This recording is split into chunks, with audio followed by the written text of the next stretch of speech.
line. Let's go to Anthony in Florida. Let's see how many people we can get through here in a short period of time. Go ahead, Anthony. Hello?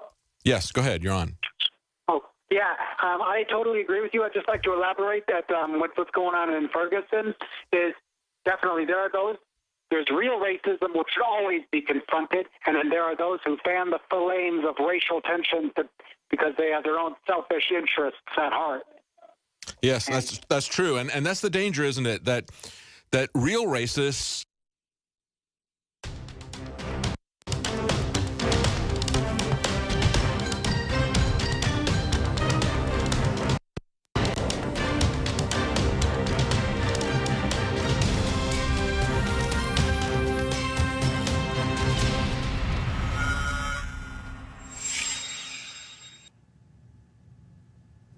Greetings, Info Warriors.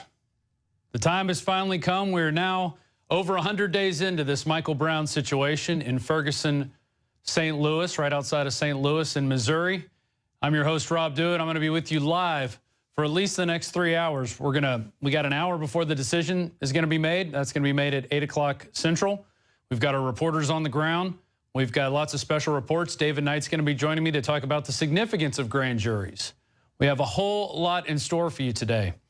Thank you for joining us. And if you are watching this on YouTube, we do appreciate it. We also have many other ways you can be watching us. You can join us at infowars.com/show. That's a free stream. Also, we're streaming live on YouTube right now. Also, prisonplanet.tv for those members out there. And now you can share your username and passcode with up to 20 people. So if you want to get on that, you could spread the word right now. We'll also be streaming on ustream.tv, Real Alex Jones and Alex Jones Live. Those will be feeds directly on the ground for our two reporters, Jakari Jackson and Joe Biggs, and we're going to go to them in a second. And we do appreciate all of you out there who are prisonplanet.tv members. It's your support that helps us get the reporters out there, helps us pay for the crew back here, and especially doing these live presentations, which right now we are live. As I am speaking, it's going through the series of tubes that make up the internet out to you, wherever you may be, across the country, even across the world. And like I said, now we're over 100 days into this Michael Brown situation. What will the grand jury say? The announcement's going to be made. Earlier today, the governor came out and appealed for calm. And one thing that's very interesting, watching all the networks, CNN, Fox, they were all saying the same thing. This is very weird that they're waiting till 8 p.m. to make this announcement. It's already dark there now in Ferguson. In fact, why don't you guys cue up one of the live shots and just show people a preview of what is out there now. The people are gathering at the Ferguson police station. We have people gathering in all corners of the area. There's a shot of Joe Biggs. We're going to go to him in 1 second. If you look on the Drudge Report, there's a lot of articles today about what's going on in Ferguson. So the nation waits Ferguson decision, 8 p.m. tonight. Stores close ahead of announcement. Tensions are rising, and people are turning to churches for safe houses. There's a lot going on. Earlier today, Joe Biggs filed a report where they stopped at a Quick Trip. This is a quick 1-minute report, and we're going to be back right after this as soon as we go to this report. But just showing you that businesses are boarding up. They are expecting the worst, and we go now to that report. I'm Joe Biggs with INFOWARS.com, standing right outside of Ferguson, Missouri on North Hanley Road. Now, this Quick Trip right here, you can see they are starting to board the windows up. They are preparing for the worst. Just a couple hours ago, the grand jury came to the decision, and we're supposed to know at 8 p.m. tonight whether or not Officer Wilson will be indicted on the charges of killing Mike Brown. So continue watching our reports. We're going to be out here tonight live streaming as well. Make sure you're going to the Real Alex Jones Ustream and the Alex Jones Live Ustream. Jakari Jackson and I will be bringing you live updates. Go to the Twitter account, go to our Infowars.com website, and then make sure you check in with the nightly news as well. Once again, I'm Joe Biggs with Infowars.com in Ferguson, Missouri. All right, so businesses are boarding up, just as they said on the Drudge Report and other news outlets out there. And there you have it. Our reporters are out in the field. We've got all kinds of reports they've been filing. They've been there for over a week now. I'm sure they are exhausted from all the work they've put in. And we're going to go to Joe Biggs if he's ready, if he's there. I'm looking over to the side. If you're wondering, we actually have him on the giant screen right next to me where you could see, I think, is this our Ustream guys right here? Yeah, this is our Ustream, and we're using a really expensive piece of equipment called a Teradek to stream it out live to people. But now, Joe, can you hear me out there? Rob, dude, how are you doing tonight? I'm doing good. I'm sure you guys are cold out there. What is the mood? How is the crowd acting at this point? Tensions are high, as you could expect right now. You know, the governor came out earlier today, and basically the way he described everything is everyone's pretty much bracing for the worst. And like you saw earlier, I followed that report about the quick trip. That is only maybe 4 or 5 minutes outside of where the last one was burnt. Also, I spoke to an employee who worked at the Justice Center in downtown Clayton today. She was walking to work in regular attire with a bag with work clothes. She was told that they're not allowed to go into work with their uniforms on and or leave, and told to bring supplies because they could be locked up in there for the next few days.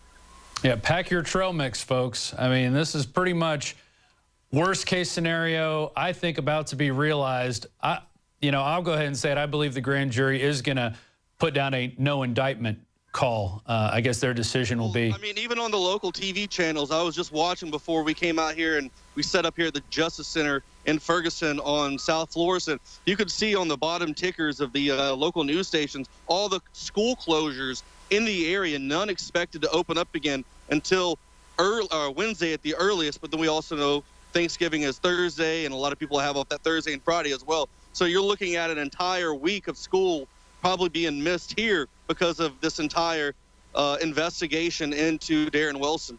And I'll say this event, and if it does kick off into rioting, into lots of civil disobedience, this to me looks very, I'm going to call it a state-managed situation here. They've waited, they've drugged this out as long as possible.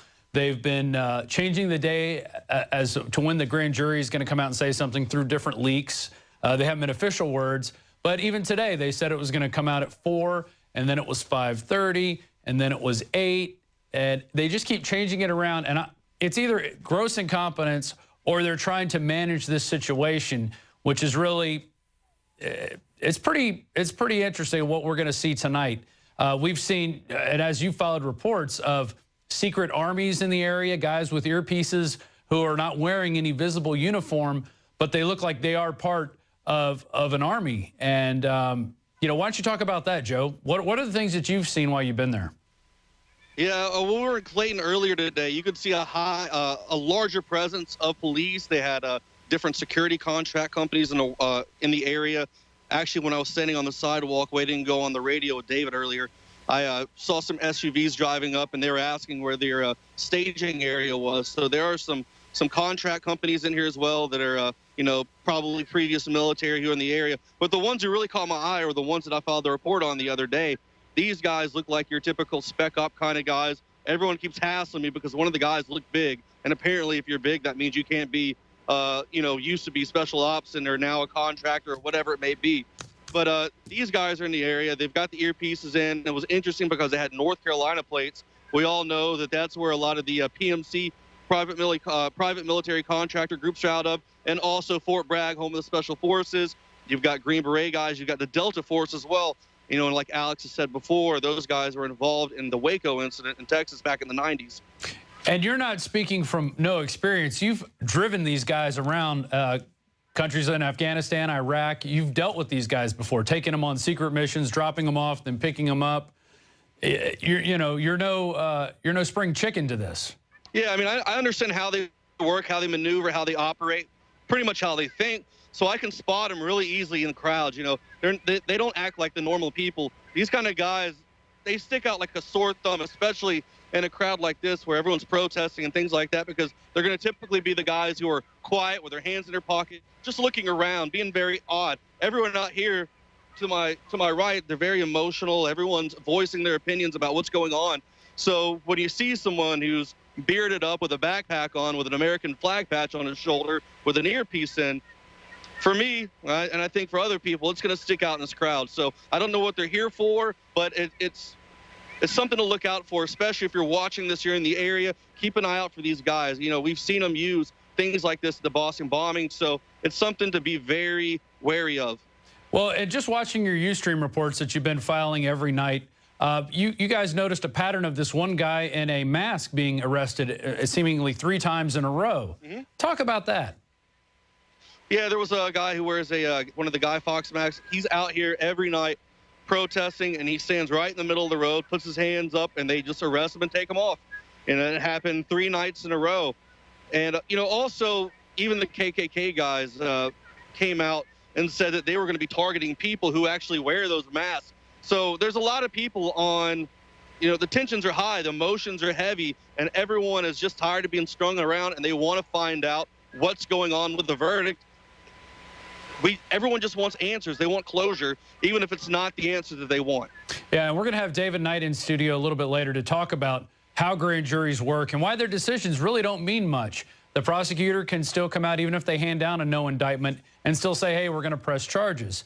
Or they could say they want to indict, and the prosecutor could not press charges. I mean, there's a lot of different ways this could go. The grand jury just kind of opens the door, and it allows people like the governor and the chief of police and the mayor and the prosecutor kind of a hands-off type approach. They can even get them on manslaughter as well, and they might do that to possibly, in their eyes or opinions, maybe relieve some of the tension.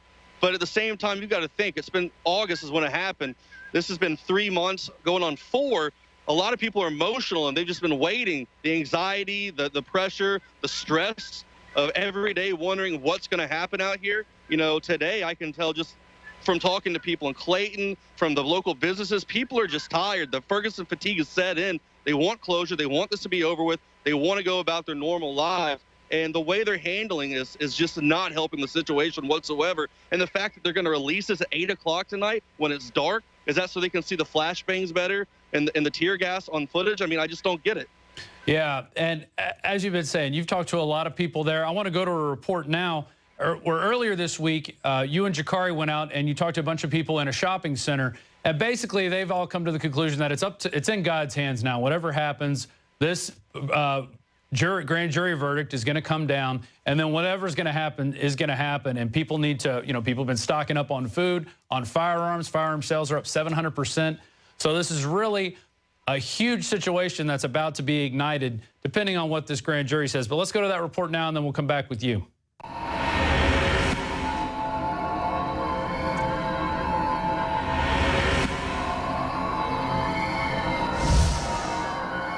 Jakari Jackson reporting for INFOWARS.com. We're once again in Ferguson, Missouri, and we want to talk to the locals and find out what they think about the coming verdict. What's going to happen with Officer Darren Wilson? Will he be indicted? Will he not be indicted? And what do they think is going to happen after that? We've seen a lot of talk, a lot of chatter about potential riots, looting, things of that nature. Thus far, I will say Ferguson, Missouri seems to be rather a ghost town. Let's talk to the people and see what they think about this situation. How you doing? Good. What do you think about the Darren Wilson verdict? What do you think is going to happen? Oh, my God. I have no idea. Well, I'm really not sure. I'm just hope that justice will be served.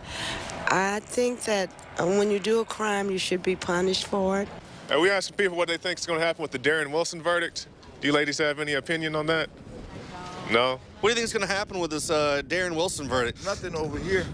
You don't think so? Maybe in Clayton. Man, I just hope it don't be no riots, though. Right. Because we need these businesses out here, you know, to keep it flowing, so. So what do you think? What did you think last time when they had the riots and the looting and all that?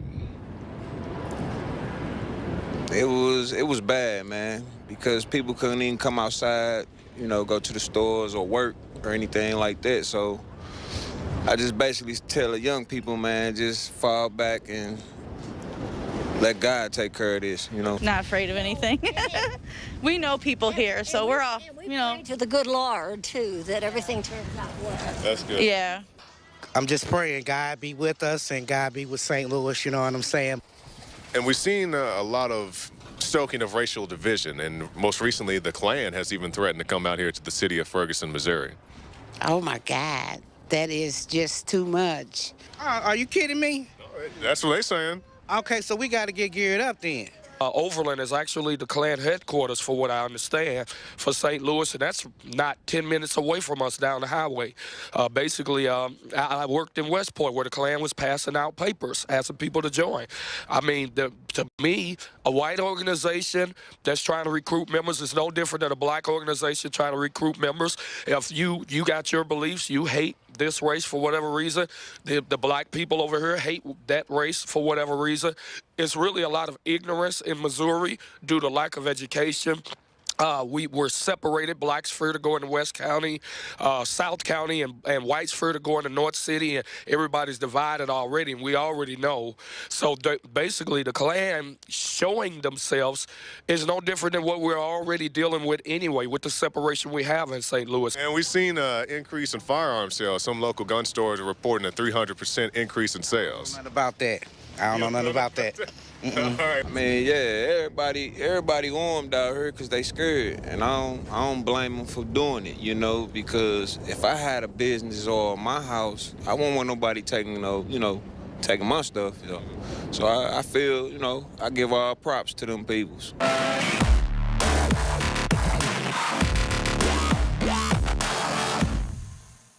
Yeah, and that is just a fantastic report that they put together earlier in the week. They've been there for over 7 days. I keep pushing out their plane ticket, actually. And hey, they were supposed to come back on Sunday, or originally Friday, and now we got it Wednesday. 10 days now, says Joe Biggs in my ear. And there he is on the big TV. We're going to go right to him in a second. But, people really are. They're gearing up, and they are scared for what's going to happen. And like one of the gentlemen was saying in that video, there's already a racial divide in St. Louis. You've got whites afraid to go to parts of the town and city, and then you got blacks afraid to go to other parts. And so this is just exacerbating things. And Joe, have you guys run into any of the new Black Panthers that are supposedly up there? Have you run into any of those types of folks? Yes, one was kindly enough to give me a flyer and tell me to support the cause.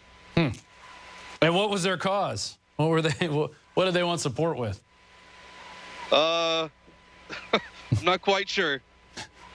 I wouldn't want to read what was on the flyer. Well, what's interesting is it was last week, Darren McBreen interviewed Larry Pinckney, who was being investigated by the FBI because here's a guy who was bringing blacks and whites together. Yeah, pan over. What are we looking at, Joe? Well, this is going back to August now. The traffic is lined up all the way down. People are standing on top of the cars again now. Just like before, chanting in the middle of the road. The flow of traffic has completely stopped now at this point. There's only maybe 20 officers outside, but there are over 100 police vehicles behind the buildings here. So I know they're all inside gearing up right now, but maybe Jakari can help pan over real quick and let you see. But everyone has completely got in the middle of the road. There are people riding in the vehicles, sitting on top of them, hanging out the windows, chanting. The flags in the background upside down. Everyone is out here in mass numbers now, and it just happened within minutes. Yeah, well, we're less than an hour away from this decision.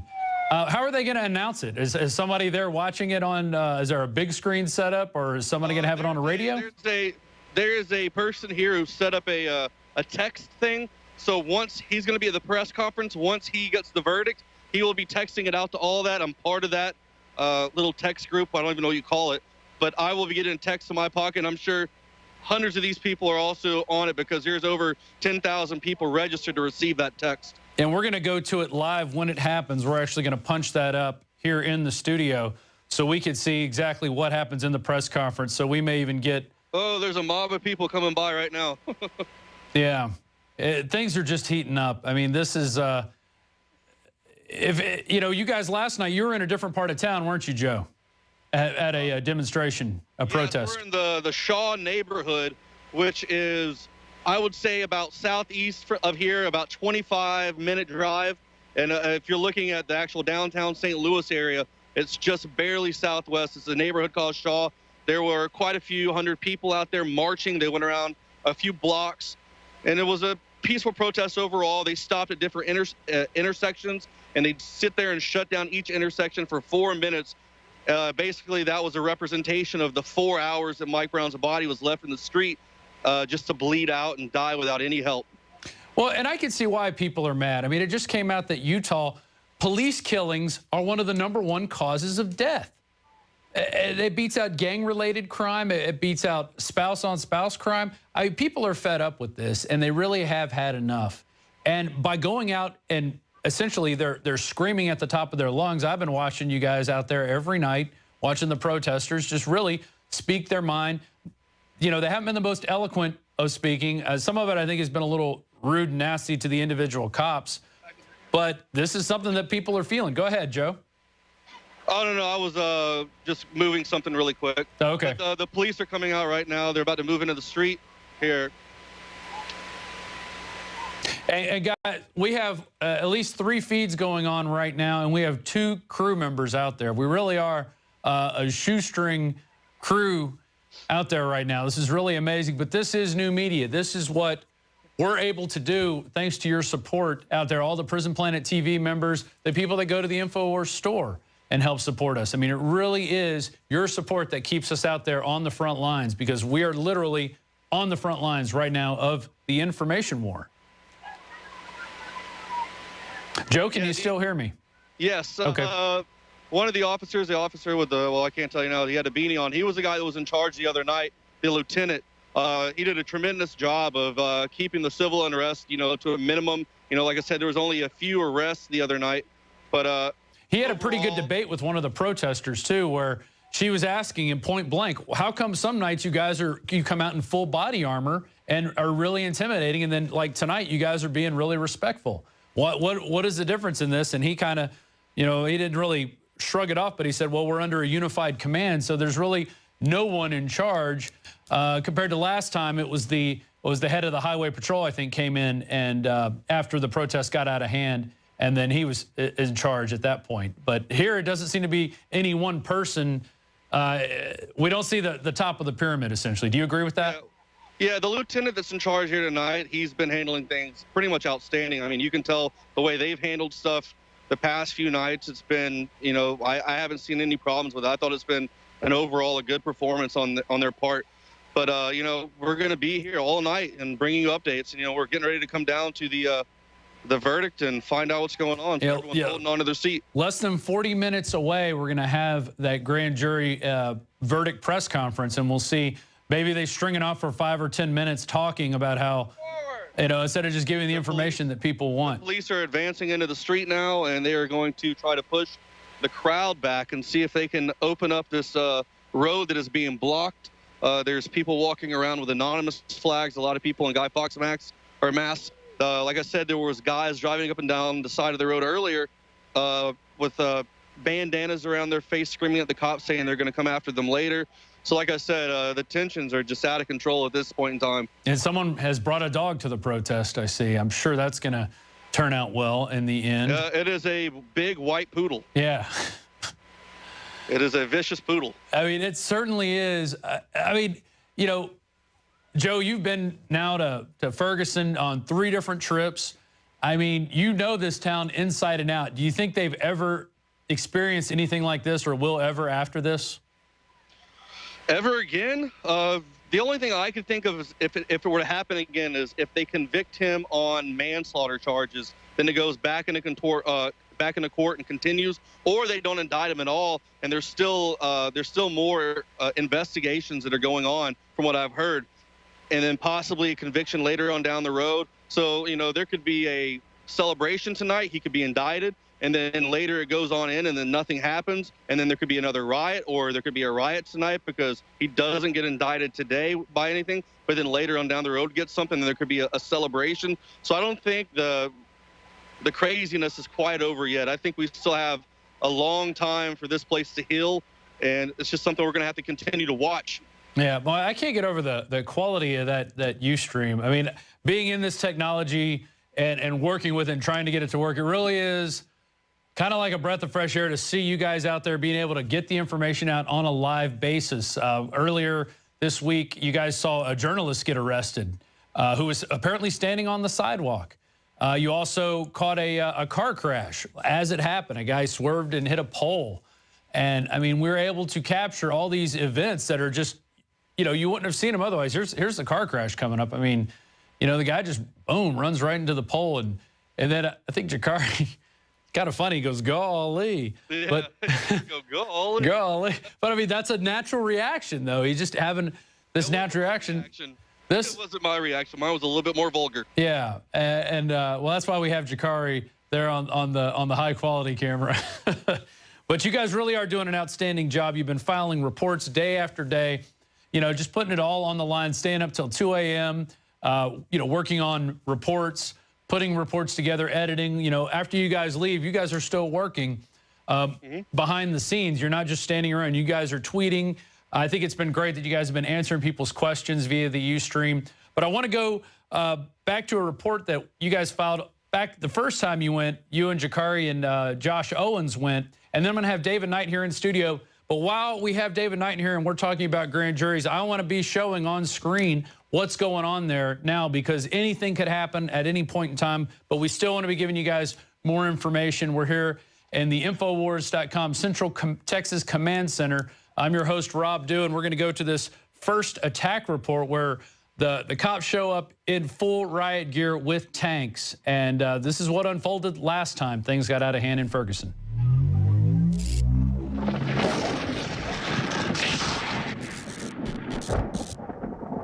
You are no longer peacefully assembling. You must leave, return to your vehicles, return to your homes. You will be subject to arrest if you fail to comply. You cannot be in the street. You are not peacefully assembling anymore. You must leave to your vehicles, leave to your homes immediately.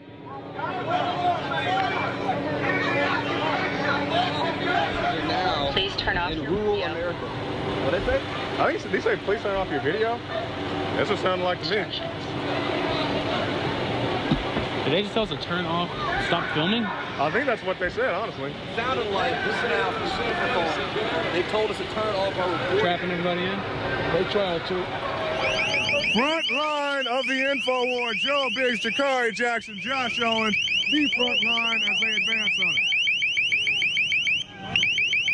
That is really hurting my ears though. Oh my God, they're coming at us right now. They're coming at us right now. All right, here we are. They're popping it off out here. Oh.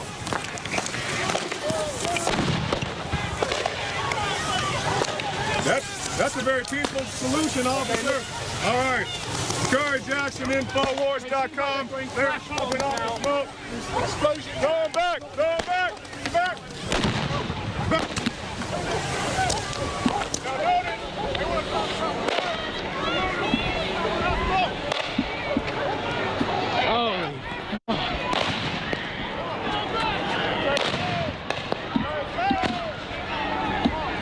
Now notice, they want to talk about the rioters and the looters, and they're popping off smoke. My God, man. Get cover. Everybody get some cover. Oh.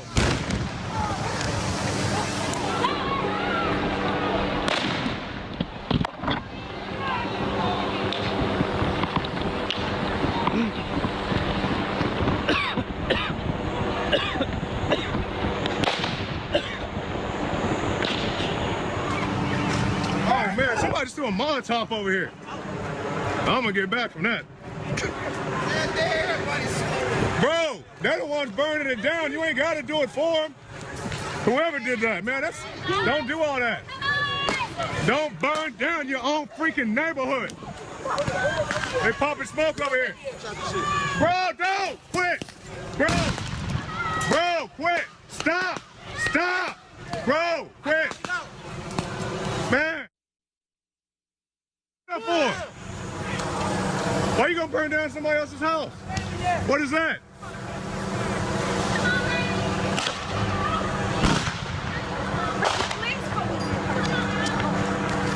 Golly. I don't know if you can see off this. Thank you. Thank you for putting that out, bro. All right. Thank you. Hey, no other stupid.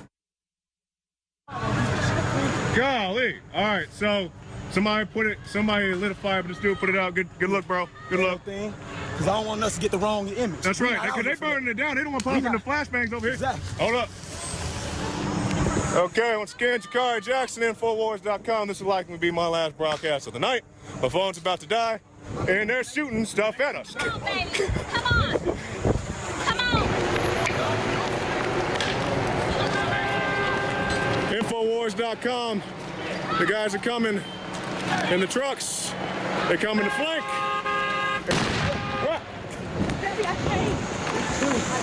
Well, we don't have to. All right. So, here they come. They're popping big bangs. Joe Biggs got shot with a rubber bullet.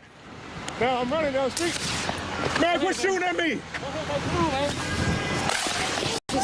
Quit shooting at me! You see they shooting at us. You see that?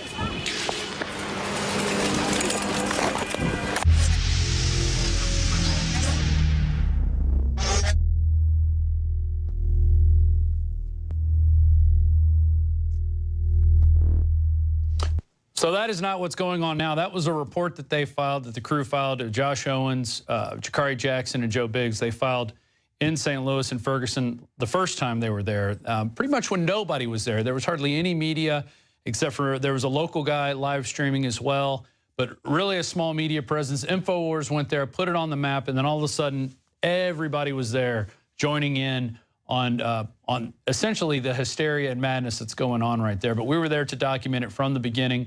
We're there now. We have Joe Biggs live. I also have sitting next to me, David Knight is joined me in the studio. And earlier today, he was talking with Paul Joseph Watson about grand juries and how they work. And you've got a little more to add on this. I mean, does this grand jury decision really mean anything? Yeah, that's the point, Rob. Is why do they even need to have a grand jury? Because the prosecutor doesn't need to have it. In half of the states, they don't use a grand jury system. In states where they do, they don't always call a grand jury. When the grand jury takes a look at the evidence, they can say that there's probable cause to move ahead with an indictment. But then again, even if they say that there isn't, the prosecutor still has the discretion where he can go ahead with it. You need to understand that this is not a real trial. And I think that's the most important thing, Rob, is that people need to understand not only about the guilt or innocence of this police officer, they need to be affirmed that this system is innocent, that this system is working, that this system is not rigged. They're not going to see that in a closed, hidden proceeding like the grand jury. Tribunal. Exactly. They need to have an open, transparent trial with a judge, with a prosecutor, with a defense attorney, where everybody can see the facts that are being presented and see the facts that are not being presented. All of this is taking place in a closed, secretive thing with the prosecutor only. The judge only has the role in terms of giving a few instructions, then he's out of there. The prosecutor is running the show, and he's doing it in secret. It's almost as bad as the FISA court, where you got one judge, no adversarial relationship whatsoever, just rubber stamping whatever the government wants to do. Yeah, and I mean, we've drawn it out so much. We've had so much media presence down there. Why not just keep this going into trial? Why not just let's start presenting the evidence so everybody can see the evidence? They've let this thing run for months. We don't know what they're going to show and what they're not going to show. Exactly, and we won't know. They're not going to release all this because grand jury proceedings are kept secretive.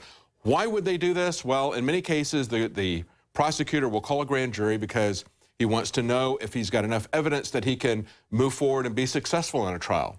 But he also can use a grand jury to essentially give himself cover in a political hot potato case like this. I believe that's what's happening here. He doesn't want to take the hit in case he chooses to prosecute them or not. And just like you have in a real trial, if you've got a hung jury, the prosecutor can keep coming back after that person up to 3 times as long as the jury is hung.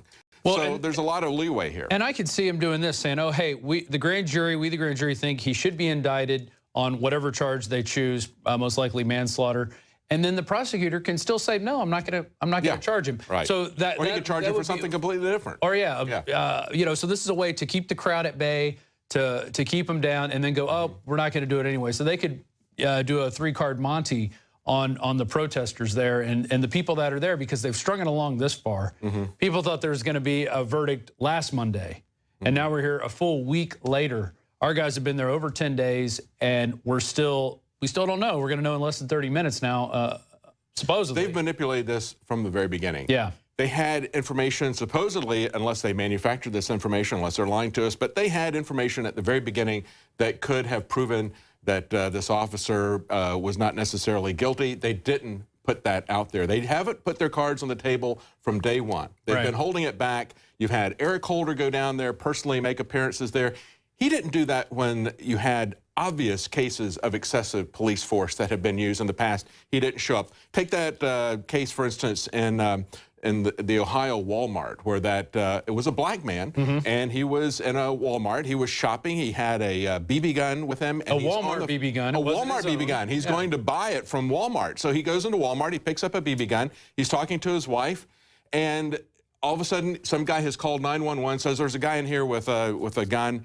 They show up and immediately shoot him, and you even have the surveillance footage. I mean, this is a cut and dried case of murder. Where was Eric Holder? Well, he doesn't show up at these cut and dried cases. Where was Al Sharpton? Where was Reverend Jackson? They show up at this place because this place is ambiguous, and they can get the whites and the blacks fighting each other, because before the election, the only card that they had to play was the race card. They wanted to get that on the table. They wanted to build tension between whites and blacks to try to get support for the election, because nobody is supporting them on their policies. They basically stuck the knife in the back of blue-collar workers, of the poor blacks who are working in terms of this amnesty thing. So they tried to play that up. But the question is, what are we going to do about excessive police force? In the case of this shooting in Walmart, that was decided back in September. They did not indict those police officers who shot that man dead in the store. And he wasn't threatening. He wasn't doing anything to threaten anybody. He hadn't gone anywhere. Like one of the things that's making this case a little bit ambiguous is because you have Michael Brown going to that convenience store. There's the issue, you know, were they pushing that guy around? There was nothing like that in the case in the Walmart store. This guy was totally innocent. You had another case this weekend where a guy was shot in a stairwell. Where are the people when that happens? Why can't we get a hold of shot for holding a BB gun in a park? Yes, exactly. And you know, the interesting thing is that in both of those cases, Kit Daniels had a story today.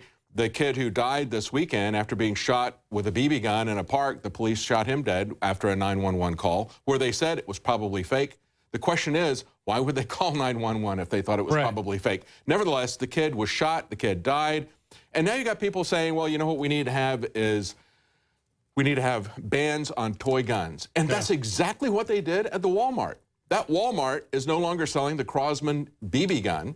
Even though they're selling real guns in that Walmart, they're not selling the BB gun. I mean, it's absolutely absurd. That's like saying when the Central Park jogger gets raped, what we need to do is we need to stop jogging. Yeah. You know, we need to put a ban on joggers. Or we're going to ban penises in Central Park. Yeah, I mean, we don't need to ban toy guns. Well, it's bubble gun hysteria, essentially, is what we have across this country. A kid does this. I was covering it last week. He went pew, pew, with a ray gun, a fake ray gun with his finger, and he gets suspended. He's in the lunch line messing around with some friends. Meanwhile, the police who are shooting people dead on the streets, who are shooting first, who are emptying their guns, they're not even doing what Frank Serpico said. He said in his day they would shoot twice, reassess the situation. If they thought that it was justified to shoot. Empty the clip. They empty the clip. They shoot first and they keep shooting until they're out of ammunition, and nothing happens to them. Meanwhile, like she said, if you just point a finger at a kid, points a finger at somebody and goes bang, bang, he's in a lot of trouble.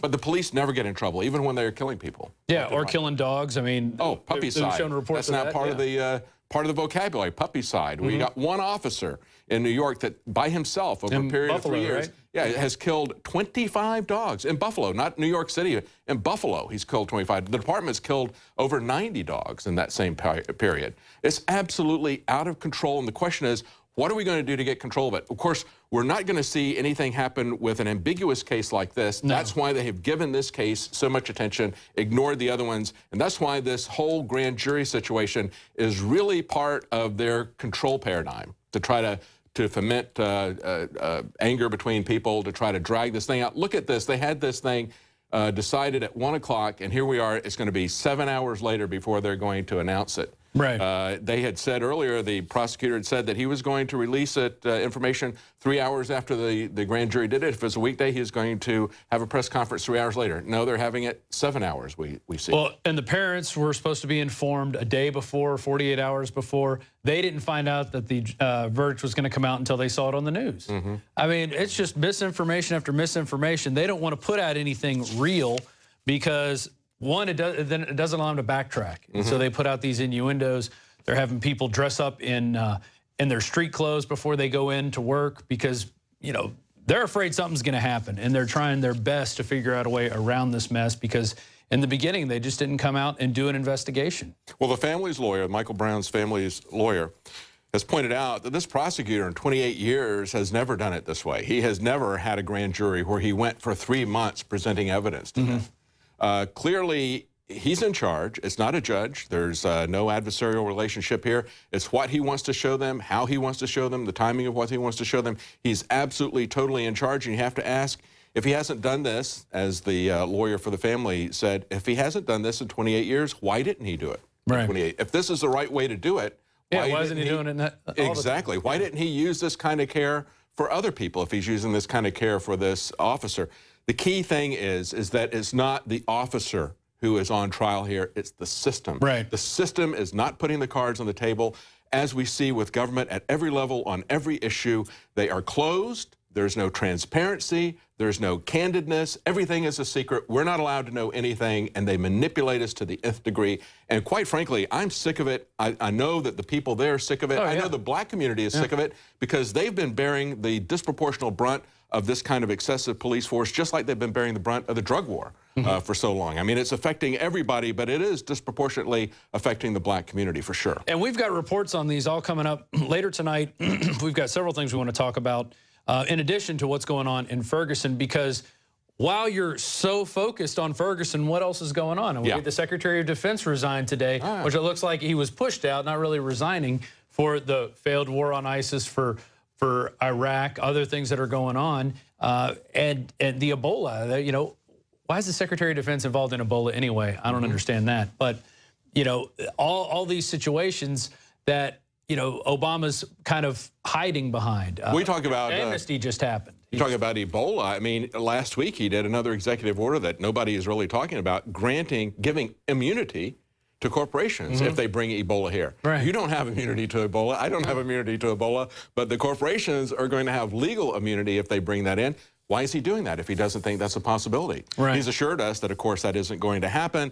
Nevertheless, they buy their hazmat suits, buy hundreds of thousands of those hazmat suits. They extend legal immunity to the corporations that are going to be working with them. They send the soldiers over there in harm's way. With no training? With no training, with no equipment. When they ask them why they're only going to be held there for 10 days before they bring them back into the country, they say, well, for all intents and purposes, you have to understand that we treat the entire country as an infectious zone. Very different from what we were told before, that they were not going to be exposed to anything. Now we're told they're only going to stay there for 10 days because you can't effectively quarantine them when they're in the country. Do you understand how they're telling you one thing one day and then completely switching it around the next? But if they come up with a vaccine, they're going to try to force everyone to take it. Yes. Out there, and that's just going to do nothing but line the pockets of Big Pharma. Is Joe Biggs still out there right now? Is he still on the line?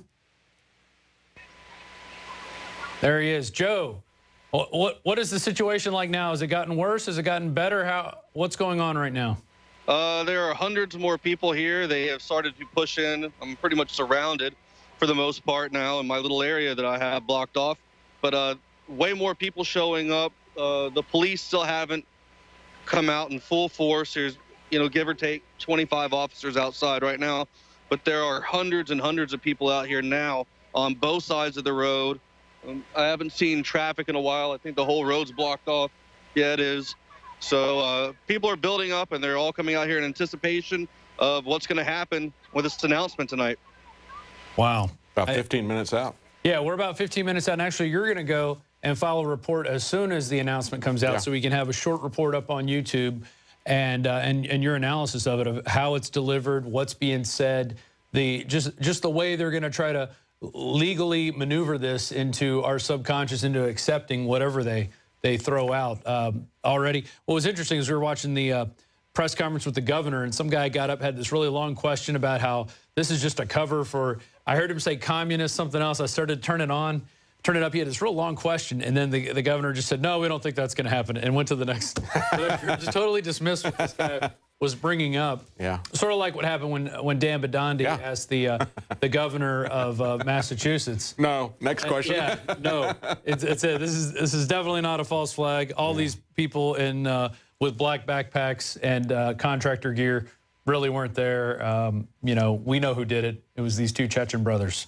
Well, you know, if they come out and they don't give an indictment to him, I don't know what's going to happen here, but I do know that in Ohio, with the case of the 22-year-old father who was shot dead in the Walmart holding a BB gun that he was going to be buying from Walmart, even though they did not return an indictment, we see that there have been constant demonstrations after the fact now. We're now 2 months later, and Anonymous, as I covered earlier today on the radio program, Anonymous is very active there. You've also had people with open carry, because what they're saying in Walmart is like, well, if somebody's going to buy a BB gun now, we will, they'll have to ask us for it, and we will take it up to the front of the store and give it to them. So presumably you could then walk outside and get shot, so that you're not going to get shot in the store. I mean, it should not be a crime to be holding a gun. The guy was not doing anything that was threatening anybody with a gun. And the guy who called 911 and lied about that, and then lied to this guy. Yeah, what's happening to him? He lied about that. He got this man killed. There was actually somebody else who died, had a heart attack,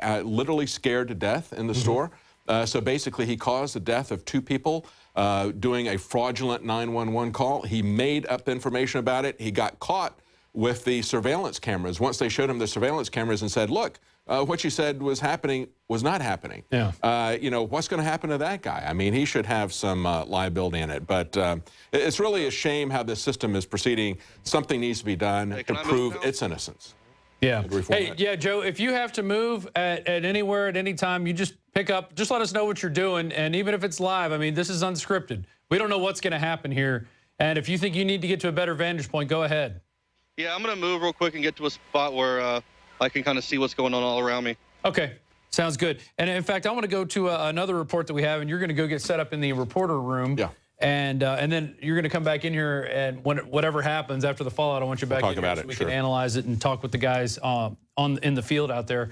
But we're going to go to this second report. This was the next night's attack in Ferguson. I mean, who knows what's going to happen, but just with the small amount of demonstrations that were going on then, and you look at the overblown police presence, well, now there's hundreds of FBI, there's secret armies, there's National Guards, the state of emergency. They're calling out all forces. And, you know, maybe right now at the Ferguson Police Department, it's just a few guys in jackets. But let me be assured, they've got the Spartans ready to come out with their shields at a moment's notice. Absolutely. We've seen this, you know. Provoking the situation. Reminds me when I was back in Pennsylvania, all peaceful protests every day. Nothing happened of any significance. G20, Yeah, G20. This is in 2009. Well, at the end of the G20 had ended, and there was a 50-person protest in a park far away from where the G20 was taking place, up near Pitt campus, where 50 people showed up. 50 people showed up to protest police brutality of what went on there. And 1,500 riot cops show up in full battle gear, ready to go. And they were just waiting to try their kettling maneuvers. We know they've got kettling charts set up here where they're going to try to squeeze protesters in. I mean, who knows what's going to happen, but you're going to go file that report as soon as the verdict comes out. You're going to be monitoring that in the reporter station. And let's go to that report now. This is, I guess, the second or third night of the action and the events, the first time the crew went into Ferguson.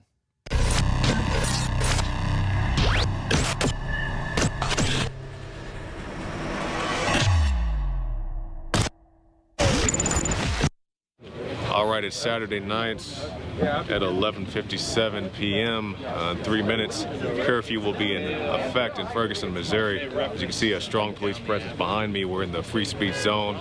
As journalists, but unfortunately, a lot of people don't have that status.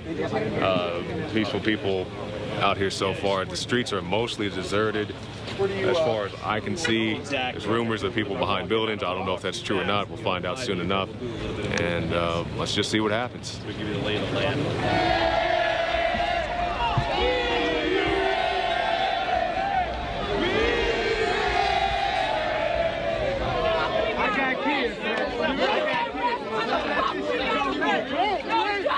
No curfew! No justice! No curfew! No justice! No curfew! No justice! No curfew! No justice! No curfew! No justice! No curfew! Jail right now. This is the police department. You are violating the state-imposed curfew. You must continue to disperse peacefully, or you will be subject to arrest and/or other actions.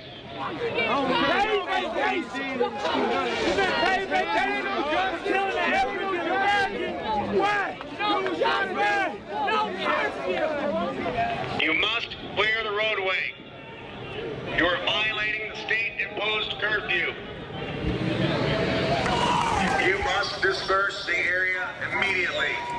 You are in violation of the state-imposed curfew. You are subject to arrest and his continued actions. You must leave immediately. Oh, here we go. It's going down. Oh, it's going right at us. Watch out. Yes.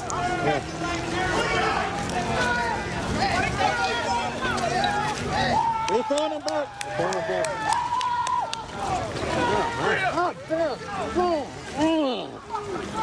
Oh, man. You must disperse immediately. You are in violation of the state-imposed curfew. Failure to comply peacefully will result in arrest and/or other actions. Oh, man. Oh, God.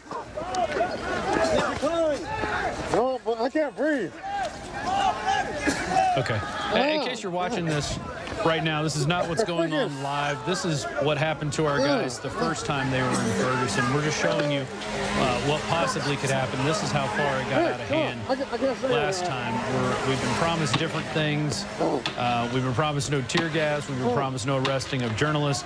Well, they've already arrested journalists. So we're just showing you what happened last time. We're about 8 minutes away from the press conference, and we're going to go to that live, but we're going to continue with this report, and then we'll come back into the studio in the Central Texas Command Center. Hey, dude, Biggs just said that the National Guard is now in control of the area. The National Guard is taking control of the area. Jackson, INFOWARS.com. Let's pull this mask off. It's as real as it gets. I cannot breathe. I'm sure I'm dripping snot. Joe Biggs is out here. They hit us with freaking tear gas.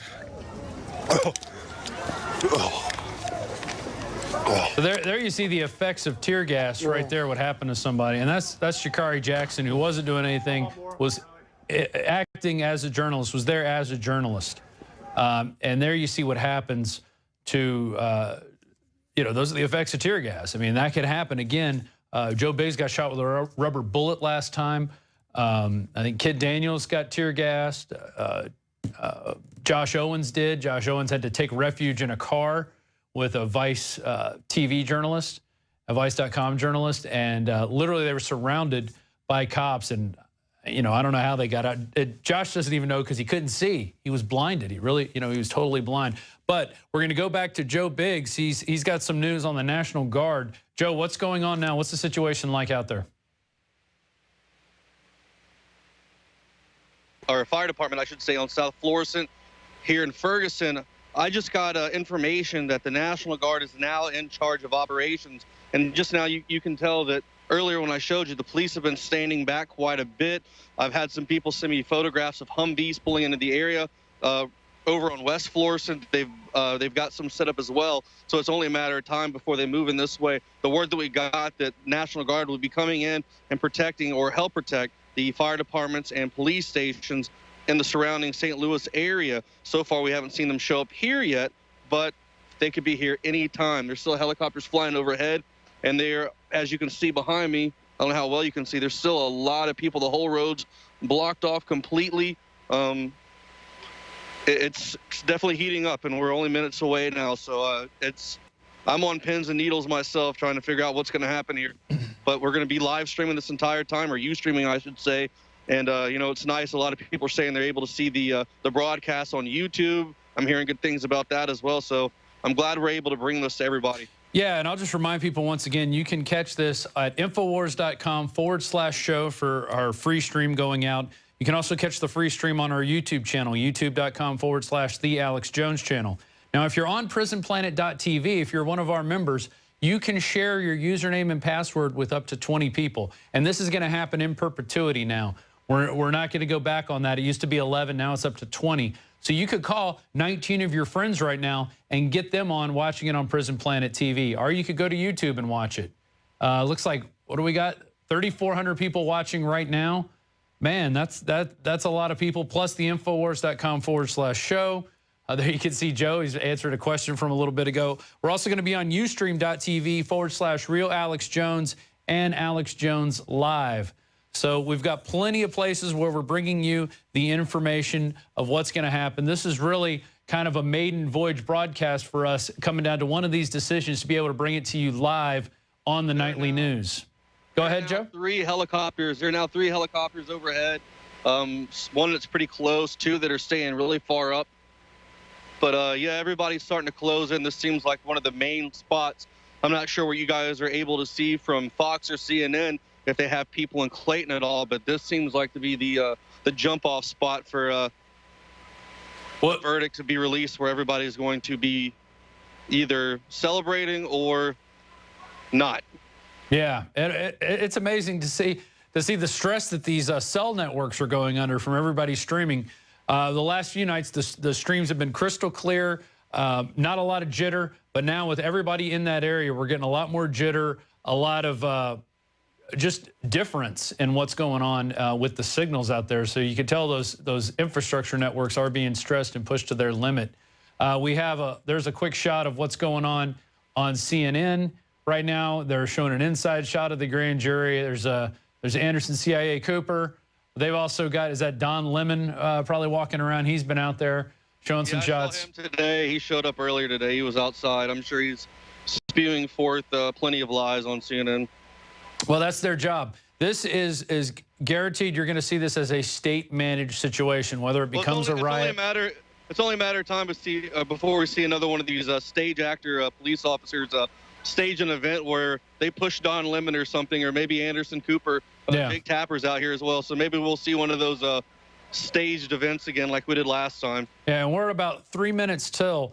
If you're looking for some of our older reports, you can go to the Alex Jones channel and watch some of those. We have a playlist of just what the crew has done this past 10 days.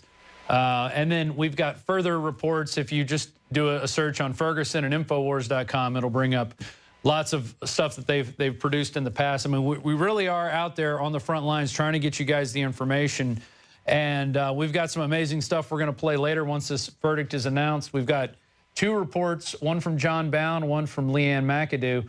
But I don't want to overshadow what's about to be happening. I think you're about to see a historic event where people are all at once in one large location about to receive some information that we haven't really seen since the OJ verdict was announced. I mean, a big case like this where so many people were out, and we saw what happened in those 90s riots. Darren McBreen actually lived through it, not in it, but he was around the area. He could see fires. He was driving down the interstate, and he goes, I remember I looked over and I saw a gas station on fire, and I thought that was funny. And then I saw the one next to it, and then I looked across the highway, and there was another gas station on fire. And that's when it really hit me that something was really going down big time. And it looks like we're at 7:58:30 right now. Thank you for joining us. If you're watching this on YouTube, Prison Planet or Infowars.com/show. We've got the crew in the back. Why don't you give a quick shot of the crew back there in the control room. We've got several of our guys back there. There's CJ, Joe, and Travis, and everyone. We've got Lewis working social media. There's Leanne McAdoo, John Bound, Nico, Marcos Morales, and there's Richard sporting the beard as well. And so we got the full crew in effect. We're here at 8 o'clock. The 3 guys, Richard, Nico, and CJ, have been here since the early morning hours. They've been here running the show while Alex was out. Alex has taken a well-deserved break from all this. He'll be in tomorrow, though, to discuss and analyze all the events. He's been able to watch all this from afar and not be in it. So it'll be really interesting to see his perspective from it. But I really think this is a staged, managed crisis. These guys are a state-managed crisis, I should say. The state is coming in and taking full control of the narrative, or at least they're attempting to. But we're going to be on the ground. We're going to see what's going on. Joe, do you have any final thoughts before we go to this live grand jury decision, I guess, this press conference? Pray for us, please. Yeah, definitely pray. You guys are wearing Infidel body armor. We'll give them a plug. Infidel body armor. You guys have both been wearing it for many nights. You guys have your gas mask. You guys are prepared. Yeah, I'm hoping you don't have to use that tonight. I don't know. I kind of miss the tear gas, you know? Yeah, right. That fresh aroma of just tyranny. We just showed a video of Jakari being affected by the tear gas. He did not look like he was having a good time. How is Jakari? Where's he at right now? He is walking around trying to give you guys some shots to cut away to from time to time while I'm standing over here. He's trying to give you guys a little background footage. But yeah, he didn't take too well to that tear gas. It was quite funny to watch. I sat there for a few minutes and I took it about as long as I could. But you know, this time we're actually prepared from the beginning of the mission all the way to the end. We've got our armor, we've got our phones, we've got our chargers, we've got our gas mask, and we are just ready to broadcast this. And hopefully everybody finds this informative and shares this with everyone else so we can get truth out there about what's really going on. Do you think you've had enough time to prepare being there for 10 days? I don't think there's any way to prepare for the possibilities of what could happen tonight. Yeah. To be quite honest, it's one of those things I'm just like, I feel like I did before I went on combat missions in Afghanistan, just that unknown of what could happen around the next corner, or driving over a pothole and wondering whether or not that'd be the last thing I ever saw before I blew up. So, but other than that, it's peachy. Right. Well, and you know, the weather has played a part in this too. When you guys first got there, it was what, 17 degrees, getting really cold at night. Now it's not as bad, but what's the weather like right now? It's not as windy as it was this afternoon. This afternoon it was, I think it was 31, and it was windy as all get out. I mean, it was horribly frigid. I've actually got on 3 jackets and 3 pairs of pants right now. So I think it's around 30 something, but you know, usually when it gets about 10 o'clock, the temperature starts dropping pretty fast, and by 1 o'clock in the morning, it's just so cold, it's almost unbearable. Wow. 3 pairs of pants. That's amazing. Yep. And some giant winter boots I bought. Yeah. And they're fantastic. Well, the cold definitely makes you prepare. I've been up in Alaska. I've been at Maine in January and December, and let me tell you, there's nothing like frigid cold weather. I've been out in it all. Never in a situation like this, though, with this many protesters, this many police, this amount of controlled police state going on around you. That's really an amazing situation. And you've had at least probably what, close to 20 days in this, right?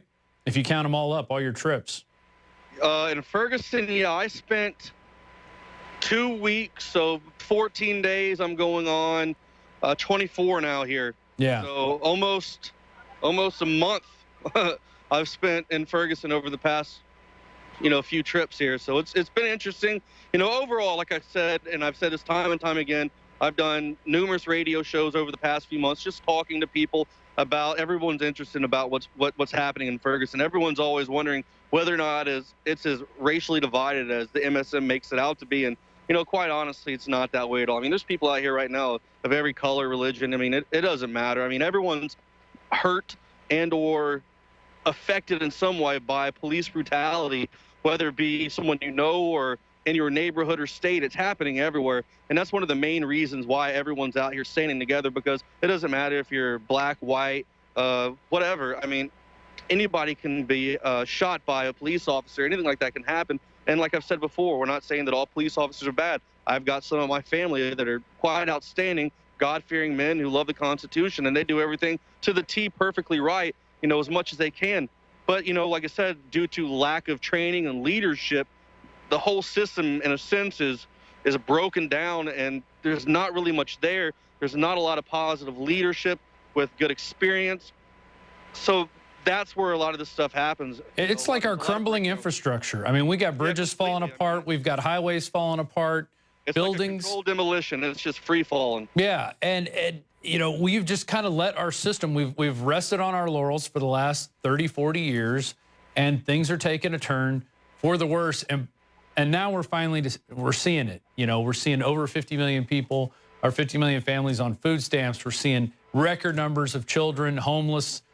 People living barely paycheck to paycheck, you know, and so I understand why people want to fight for more minimum wage. But, you know, you shouldn't, in America, you should not be going, well, I expect to have a minimum wage job. You should try to better yourself and try to move beyond that. And that's what people, I don't think, see, because they've been conditioned and schooled and educated in that mindset that you know, the state is the answer. The government is the answer. If you have a problem, go to the government. The government's going to help you.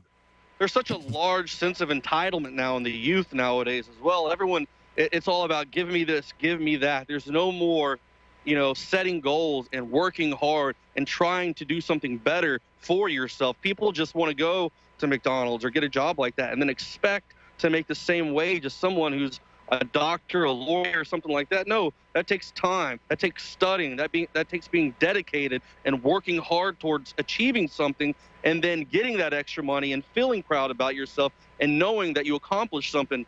You know, there's so many people that I talk to like, oh, I need this, I need that. I don't know where this comes from, but that's one of the main problems here in America. That's something we've got to stop. You may need something, but you need to learn how to go get it. I mean, we've all, you know, people want to talk about white privilege. No one ever handed me anything. I had to pay off my school loans just like everybody else. I had to go get a mortgage just like everybody else. I had to go through the credit card system and the credit reporting just like everybody else. Nothing was handed to me. I'm not one of these blue bloods, you know, and this is where we're all at. Guys, I'm going to check in with the control room real quick. Is anything going on with this press conference? We're at 8:06 right now. Nothing yet. It looks like the grand jury announcement is still to be determined. Oh, so they're going to keep stringing this along. Yeah. It's a ratings bonanza. So it sure is. Yeah, I'm curious. I'm curious as to how many stations right now are covering this immigration bill that was passed by Obama. Right. Yeah. I doubt none of them. Well, see, there's where you're wrong, Joe. It wasn't an immigration bill. He just did it by executive order. He just wrote it up and said, we're going to make you guys legal. And what that did... While he was on Air Force One as well. Right. And it's not that, hey, we couldn't absorb 5 million people. It's about the hundreds of millions out there that have said, hey, come on in. We have a border with no fence. We don't... Our Border Patrol is too busy picking up children and giving them bus tickets. You know, so we've got nothing here. Come on in. Bring your drugs over here because we're going to be picking up people here. They're gaming this entire system, and it is to destroy this country. It is to destroy this country. There is a car that is pulled up now. They're blasting the radio, and I'm assuming they're going to use that to play the verdict. Okay. So everyone's starting to surround that. But yeah, I mean, I'm curious. As I bet you right now, the White House is, you know, rubbing their hands across their eyebrows and going, "Wow, what a sigh of relief! Finally, no one's got that magnifying glass on us here about what we've done." You know, I guarantee you, they're glad that this is happening right now. No one's going to ask about Chuck Hagel. You know, he's going to be tomorrow's news. It'll be like 20 years ago he resigned. It'll be like it never existed. You know, by Friday, people are going to be like, who was that? Look at this empty room they're going to. Or it's 8:08 now, and we're still waiting. Everybody is pretty much quieting down. Well, look, USA Today is saying no indictment in Ferguson case. Will not face charges. So USA Today has obviously gotten the message, but they're not going out and announcing that. Well, we're getting some, according to Brown's family, some people are sort of speculating because Darren Wilson there was no call for him to turn himself in. Okay. But now this is breaking that according to the Brown family. So I guess they found out before the rest of the world, which seems like that would have been the appropriate thing to do. So well, and we knew this was going to leak out as soon as it was made to anybody. This is big news, and nobody's going to sit on it. They're going to tweet it. They're going to talk about it.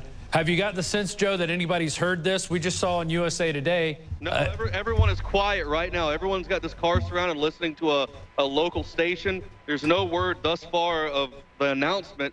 USA Today is reporting no indictment in Ferguson case, which I called that earlier today, that I didn't think that was going to happen. I said that back in August. Right. And even Paul Joseph Watson released a video of the truth about the Michael Brown case. He presented his, I think, very well laid out version, which probably has more evidence than what the grand jury has even seen. So this is very interesting. Could you guys print off that article and bring it in to me?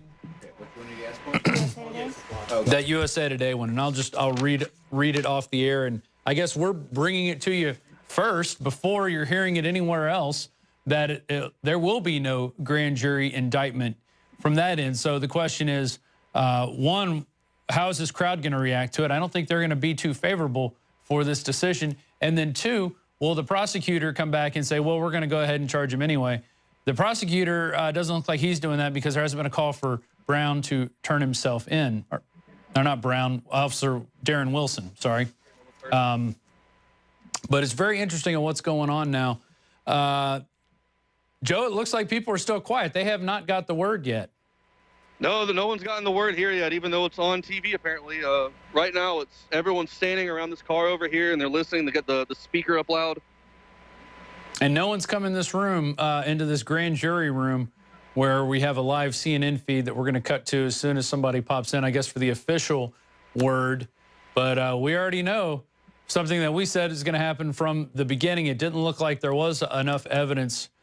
But what the people of Ferguson are mad about, they're not just mad about this one murder. They're mad about this on a lot of different levels, and they've been screaming about it since it happened. So over 100 days now of going out in the streets, of yelling. Jakari Jackson just pointed out they have already shut down the road. They have police officers maybe a quarter mile, or not even that far, a few hundred yards down the road, blocked off the road, and the vehicles that are here now are now stuck here in the middle of this. No way of getting in or out at this moment. So this place is on lockdown. We haven't heard any announcements from the police. It's quiet on both sides. If I'm not mistaken, I don't see any police officers outside at the moment, is there? Maybe 5? Okay, so 5 over here right near the road. But other than that, most people are inside. I think a lot of them are looking through the windows at us right now with anticipation, just about as much anticipation as all of us here on the ground. Have you heard any word of what the crowd might do? Anybody saying, we're going to do this, we're going to do that? Has it just been quiet on their end? There's someone watching a live stream right now. There's a guy who was apparently brandishing a gun. He has on a gray sweater and a red hat, and he says he plans on using it later. Does he look like a police officer? No. Okay. Have you seen anybody carrying glass bottles? I know last time you discovered a bunch of glass bottles underneath a dumpster and went to point that out to the police, and they said nothing. We showed that spot on the Ustream the other day, the other night. It was actually right before the car wreck happened. I was actually shooting down to the left with the camera, and you could actually see that same metal container. And I was pointing out that that's where we'd found those, or I had found those. And I walked over to the police officers and brought it to their attention. Nothing was done about it. And then eventually, yes, they were used.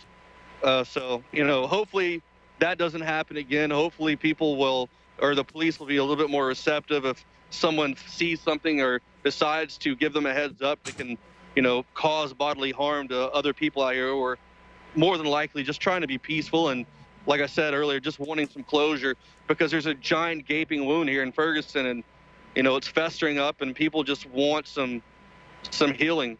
Well, I want to read this out. This is from USA Today at 9:01 p.m. Eastern, which is 8:01 Central. We're now at 8:13, and we've still received no official word from whoever's going to make the announcement. I guess the prosecutor over in Clayton. No indictment in Ferguson case. If you guys could go to the overhead camera on this. Yeah, there you go. No indictment in Ferguson case. A white police officer will not face charges for fatally shooting an unarmed black teenager in a case that set off violent protests and racial unrest throughout the country, an attorney close to the case said Monday night. The St. Louis County grand jury declined to indict Officer Darren Wilson, 28, for firing 6 shots in an August confrontation that killed 18-year-old Michael Brown, said Benjamin Crump, an attorney for the family. The decision has long been awaited, and following rioting that resembled war zone news footage in this predominantly black suburb of St. Louis. Missouri Governor Jay Nixon, a Democrat, called for calm after calling up the National Guard troops to stand by in case of unrest. Speaking before the decision was announced, he had urged that regardless of the decision, people on all sides need to show tolerance and mutual respect and restraint. So hopefully he's calling for the police to do that as well as the crowds. Crowds gathered around Ferguson Police Headquarters in anticipation of the announcement at the courthouse in Clayton, Missouri, another St. Louis suburb. A 12-person grand jury has been considering whether probable cause existed to bring charges against Wilson, 28, the white officer who fatally shot Brown, an 18-year-old black man, after their August 9th confrontation. The shooting inflamed tensions in a largely minority community that is patrolled by an overwhelmingly white police force. Brown's lifeless and bleeding body lay for more than 4 hours in a Ferguson residential street after the shooting, prompting dismay and anger as the crowd gathered. Protests turned to rioting and looting the following night. Police responded with armored vehicles, tear gas, triggering a nationwide debate over police tactics. The 12-person grand jury, including 9 whites and 3 African Americans, had been meeting in secret for months, hearing evidence and weighing whether Wilson should face charges that ranged from involuntary manslaughter to murder. So there you have it. That is at least the semi-official word coming from the attorney of the Brown family. And so, well, now we know what this verdict is. What's going to be interesting to see is what happens when the rest of the crowd finds out. It's amazing that we could be in the Central Texas Command Center, deep behind enemy lines, bringing you this information. I don't want to get caught up. And now I do want to mention, we've been going now for over an hour, hour and 15 minutes broadcasting live. We haven't gone to one break. We're going to go to some breaks a little bit later, but we just want to get to this verdict being read out from the people in Clayton at the, I guess it's the St. Louis County Justice Center. Is that correct, Joe? Is that what it's called? Roger that, Rob. Do it as the Clayton Justice Center. It looks like we're going to it right now, guys. Bring up that feed. Okay. Hey. With that. But first and foremost, I'd like to again extend my deepest sympathies to the family of Michael Brown. As I've said in the past, I know that regardless of the circumstances here, they lost a loved one to violence. And I know that the pain that accompanies such a loss knows no bounds. On August 9th, Michael Brown was shot and killed by police officer Darren Wilson. Within minutes, various accounts of the incident began appearing on social media, accounts filled with speculation and little, if any, solid, accurate information. Almost immediately, neighbors began gathering and anger began growing because of the various descriptions of what had happened and because of the underlying tension between the police department and a significant part of the neighborhood. The St. Louis County Police conducted an extensive investigation at the crime scene, at times under very trying circumstances, interrupted at least once by random gunfire. Beginning that day and continuing for the next 3 months, along with the agents of the Federal Bureau of Investigation at the direction of Attorney General Eric Holder, located numerous individuals and gathered additional evidence and information. There it is on Drudge. Fully aware of the unfounded but growing concern in some parts of our community that the investigation and review of this tragic death might not be full and fair, I decided immediately that all of the physical evidence gathered, all people claiming to have witnessed any part or all of the shooting, and any and all other related matters would be presented to the grand jury. Grand juries of 12 members of this community selected by a judge in May of this year, long before this shooting occurred. I would like to briefly expand upon the unprecedented cooperation between the local and the federal authorities.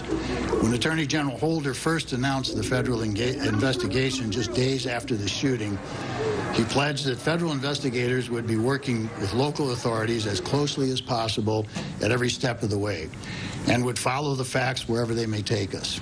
As General Holder and I both pledged, our separate investigations followed that trail of facts with no preconceived notion of where that journey would take us. Our only goal was that our investigation would be thorough and complete to give the grand jury, the Department of Justice, and ultimately the public all available evidence to make an informed decision. All evidence obtained by federal authorities was immediately shared with St. Louis County investigators. Likewise, all evidence gathered by St. Louis County Police was immediately shared with the federal investigators. Additionally, the Department of Justice conducted its own examination of all the physical evidence and performed its own autopsy. Another autopsy was performed at the request of the Brown family, and all of this information was also shared. Just as importantly, all testimony before the St. Louis County grand jury was immediately provided to the Department of Justice. So although the investigations are separate, both the local and the federal government have all of the same information and evidence. Our investigation and presentation of the evidence to the grand jury in St. Louis County has been completed. The most significant challenge encountered in this investigation has been the 24-hour news cycle and its insatiable appetite for something, for anything, to talk about, following closely behind with the nonstop rumors on social media. I recognize, of course, that the lack of accurate detail surrounding the shooting frustrates the media and the general public and helps breed suspicion among those already distrustful of the system. Yet those closely guarded details, especially about the physical evidence, give law enforcement a yardstick for measuring the truthfulness of witnesses. Eyewitness accounts must always be challenged and compared against the physical evidence. Many witnesses to the shooting of Michael Brown made statements inconsistent with other statements they made and also conflicting with the physical evidence. Some were completely refuted by the physical evidence. As an example, before the results of the private autopsy were released, witnesses on social media, during interviews with the media, and even during questioning by law enforcement claimed that they saw Officer Wilson stand over Michael Brown and fire many rounds into his back. Others claimed that Officer Wilson shot Mr. Brown in the back as Mr. Brown was running away.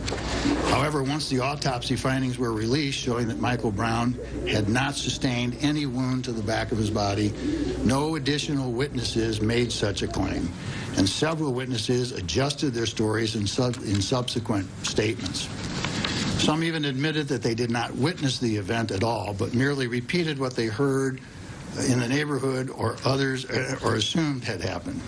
Fortunately for the integrity of our investigation, almost all initial witness interviews, including those of Officer Wilson, were recorded. The statements and the testimony of most of the witnesses were presented to the grand jury before the autopsy results were released by the media, and before several media outlets published information and reports that they received from a D.C. government official.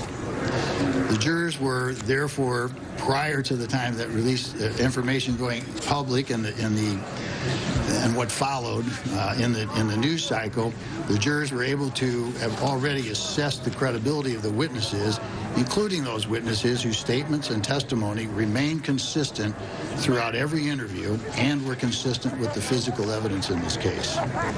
My two assistants began presenting to the grand jury on August 20th. The evidence was presented in an organized and orderly manner. The jurors gave us a schedule of when they could meet. All 12 jurors were present for every session, and all 12 jurors heard every word of testimony and examined every item of evidence. Beginning August 20th and continuing until today, the grand jury worked tirelessly to examine and re-examine all of the testimony of the witnesses and all of the physical evidence. They were extremely engaged in the process, asking questions of every witness, requesting specific witnesses, requesting specific information, and asking for certain physical evidence. They met on 25 separate days in the last 3 months, heard more than 70 hours of testimony from about 60 witnesses, and reviewed hours and hours of recordings of media and law enforcement interviews by many of the witnesses who testified. They heard from 3 medical examiners and experts on blood, DNA, toxicology, firearms, and drug analysis. They examined hundreds of photographs, some of which they asked be taken. They examined various pieces of physical evidence. They were instructed on the law and presented with 5 indictments ranging from murder in the first degree to involuntary manslaughter.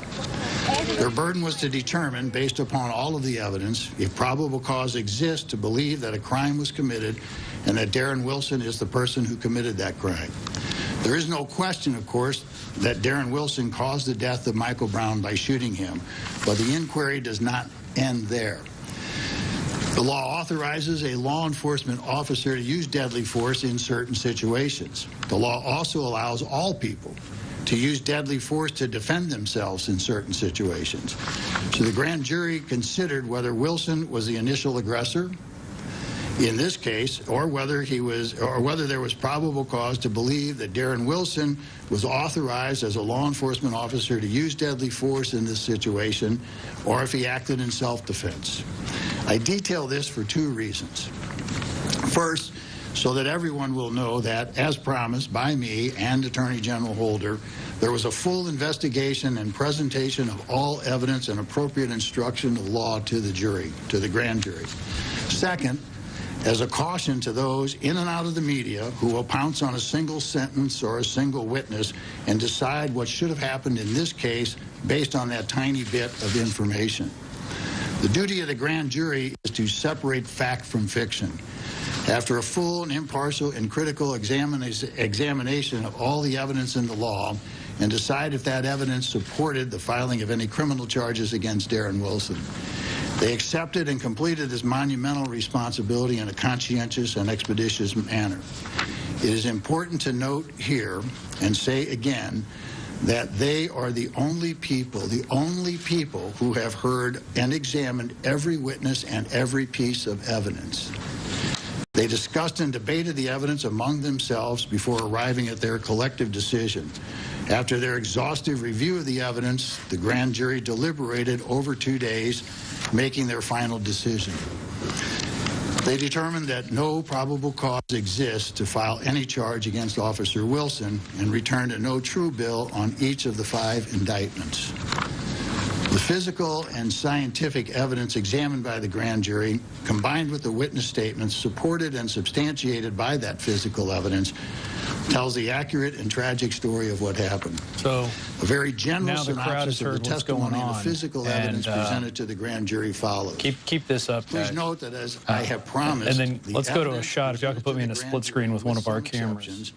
So the official word has been read out that there will be no indictment after a long explanation from Robert McCullough, who is the prosecutor. And he's given the word. It looks like people are starting to file out. Joe, can you hear me? What's the mood like right now? It looks like people are moving away quickly. Yeah, people are running all over the place. Have you heard any yells or screaming or chanting or anything? Everybody just screamed. Everybody just screamed and bottles just started flying. Wow. Cars are trying to get out of the area. What's Jakari's... People are screaming and cussing right now, and it's not looking good. Right. And where's Jakari in all this? He's standing right in front of me. Okay. Oh, that's him. Okay.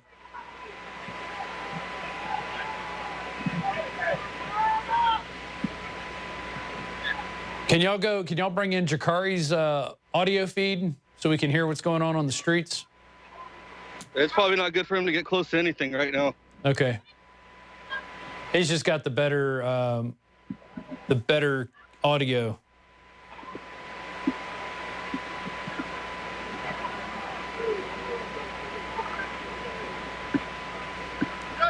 Okay.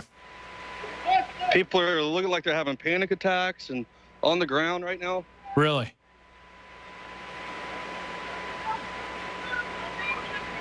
Well, this is live news as it's unfolding. We have our 2 reporters on the ground there, Jakari Jackson and Joe Biggs.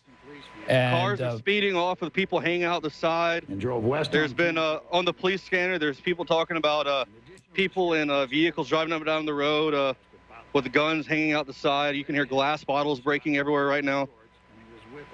Yeah, people are angry. What are those the people with the yellow shirts? Are they observers? Amnesty Now. Okay. Yeah, so those are observers. We saw them last time you guys were there when all the events took place. Have you seen any police presence at this point? Very light, very few. Most of them are staying inside. I saw one guy in full riot gear peek his head out, and then he looked and saw the crowd, and then that didn't last too long. Now people are running towards the police station.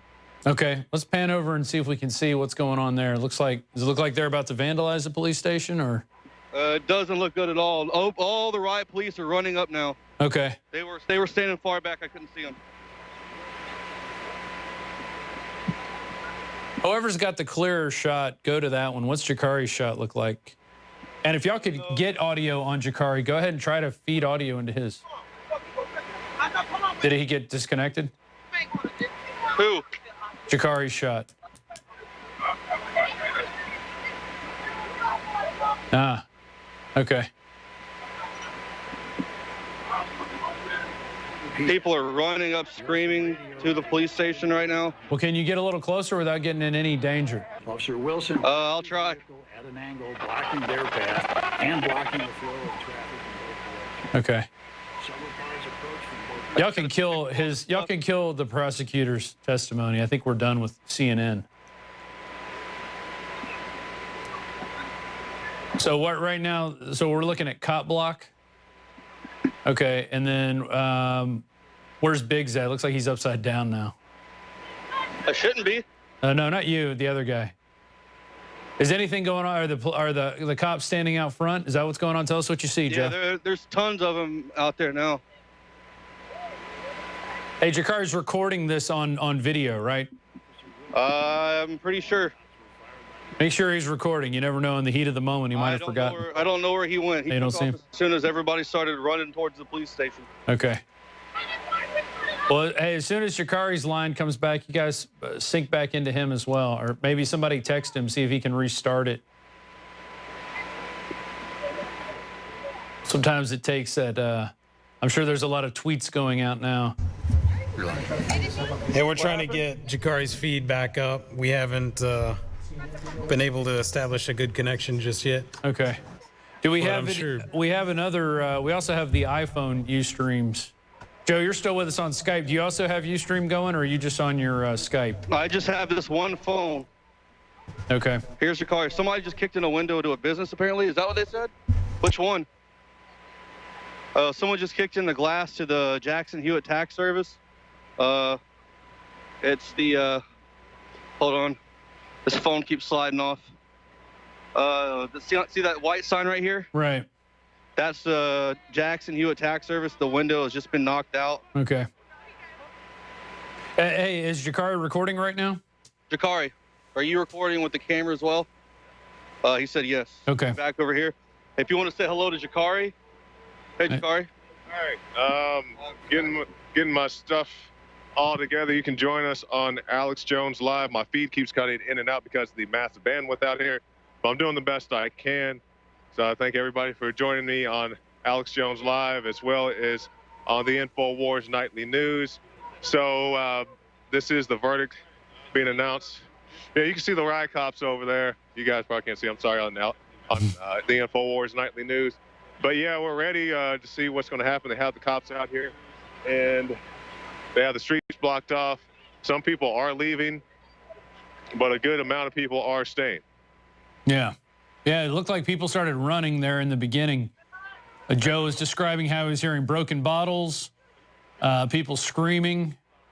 Obviously, people are mad about this. This is not the outcome they were looking for. But what would have, an indictment still could have been overturned by the prosecutor. He also still has the ability to prosecute if he feels like it, although I think he's going to use the anonymous secret tribunal grand jury as his cover not to go after Officer Darren Wilson. Jakari is trying to get a little bit closer if you guys want to cut to him at all. Yeah, his feed seems to be going sporadic in and out, which... Well, in a minute, whenever you guys want me to, I'm going to try to break this tripod down. Okay. Go mobile with a Skype and walk around. Yeah, that's fine. Why don't you go ahead and do that? And hey, Jakari. There we're seeing some aerial footage from a local Fox TV station. 8:30, about almost 8:33 p.m. right now in Ferguson. So a lot of people up at the barricade. There looks like a small contingent of police officers with riot shields. But it doesn't look like anything widespread is broken out, at least in this part of Ferguson. But we're going to be monitoring this as we go along. Obviously, we have both our guys on the ground. They're going to be Ustreaming later after we break here from the live portion of the show. You can watch us at infowars.com/show for the free stream. You can join us on prisonplanet.tv and share your username and password with up to 5 people. And also, on the roof. We're on the Alex Jones channel. And Joe right now is pointing out a sniper. How many snipers do you see on the roof? I don't know, but everybody, I can't see him yet for I'm too close to the building. But there's a lot of people getting very angry and pointing up at the roof. Yeah. And that's the roof of the fire station right there in Ferguson. What street are you on right now? What street is this? South Florissant. South Florissant. So just, and as in terms of the quick trip where all the protests originally kicked off, how far is that from where you're standing? Maybe 2.5, 3 miles, if that. Okay. Quick 5-minute trip. Yeah. Now, are you guys able to get out in your vehicle, or are you blocked in inside the blocked off area? We picked a spot further down. Okay. And if you guys can cut our feed real quick so no one knows where we're at. Yeah. Are you guys going back to your car? Yeah, I'm going to take this tripod and put it up so I can be a little bit more mobile. Okay. And not have as much stuff so I can stay live with you guys on Skype. Sure. Also, if you could run your, someone could run the other phone on Ustream just so we can. We don't have a way to hook all that together. Oh, you don't? Okay. No, I'm going to have to run Skype for now, and then when we're done, I'll go to Ustream. Okay, gotcha. All right, well, we'll check back in with those guys in just a second. We've got more going on here. Man, obviously, this is not the outcome people were looking for, especially the protesters there. But as we pointed out weeks ago, it didn't look like there was enough evidence to indict Darren Wilson.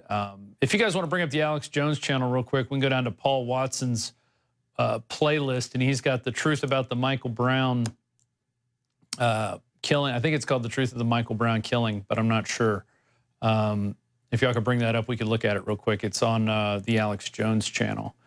And he really lays out the evidence. Just scroll down to the Paul Joseph Watson playlist.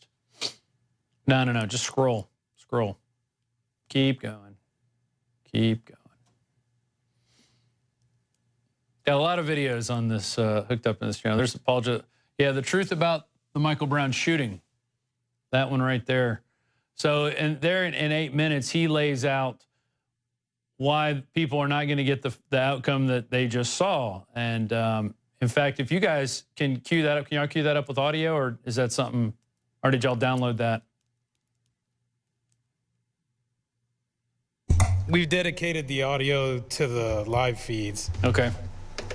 So we can do it. We just got to give us a second. Yeah. Okay. Well, in the meantime,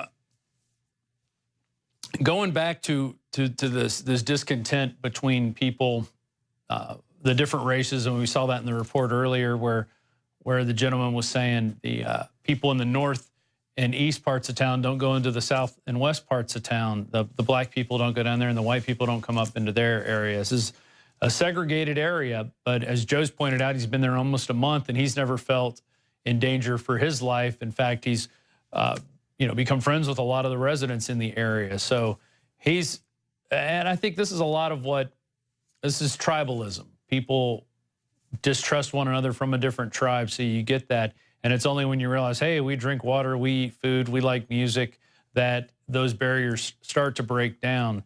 And I want to go to a... all right, we got that report. You got that ready? You want to go to that? Yeah, let's go to... This is Paul Watson's report, and this is the truth about the Michael Brown shooting. And he's going to lay out pretty convincing evidence as to why we saw the no indictment verdict handed down by the grand jury. So if we're ready for that, let's go to it.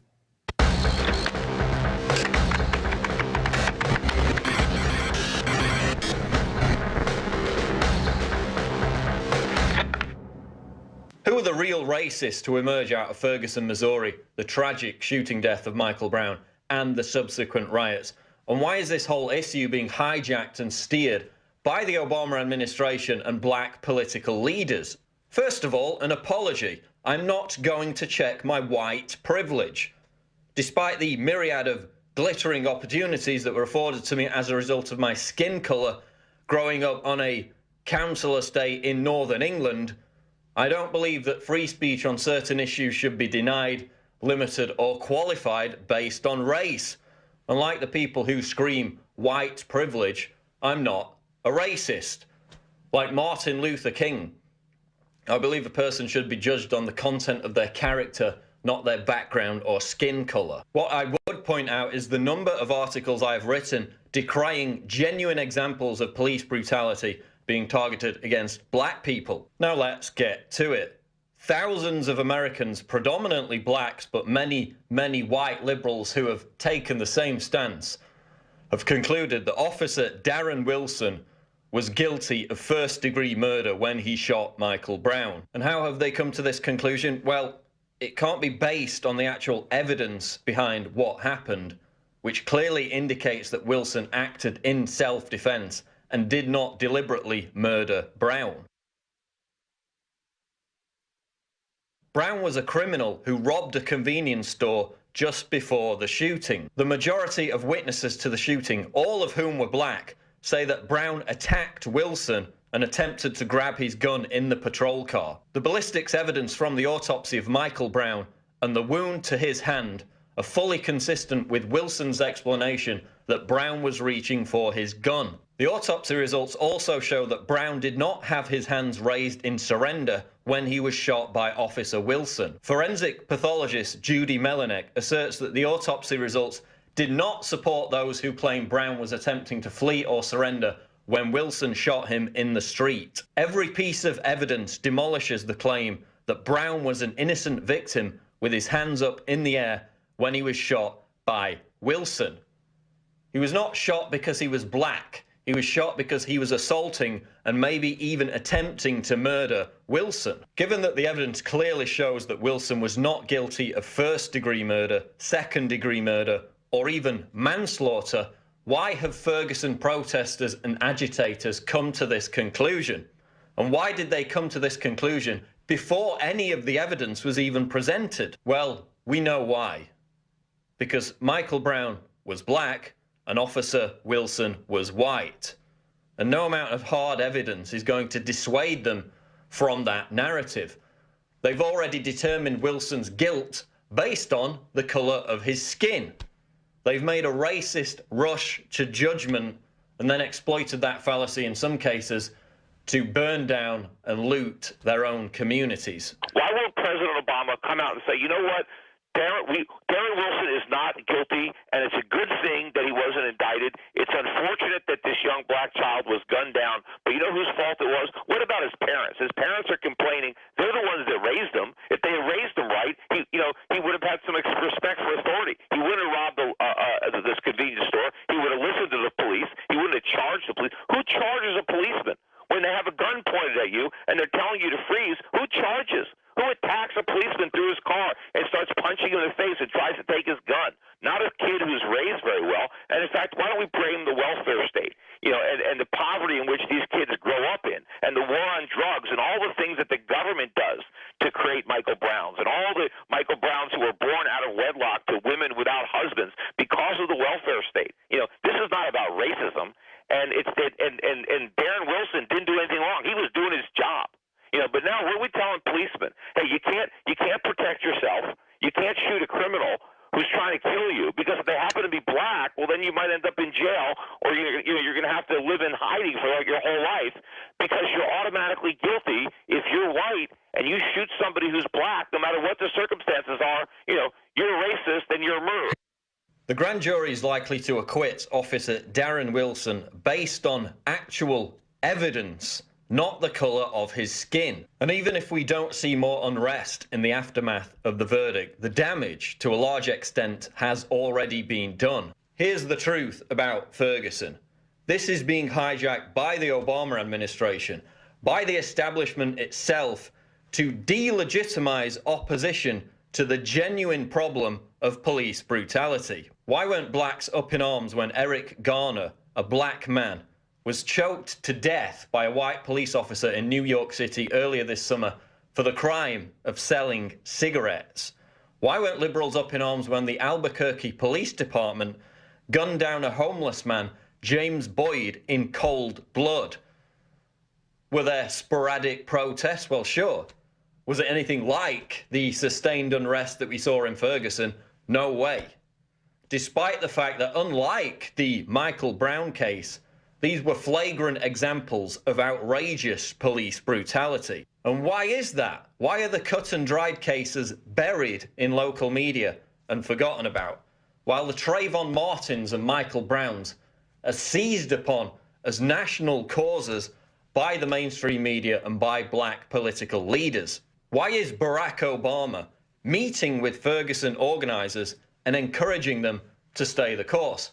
Why is Al Sharpton, the FBI snitch, an alleged cocaine dealer, and Uncle Tom who doesn't give a damn about black people, acting as a conduit for the White House while stirring up resentment in Ferguson?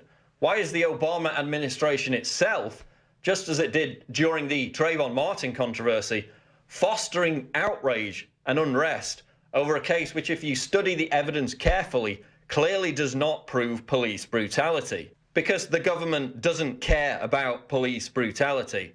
The government does not care about blacks.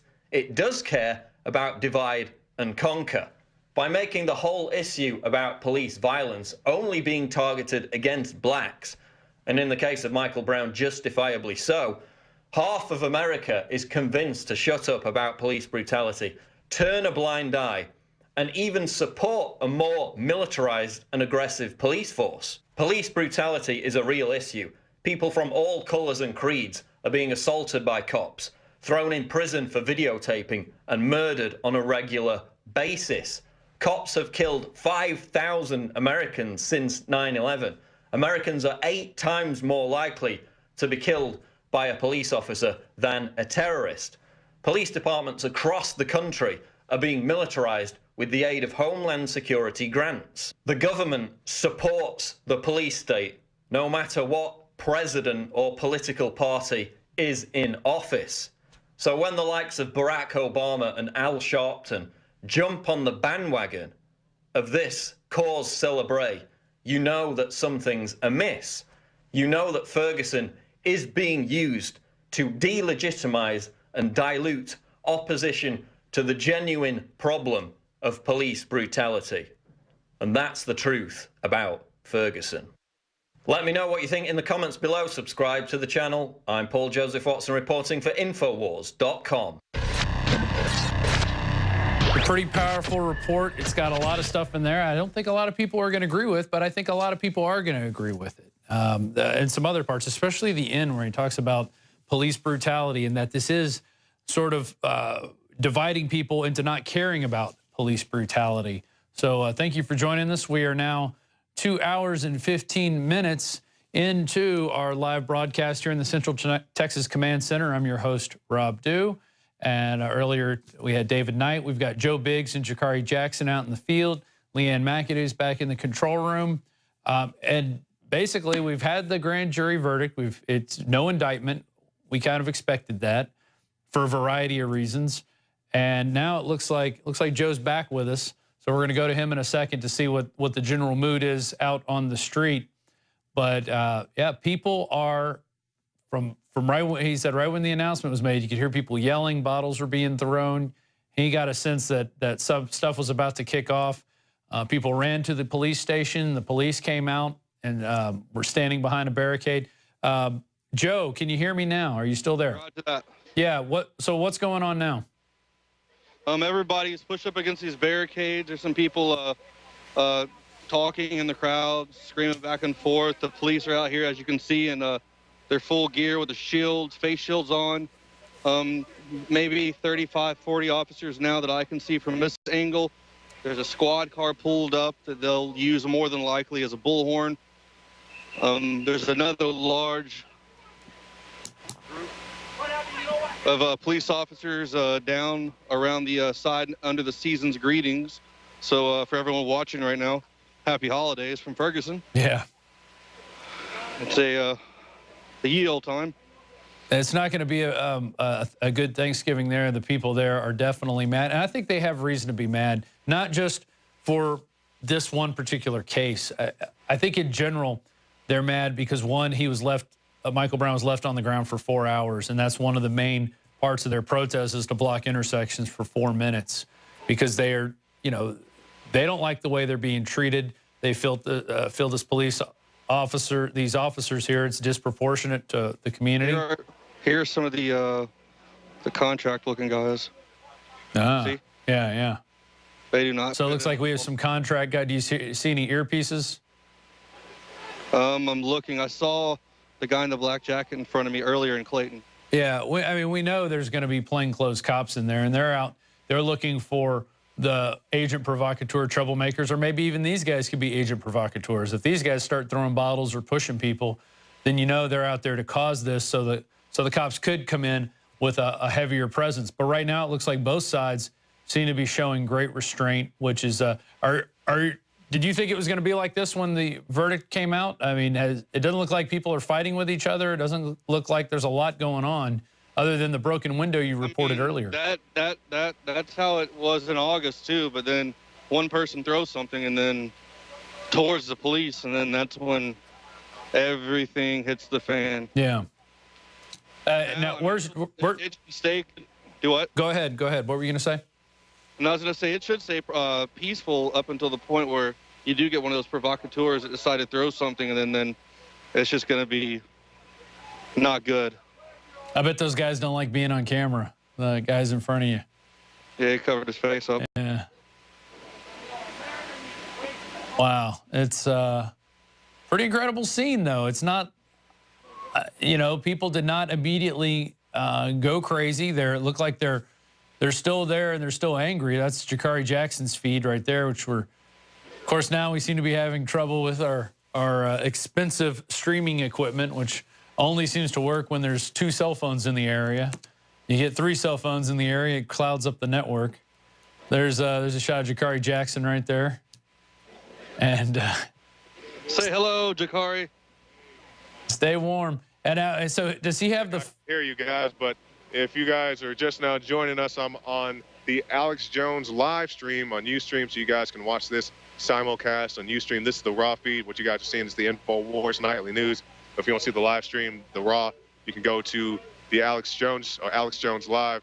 I'm paying very close attention to what the officers are doing over here to my right. There's also, you guys probably didn't see, but if you look on my live stream, the last one I had on that corner right up there, Joe Biggs, there was a spotter on that corner. I'm sure you guys can't see him with the iPhone. I'm sure he's still up there. But he was looking down with his binoculars into the crowd. Many people out here. A few people left immediately after the Darren Wilson verdict, but there are people that remain. So we have a good amount of riot police in the area. And, yeah. So that's the situation right now. Everybody's been pretty peaceful. Immediately after the verdict was announced, there was a guy who threw a bottle at the firehouse over here. So there's a lot of things going on. What's your number of people out there now? How many people do you think are out there, protesters and police? All right, so, yeah, everybody's pointing out the helicopters, all the other things going on. Once again, I'm streaming on this camera as well. 500 people? Okay. I would say there's maybe 500-600 people standing out here in the streets, and then you've got 35-40 officers now. I know they have way more than that because there's at least 100 vehicles in the back parked. Yeah, and you guys were showing this from earlier reports from your Ustreams where there'd be 20 or so police officers out front, and then all of a sudden they would get reinforced by a larger contingent, or they would go back and get replaced by another group. These guys are working on shifts, and they are getting paid with taxpayer money right now. So this is all being, one way or another, the New World Order is, you know, paying people to be out there and control. Well, they're all inside right now. The fire department, they just peeked their head out, and people started cursing at the door. So they're all sitting in there right now watching. I know they have a lot of their computer screens up watching all of our live feeds. A police officer the other day recognized me from watching the feed and said, "Oh, I watch you."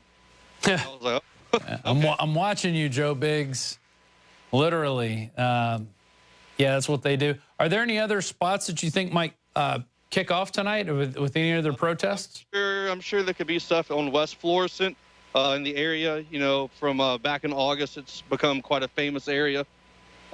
Possibly the Clayton area as well. That might not be till tomorrow, though. You know, a lot of these people are going to go back and... Oh, hold on. What are they saying right now? The police just came over the thing. They said anybody in the road is now part of unlawful assembly. Oh, there's gunshots. What? People are shooting. People shooting in the parking lot right now. Everyone's running. Well, there's gunshots everywhere. All right, well, you guys stay low. All right, guys, we've had gunshots reported on Florissant Street right in front of the police headquarters. Everyone's screaming and running. I heard about 3 or 4 shots. We are right on the front lines of the InfoWar now. We got Jakari Jackson and Joe Biggs. It doesn't look like everybody's scattered. It still looks like there's a big group of people, but we did just see a bunch run. Yeah, most of the people from the road did. Right after the police officer came over the radio, he told everyone to disperse because it was unlawful assembly. Then you heard the gunshots. Did it sound like it was a shot coming from the protest area or from the police area? The parking lot across the road where we've been streaming at the past few days. Our undercover friends, they still look like they're standing down undercover? They're staying. Oh, someone just threw a bottle in towards the police area. I just saw that. It just flew over. It just went right over towards the squad car. That was crazy. But we're getting it live as it happens, folks. We're now 2 hours into this almost, and we still haven't taken a break. We might take a break here in a little bit. We have a couple special reports. Leanne McAdoo did one today talking about what's going on with the drug culture and the gangster rap culture and how they're intertwined with the prison industrial complex and how they're intertwined with big media and how a lot of the media companies are also invested in the prison industrial complex. So they need to get more people into that system. And what's one way to do that is to glorify drug dealing and violence to young kids to get them into that lifestyle, which then, well, puts them into the prison, the gangster rap to prison pipeline, as Rick Ross stated. And she's got a report on that coming up. Interestingly enough, guys, I have on my sheet there a link. I just want to bring this up real quick. There's a channel called, I can't even see the name of it. It's Underground World. It's WSHH. What is that? World? Does anybody know what website that is? World Star Hip Hop. Yeah. They posted our Rick Ross piece that we put together. Over the fence into the police officer side right now. All right. Well, it looks like it's kicking off again. Why don't y'all put me back on split screen and go back to Joe. So you're seeing more bottles being thrown at the police? Yeah, I didn't hear anything break, so more than likely it's just going to be a regular water. Plastic water bottles? Yeah. Yeah.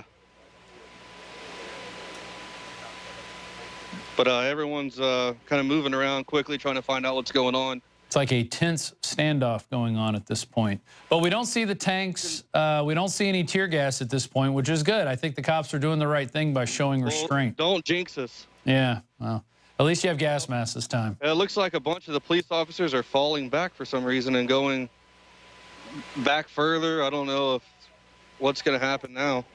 There's still a line being held, but quite a bit just went into the back parking lot area and left. I don't know where they're going.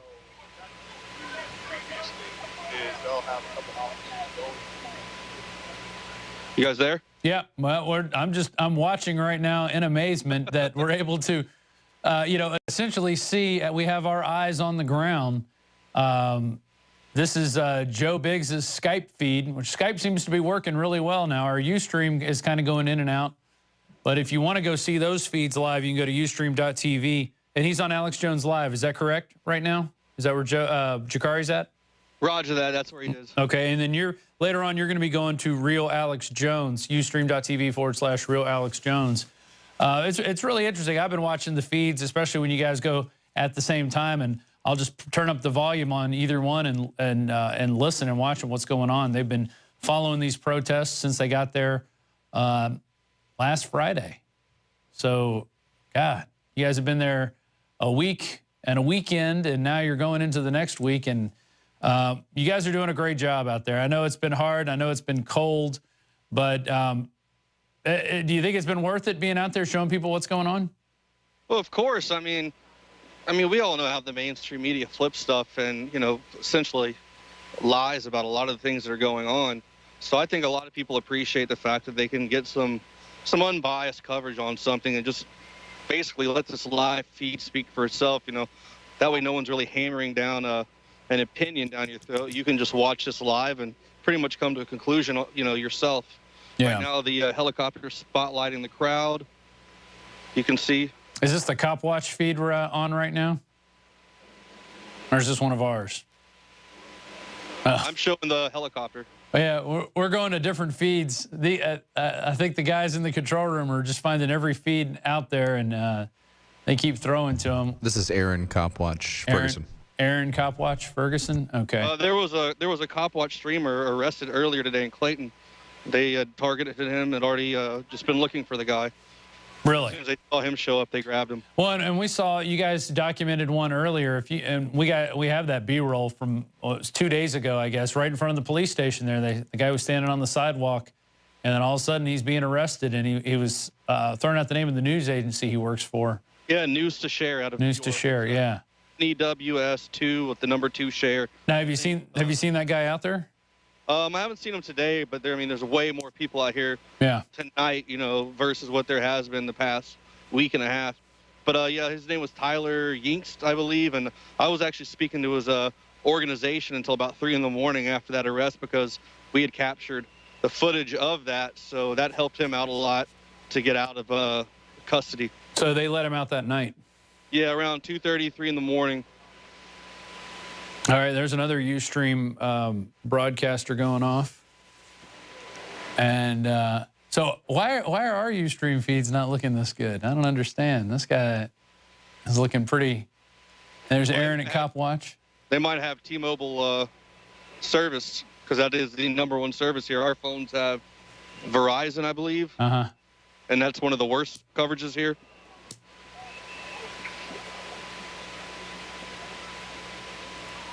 So, Joe, are you still back at the police station? I guess we're on your feed right now. I'm directly in between the police station and the fire department. Okay. You can see. It looks like there's a standoff, but it doesn't look like anybody's. The protesters are not advancing towards the police. They're staying behind the line. There's a cluster right there of the SWAT officers, and they are staying in a tight group. They're basically a cube right now. They have the shields in the front, and it looks like if someone tries to bust down the barrier, the metal barrier over here, that they will advance and try to essentially block that area off so protesters can advance on the officers behind that wall.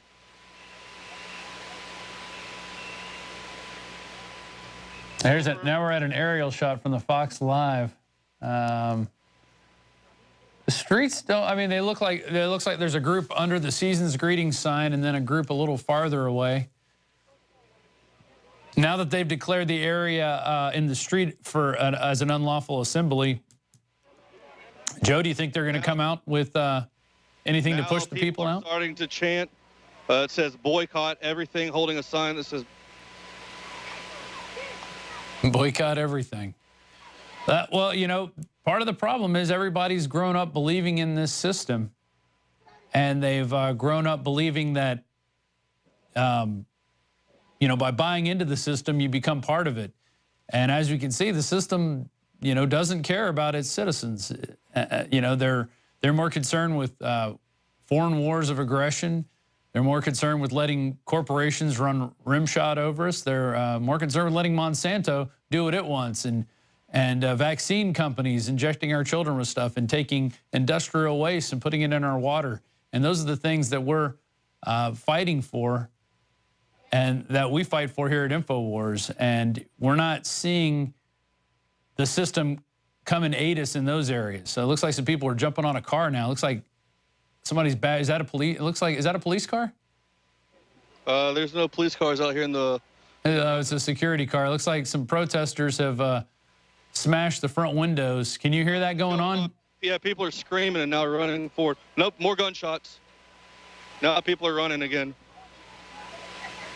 Wow, that is just an amazing scene that is unfolding. They're running right now. Are they retreating? Oh, what is going on? I don't know, but everybody's running right now. The cops just ran back. I don't know what's going on, but everybody is running right now, and the cops are hiding behind the car. Huh. Oh my God. You can see they've all gotten behind the cars. Yeah, it looks like, okay, now we're seeing something from CNN. There's a security car that has been, the windshields, headlights have been broken out. We can see a shot of the cops now. They're down, they're in a crouched position. Get your ass down. Hey, pull your head out of your ass. Fat boy, you better get down. You're a big target, you better get your fat ass down. You're a big target, you better get your fat ass down. You know what that is, don't you? You better get down, fat boy.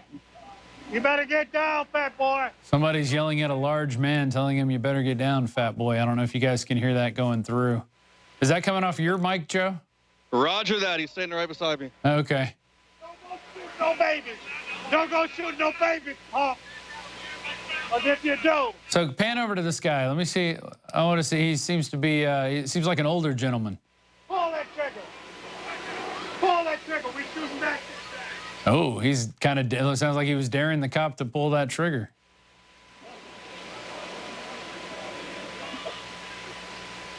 But the cops seem to be standing down. They're not, They're behind the cars right now. Yeah.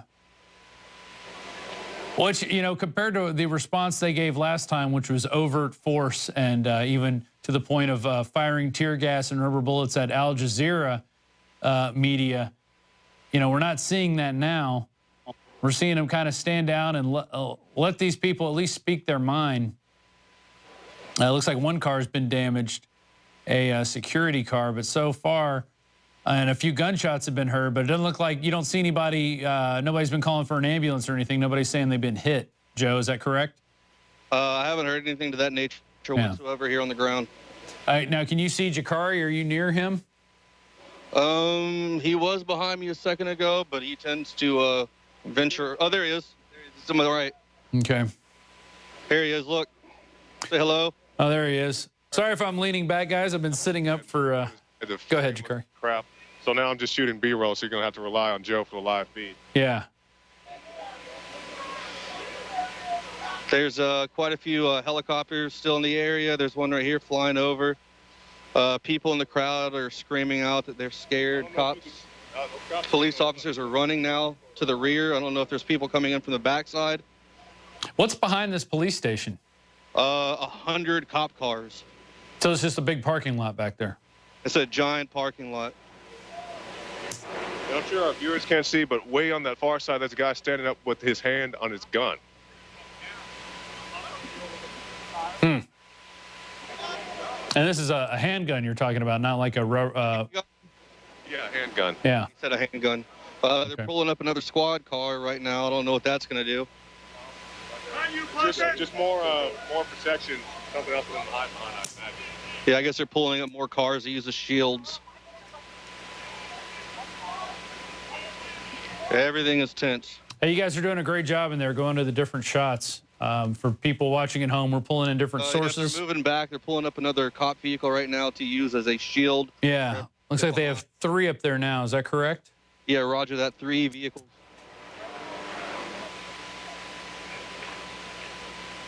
Very tense situation right now. Neither side has made it seems to be an overtly aggressive move. We saw some protesters destroying a car earlier. INFOWARS.com. Yeah. Yeah, we're live, people. It's 9:07. We've gone 2+ hours into this, and I wouldn't mind going to a 5-minute break and playing a report, but you think you're ready for a quick break to kind of regroup and assess the situation? Yeah, I'd like to put my hand down for a minute where I'm not holding this and get a drink of water. Sure. Okay. Why don't you get a drink of water, guys? Tell Jakari in a little bit to try his good Ustream again, see if we can get a bit better signal. And Joe, how's his did he totally cut that stream out and he's on his phone? Is that the way it's working? Not you, Joe Biggs, but Joe. He's just filming right now. I'm getting B-roll. Okay. I'd like him to try it back in a little while and see if we can get a better shot. But yeah, Rob, the Teradek, there's so many cell phone signals out there that are eating up absolutely all of the bandwidth on both of his devices that he has just abandoned them. I know, I hear you. And then I look at these other amazing views we've gone to from everybody else's Ustreams. They've seemed to have figured out how to do this. But we're learning as we go here. So it's the phone carrier. Well, I think we have all the dongles for all the phone carriers. I think we beat that. Yes, we do. We have for all the phone carriers, but maybe he just needs a cell tower in his backpack and just walk around. Maybe that would work. Yeah. All right. Well, you know, let's go to. Hey, Leanne, you want to introduce your piece? Get on a mic. I want you to introduce it here in a second. We'll go to a break after this, and then we'll pick up and see what's going on with Joe and Jakari down on the ground in Ferguson. Right now, it looks like cops are lining up a bunch of cars to form a protective barrier, and the police are massing behind that. From this World Star Hip Hop, is that what it is? World Star Hip Hop. They posted our Rick Ross piece that we put up. It's on the Alex Jones channel now, talking about the CIA drug connection and how that relates to the prison pipeline into the prison industrial complex. Well, it's received nearly 400,000 views, 382,000. On our channel, it's got about 60,000. So it's amazing to see somebody else grab something on another venue And that's how big the web is. You cannot contain the web. If they stop our channel, we can still get the information out there. People can still grab it and send it to their friends and talk about this, and it gets the conversation going. This was a big debate that came out in the late 80s, early 90s about the CIA crack cocaine connection with Gary Webb writing the Dark Alliance series. And it's, we're still talking about it today because no one's ever been held accountable in the CIA for this, for bringing these drugs in. It's always like this. We always see, and now we got Obama, I guess, making a statement. Oh yeah, I'm sure he's satisfied with how this is going to go. This is going to turn into a state-run riot essentially, and the state is fully in charge of how they disseminate the information. The grand jury came to a decision at 1. They waited until 8 o'clock, 8:15 actually, they put it out there, although USA Today and others had put out the story before that. USA Today, as we read, no indictment in Ferguson case, something we predicted here on all fronts. But we're going to go to a break right now and then regroup with our guys out in the field, see what we can find out. Leanne, are you on a microphone? Can you give your report a proper introduction? Yeah, well, we have the rapper Rick Ross just released his 7th studio album today. And of course, when we had the real Rick Ross in studio here, he was basically explaining how, here we have this rapper who appropriated his name and his image and is basically like putting this lie out there of how he's made so much money selling drugs and it's so amazing to live his this name's gangster not Rick lifestyle. or Ross either. It's not even none at close. all. And he's just made a lot of money off of pretending to be someone else, and he's convincing a lot of young people that they too can become a star if they just get out on the streets and sling drugs. And even though, more people know him now more for talking about how he likes to eat pears, it's helping him with his diet, and he's lost all this weight, and we know he's not out there the neighborhood drug dealer. He's still, now his 7th album is going with this. So basically, I'm going to talk about how that is just a big lie, and it's all part of the media machine. And rap and hip-hop music is used to continue to funnel in young people into the system, because you have media companies. There's just, the 6 big ones are heavily invested in the prison industrial complex. So how are they going to keep funneling money into their prisons so they can keep their business booming? Well, they've got to continue convincing young black males and Hispanic males disproportionately they're imprisoned. It's really got to sell that lifestyle to them. And there's plenty of white people dealing drugs too. This is not, they're all sides are dealing. Everybody's dealing drugs, including the very white CIA. Yes, is bringing in a lot of drugs and via black operations in Afghanistan and down in South and Central America. And we're even working with the Mexican gangs and drug dealers there. We're giving them guns. Hey, Rob, I hate to interrupt you guys, but Joe Biggs has got some important stuff going on right now. If we could go to a shot of him. Yeah, go to it. Out here, I can hear the loudspeakers. Yeah, the big vehicles are here now. You can hear them saying stop throwing objects or they're going to start arresting people. They're getting loud. So just when you thought you could go on a break, it picked up again, right, Joe? Oh, yeah. They got the vehicles out here. It's back to August again. You're going to have your arm in a cast by the end of this. Stop throwing objects at the police immediately, or you will be subject to arrest. Oh, and you've got a good sound control mic, and that came through perfectly, so that's got to be really loud. About 200. Oh, I just heard gunshots again. You can hear. Stop throwing rocks at the police immediately, or you will be subject to arrest. Have you seen any rocks thrown? They're throwing stuff at the I Love Ferguson store because apparently that is a Darren Wilson supporter store. Oh, yeah. And we'll leave it at that. They're not going to get much love today. First, immediately, if you are in the middle of the street, you are unlawfully assembled, you will... Oh, there's gunshots. More gunshots. Yeah, I heard that one. And we've got a mic that specially controls the sound. It's not an omnidirectional, although you might want to try to plug in a shotgun mic so you can actually aim it at areas. They just threw a bottle into this building right in front of me. Yeah. Through the window.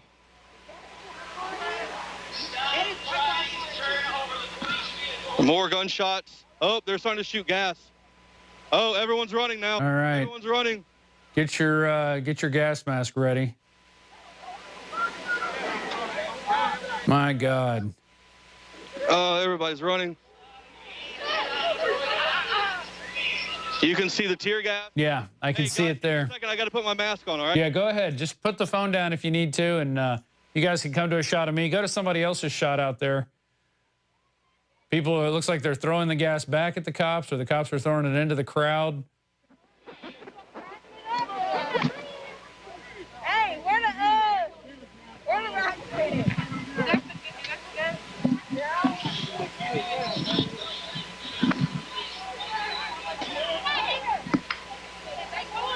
Yeah, this was bound to happen. I thought it was gonna. Yeah, that's pretty interesting. Showing that with you got the president there talking about real issues, like how about all the immigrants that you've just allowed into our country by keeping our border wide open? How about all the guns you've been giving to the Mexican cartel so they can deal drugs? There's a brave soul just picked up that tear gas canister and threw it back. Tear gas is here now. It's everywhere. They're shooting all around us. Joe, can you still hear me? Yes. Okay. These masks are awesome. Oh my God, the stuff in front of me is on fire. Everything's on fire. Get a shot of that. Yeah.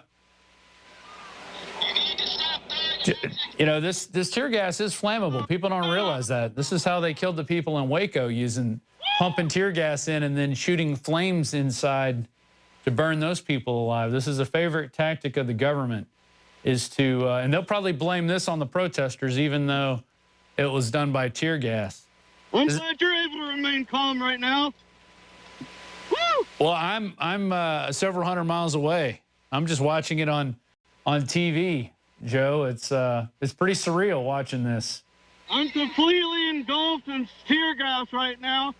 I'd like to thank you guys for purchasing this tear gas The masks, yeah, those are Israeli gas masks. I think one thing the Israelis do really well is make really good tear gas gas masks in general. So there are a little fires kicked off. Amazing after all this rain, and you still have a fire burning up grass. Is that what that is? Grass out in front right there? Yeah. Yeah. You can hear they're advancing right now. The military vehicles are advancing. It looks like 3 MRAPs.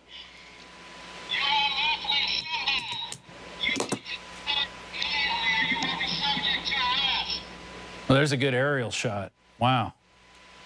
Here they come. The dichotomy of the president telling everybody to relax, and civil rights leaders. He's going to go play some golf soon. And enforcement officials. I've got my race baiters out there working to help inflame the issues. Solutions. We're not worried about real police violence in other areas where it's cut and dry. We're worried about this ambiguous case.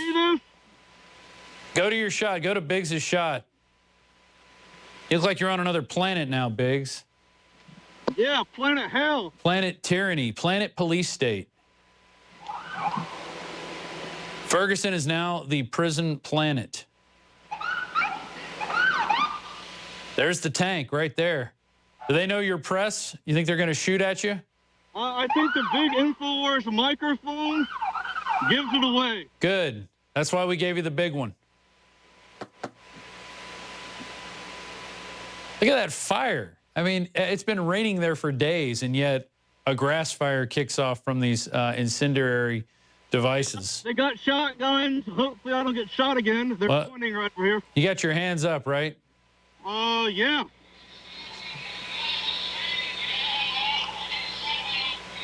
Now, which way are they going? Are they going back into... They're going back towards the police station and the fire department. They are assaulting down South Florissant in the direction of that. It looks like most people are scattered because they don't have these amazing gas masks. Yeah. It looks like they're shining the light at you, assessing you right now. Do they know you mean no harm, right? Hope they don't think you started that fire. No, I wouldn't stand beside it if I did. You're just trying to get a little warmth. Did those vehicles come from the police station or did they come from down the street? Okay. God, they both got their spotlights on you. That's okay. They can follow me on Twitter at Rambo Biggs. There you go. Maybe that's what they're looking for. Maybe they're trying to figure out what you're wearing. Like, why isn't he running from all this gas? Are they all wearing gas masks? Oh, yeah, of course. There are hundreds and hundreds of police officers out here. Right now, Alex would say, go up and talk to the cops, engage in them. Don't do that. I don't think you should go anywhere near them. Don't take a step towards them. They're getting shot again. Right.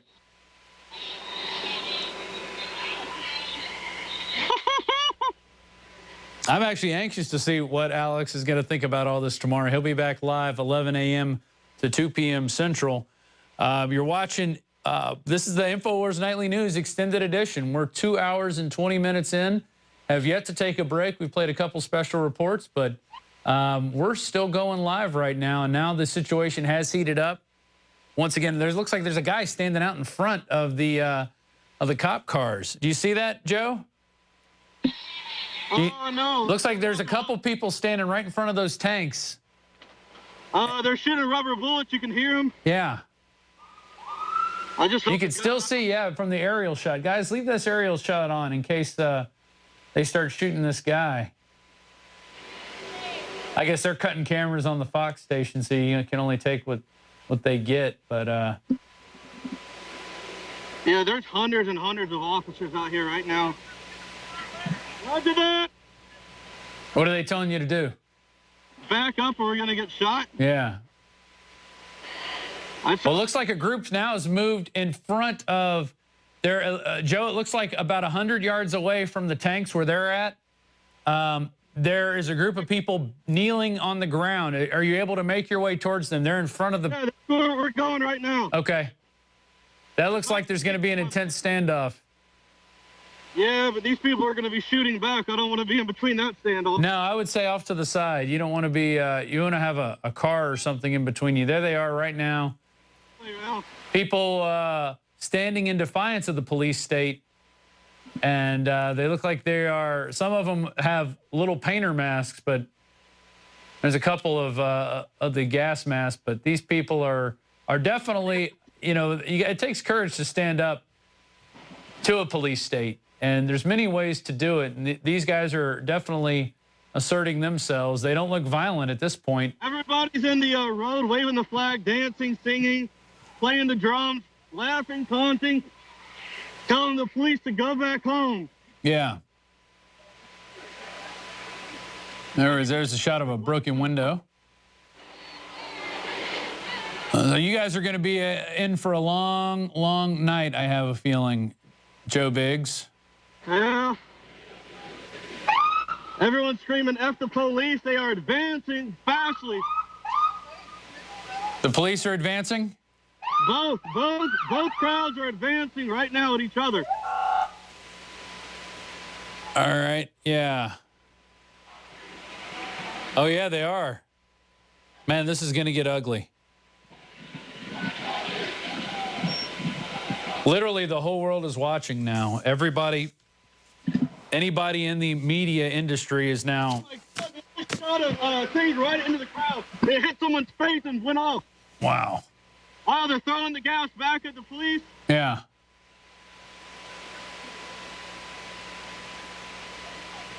This is exactly what happened the last time you guys were there in your first trip. This is the same thing is now kicked off. The police showed restraint for about, let's see, about an hour. About an hour and about 10 minutes ago, they started throwing gas into the crowd. Are those rubber bullets? No, they're shooting tons of gas and flashbangs. Oh! Keep your head down. Joe, if at any time you feel that it's too dangerous, you know, you do not need to, I do not want you getting in harm's way. Hey, do you know where Jakari is? Do you see him? Jakari. He's right in front of me. Okay, good. You guys try to stay together. That's the best thing you could do at this point. Look at that. No, you're good. INFOWARS gas mask in action, folks. And that's, once again, thanks to your support, we're able to send our reporters out there and see what's going on. You can see people scattering now. We're on a overhead shot from CNN. There is gas everywhere. This looks like a Hollywood production. I don't think this could be scripted any better than. Brought to you by the Obama. Look at that. This is some amazing footage. There's tons of, someone threw a chair or a table, it looks like. The glass is busted out here. Yeah. More glass busted out everywhere. This is the Mexican restaurant. The Quiznos is busted out. There's another. And see, you know, taking this out on small business owners isn't going to change anything. You know, I think when they were directing their protest at the police station, that's where, you know, that's where the issue is. It's not with small business owners. Quiznos isn't necessarily a small business, but it could be franchised out. But a Mexican restaurant, 9 times out of 10, those are small businesses. People are shooting now. I heard gunshots. Is it handguns or do you hear rifles? Sound like a handgun. Yeah. Jakari. Hey, Jakari, good? Once again, our guys are being protected by infidel body armor while being out there. This is a very intense situation right now. The cops have definitely deployed their forces there trying to push the protesters back. But, Joe, there's no dead end to this road, right? It goes on for miles. So this could go on for all night. Yeah, this could go on for quite some time.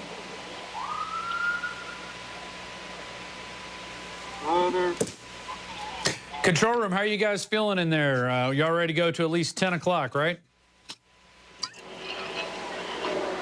Yeah, we all feel excellent.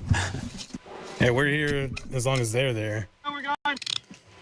There's a medic walking down the sidewalk asking if we're okay.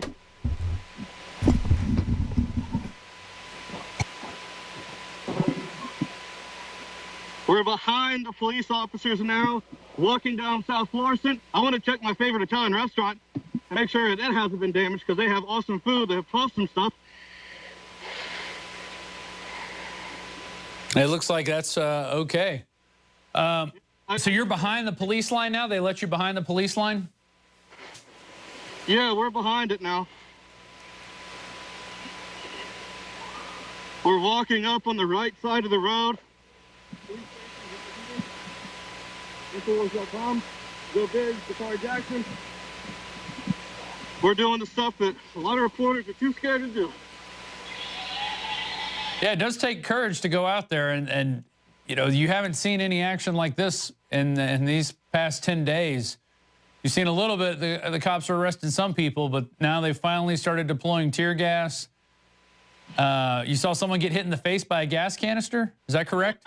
Yeah, so I saw it go right at their face. They ran off and screamed. It didn't look like that felt too good. I'm sure it doesn't. What are they saying over the speakers right now? It's pointed towards the front. There's cops running over here now. So you're back over by the police station in the barricade from earlier today? Yes. I'm walking along the side of the advancement of the police officers. And at this point, they don't seem to be targeting journalists. Is that correct? It's still early.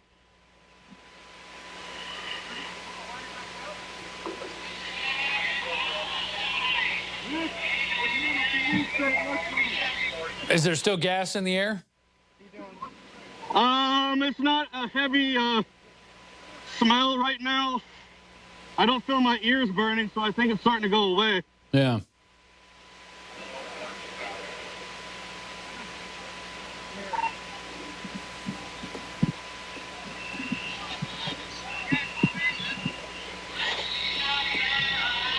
Let's go see if our vehicle's good. Wow. Joey, is that just on YouTube? Yes, that's just on YouTube. All right, so we got over 10,000 people watching us just on YouTube. Our Ustream seem to be down at the moment, and how many are watching? Do we know how many are watching on /show? Is that something? Our audio We're guy? tabulating that right now. Okay, our CJ.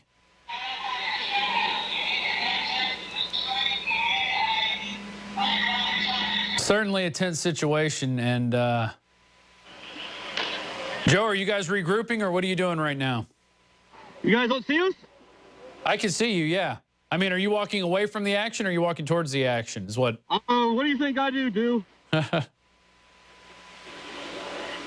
I'm now going in front of the police. I wouldn't do that. I know, that's why I'm here.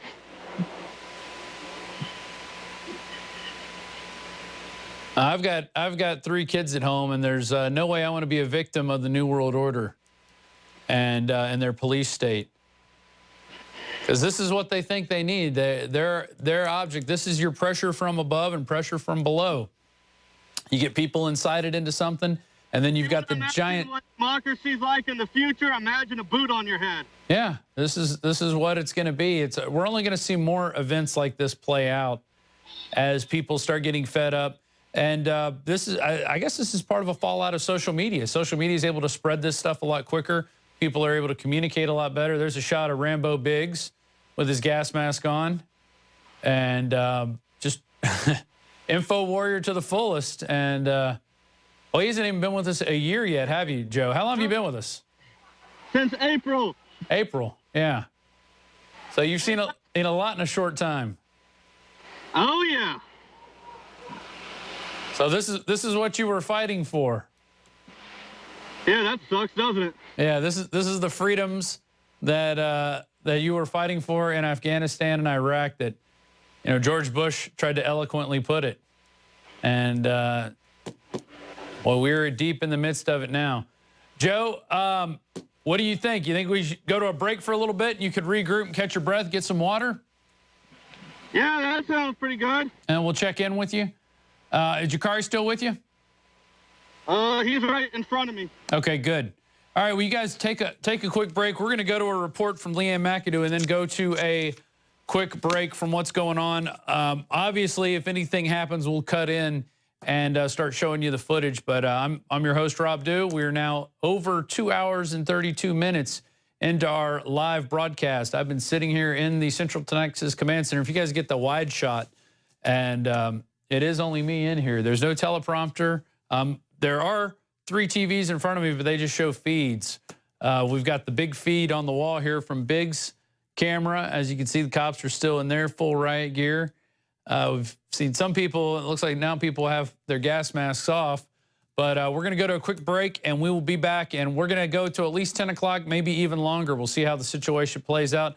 But you're watching this, and it's your support that helped put this all together, being the PrisonPlanet.tv members, going to the stores. And I want to remind you, right now, if you're watching this, go to INFOWARS.com and sign up for our newsletter. We're going to have 3 specials coming out Wednesday, Thursday, and Friday of this week, which are going to have some amazing deals, stuff we've never put out, some amazing deals with health products, some preparedness products, some informational products, stuff you've already seen, but never at these prices. So you need to go sign up for the INFOWARS Insider, and we will put out the days. You'll get a 24-hour advance notice, so you can get in. You know, right now we have the Silver Bullet, which is running low on stock. Once again, we got a bunch in, but as people want to get prepared and get prepared for themselves and not wait for the government to take care of them, you see these items like this, we just can't get them in the door fast enough. So we're going to go to this report from Leanne McAdoo. We were talking about it earlier,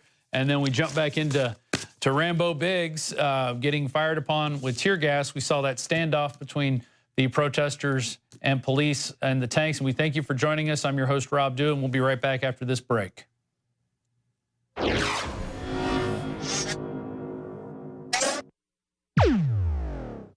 In the past decade, we have witnessed unparalleled scientific discoveries in the area of health. But no one has put together a formula that focuses directly on brain health, nerve growth factors, and optimizing your cellular energy at the same time. DNA Force is one of the most expensive formulas to produce.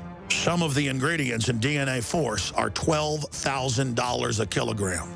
We are using the coveted, patented, only American source of PQQ, CoQ10, and more. You want the best that's out there at the lowest price anywhere?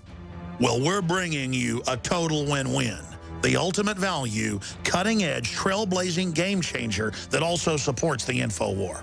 We have produced a limited run of DNA Force, and it will take up to 12 weeks to produce more once we sell out. Secure your DNA Force today at InfoWarsLife.com or call toll-free 888-253-3139. DNA Force from InfoWars Life. The average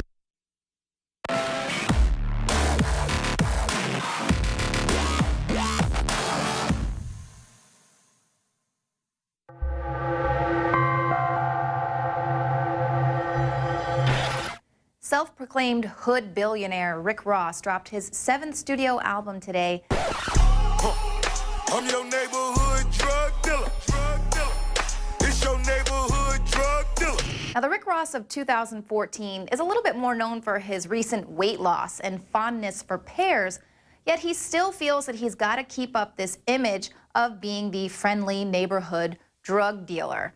Now, why is this? Does he really think that his fans won't appreciate an album about the miracles of a good juice cleanse? I eat pears now and shit like that. Shout out to all the pear. Of course not. And that is the hip-hop psyop. How else will the establishment prime the youth for a life that leads to prison without selling them on the gangster lifestyle? The rapper Rick Ross is nothing but a soldier for the New World Order. He is priming the youth for a life in prison, and he's laughing all the way to the bank. Here is what the real Rick Ross has to say to this name-jacking rapper. To William Roberts, a.k.a. Rick Ross, who's using my name, I'm inviting you in to come with me. Let's fight this culture. Let's fight this penitentiary culture that hip-hop's been spreading. Let's make a difference. But so many of our friends who look up to you and look up to me are out on the streets thinking that they can go out and sell drugs and parlay that into a record career.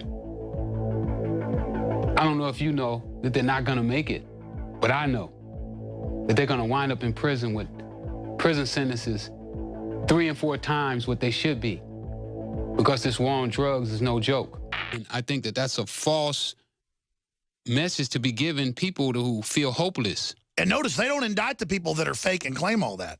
No, they want them out there like a lanternfish has that light to get the little fish to swim over so they can eat them. Have you ever thought to yourself, why is this person so popular? Their music sucks. Well, we all know that the music industry is a machine, a giant machine. 90% of what Americans read, watch, and listen to is controlled by just 6 media corporations. Those media companies own and control all of the channels through which an artist becomes popular. They own the networks, the radio stations, the award shows, the movie studios, the magazines, the cable channels. Without any regard to their actual talent, a person can be launched into superstardom overnight. And here's another shocking truth. The people who own all of the media are the same people who own all of the private prisons. The prison industrial complex is a booming industry, and just like any industry that needs a constant supply of raw materials to keep up with demand. Sorry guys, we're gonna have to cut in. We've got some developing. He's done some really great legwork. Full fade down, thank you. Sorry, we're gonna have to cut in here. We've got some developing news here, actions happening. This is Joe Biggs' feed. Can Joe hear us? This is Joseph. Joe, we heard you said they were bringing dogs out. Have you seen dogs? Now I can. Yes, there's dogs out here. Wow. Are they attacking people with the dogs? There's probably like 800 officers out here. The wind is starting to pick up, so this window is busted out at the fire department. Yeah. So you're standing in front of the fire department now. Okay. Where are more of the protesters at? Are they left the area? They're across the street over here, off the road over here. Yeah, keep your mic in front of you. I know it's hard to do. They're straight ahead, over this way. Yeah. So the protest, they've effectively scattered the protest. There was a shot, I think that was Jake Tapper. I'm joined now with David Knight. David, you've analyzed what the prosecutor, what's his, Robert? McCullough, yeah. Yeah, I listened to the announcement, and, you know, one of the things that he said, which is something that we hear over and over again, don't listen to anybody but us, essentially. Oh, right. You know, what he said was social media has gotten into this process, and he goes, they, quote, breed suspicion of those who are already disrespectful of the system. Oh. That's exactly the problem, and that is the problem with this hearing, this procedure, the way that this prosecutor, Robert McCullough, proceeded. What he did was he held an extended grand jury, which is unprecedented, to go for 3 months, a little bit over 3 months. Typically, it's a pro forma process. They don't need a whole lot of information there, and usually they would have a public trial, a real trial, not something that's going to be done secretly, hidden from the public, and that's really the issue. You know, don't listen to anybody else. Social media is a problem. Right. Oh, someone's shooting at us. Whoa. No, something is going on. Yeah, I just heard Joe say somebody's shooting at him. Yeah. Well, you know, David, you're going to be on camera 4 over here. Yeah, the problem is that he's talking about the process. He talked a great deal, Rob, about the process, how they had presented evidence, but then it brings up the question, if this is a prosecutor who is basically not interested in prosecuting, what is the quality of evidence that's being introduced? Is it evidence that would withstand scrutiny in an adversarial relationship? But this is a prosecutor who, again, doesn't want an indictment. Are they getting the truth? Are they getting the whole truth? Are they getting nothing but the truth? And we don't know what evidence they've been given because it is a secret process. It's the foxes guarding the hen house. And what we have people doing now, what we're seeing is people destroying property. This is only going to raise property taxes. Oh, yeah. People, the business owners there, the residents there, the people who live in that area. And it hardens people who are predisposed to one side or the other. Right. Basically, what they're doing is they're pitting black against white. They're pitting businesses against these people here. The businesses are going to say, we need more police protection. We need to double down on this. Look, these guys are rascals. They have... Boy, it looked like there was somebody there about to light something. Maybe that was a photographer messing with his camera. Yeah. As Paul Joseph Watson pointed out in his report, they have scrupulously avoided the clear-cut cases of excessive police abuse. It was only 2 months ago that they did not return an indictment on officers who were shown on store footage in Walmart shooting down a man with a toy BB gun in one hand that he was going to buy from Walmart and a phone in the other. No indictment in that case. That is an outrage. That's what people should be outraged about. More than this, there are some ambiguities certainly in this case. And I'm not saying that Officer Wilson was not innocent. The way they played this thing out, however, was, I believe, calculated to get this kind of result. It's in their interest to pit different groups against each other. It was in their interest to do this and stretch it out before the election. It didn't work then, but it looks like it's working now. Yeah, you rile a lot of people up, and then you come in with the giant police state, and people go, oh, this is what we need. Because look, now they stopped it. Yeah. But this is only going to continue. And then there's never a real examination as, do we need this many police officers? Do we need this much police force? Why are we training cops on a shoot-first mentality, on an empty-the-clip mentality? You've done. And let's say that, yeah, this shoot-first to kill. Absolutely, the shoot-first mentality is not something that we're coming up with. That's what a police instructor at the New Mexico Police Academy said. He said in this new curriculum that they were putting in earlier this year, he said, this is a shoot-first curriculum. I will not teach it. They said, fine, go. And of course, in New Mexico, that's one of the places where it's the most egregious, especially Albuquerque. The police force has a higher per capita number of shootings than anywhere else in the country by a large margin, higher than New York City, anywhere. And of course, in that area, they just, even though they're supposedly under investigation by the federal government, we know the federal government's the ones that are pushing this kind of rules of engagement. Supposedly they're investigating them. At the same time, they've just came up with a new curriculum that they're going to offer to the Albuquerque Police Department called Killology. How to survive before, after, and during. That sounds loving. Exactly. Yeah. And talking about how encouraging officers to see themselves perpetually in a war zone. And this is what we're seeing right here. They train for this. This is what they're going to move to. And we're the terrorists. We're the insurgents. We're the people that they need to be afraid of. You guys are doing some editing magic in there. Are we back on, is this Joe's feed on the on Skype? Okay. Have we been able to get Jakari's feedback? No, I heard the police saying they were moving. No, his is We still haven't gotten Jakari's feedback up. Okay. We're trying to get the phone to turn on. Yeah. But yeah, I know you're under fire. I know you guys are under duress right now, and it's not the easiest situation. But you guys are doing a great job, and we appreciate you being out there. I know you guys got a lot of fans throughout the country, throughout the world now, who are watching this stuff and learning as you go. You know, you guys even talked about earlier, nobody put out this report. We were the only ones to do this report, Army Special Forces in Ferguson for verdict, and we put out the video. It was called Secret Army Guards Missouri Courthouse. Nobody was putting this stuff out. I mean, nobody wants, you won't get this from the mainstream media. You know, they would run cover for any group like this going, oh, don't pay attention to them. There's no contractors in the area. Why would we have contractors? You know, but we're a group that puts this information out, and we'll gladly put it out because people need to know. People need to know that every once in a while, cops do go out there and provocateur stuff like this. But of course, as we hear from the prosecutor, they were the only ones who had the facts. They were the only ones who had the evidence. Anybody in social media is essentially dangerous because they're feeding a narrative out there that causes people to distrust the police. The procedures that they did, doing this in secret, is what's causing people to distrust the police. Changing their story constantly is causing people to distrust them. Right here where the fire department is, you can see that there's been damage to the building.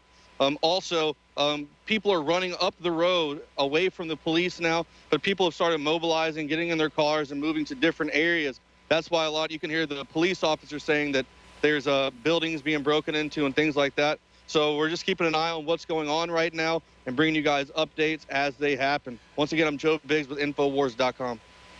I think Joe just filed a report. I think Joe is just filing a report. There you go. Hey, Joe, what happened with those people that got down in front of the police, Tiananmen Square style? What happened to that? Could you see? To who now? There were some people that were kneeling down in front of the police vehicles, kind of Tiananmen Square style. Scattered. If you can see right up here, there's another large fire back here. Is that on the car, or is that a different place? Where I was at earlier, yeah. There's another fire over that way right now, and it's much bigger. Hopefully it's not a building. They just started screaming at... I just heard a firecracker or a gunshot. Okay, don't let us get behind your armored vehicles. That's a good idea, guy. Or point your sniper rifle at somebody. I just saw the cop shoot something out into those buildings. Bottles back. It's about to get nasty again. Yeah. And it sucks right now too because they're shooting gas, but the wind from time to time gusts right in our direction. Yeah. And you know, the first couple fires that were started, they were definitely started by that tear gas. And exactly. So who knows? Maybe this car was started by that. The buildings, when they shoot them inside a building to get rid of somebody, you know, a fire could start. Yeah, but there are so many cops out here. I mean, it is mind-blowing. I've never seen this many. This far surpasses August. Yeah. Well, they've been gearing up for a long time for this. They yell at anybody who approaches them. I think it was Saturday Night Live that came on and said, well, we're all awaiting the verdict in Ferguson, but spoiler alert, there's 1,000 cops here. Yeah. You know, it's kind of a foregone conclusion with the military buildup, what they were going to do. They very well knew it. And 100 FBI agents have been sent here as well. Mm-hmm. And then I can't remember how many National Guard they said they were sending. You guys recall? No. I think I heard hundreds of National Guard vehicles and that the National Guard was being activated. Well, it looks like there's a shot from what? Is that Times Square now, it looks like? What's going on there? It looks like people are massing in different areas. If you guys in the control room, if somebody wants to get on the mic and kind of explain, it looks like they're showing somebody with a cut on their head. Probably somebody got hit with a bottle or some other object.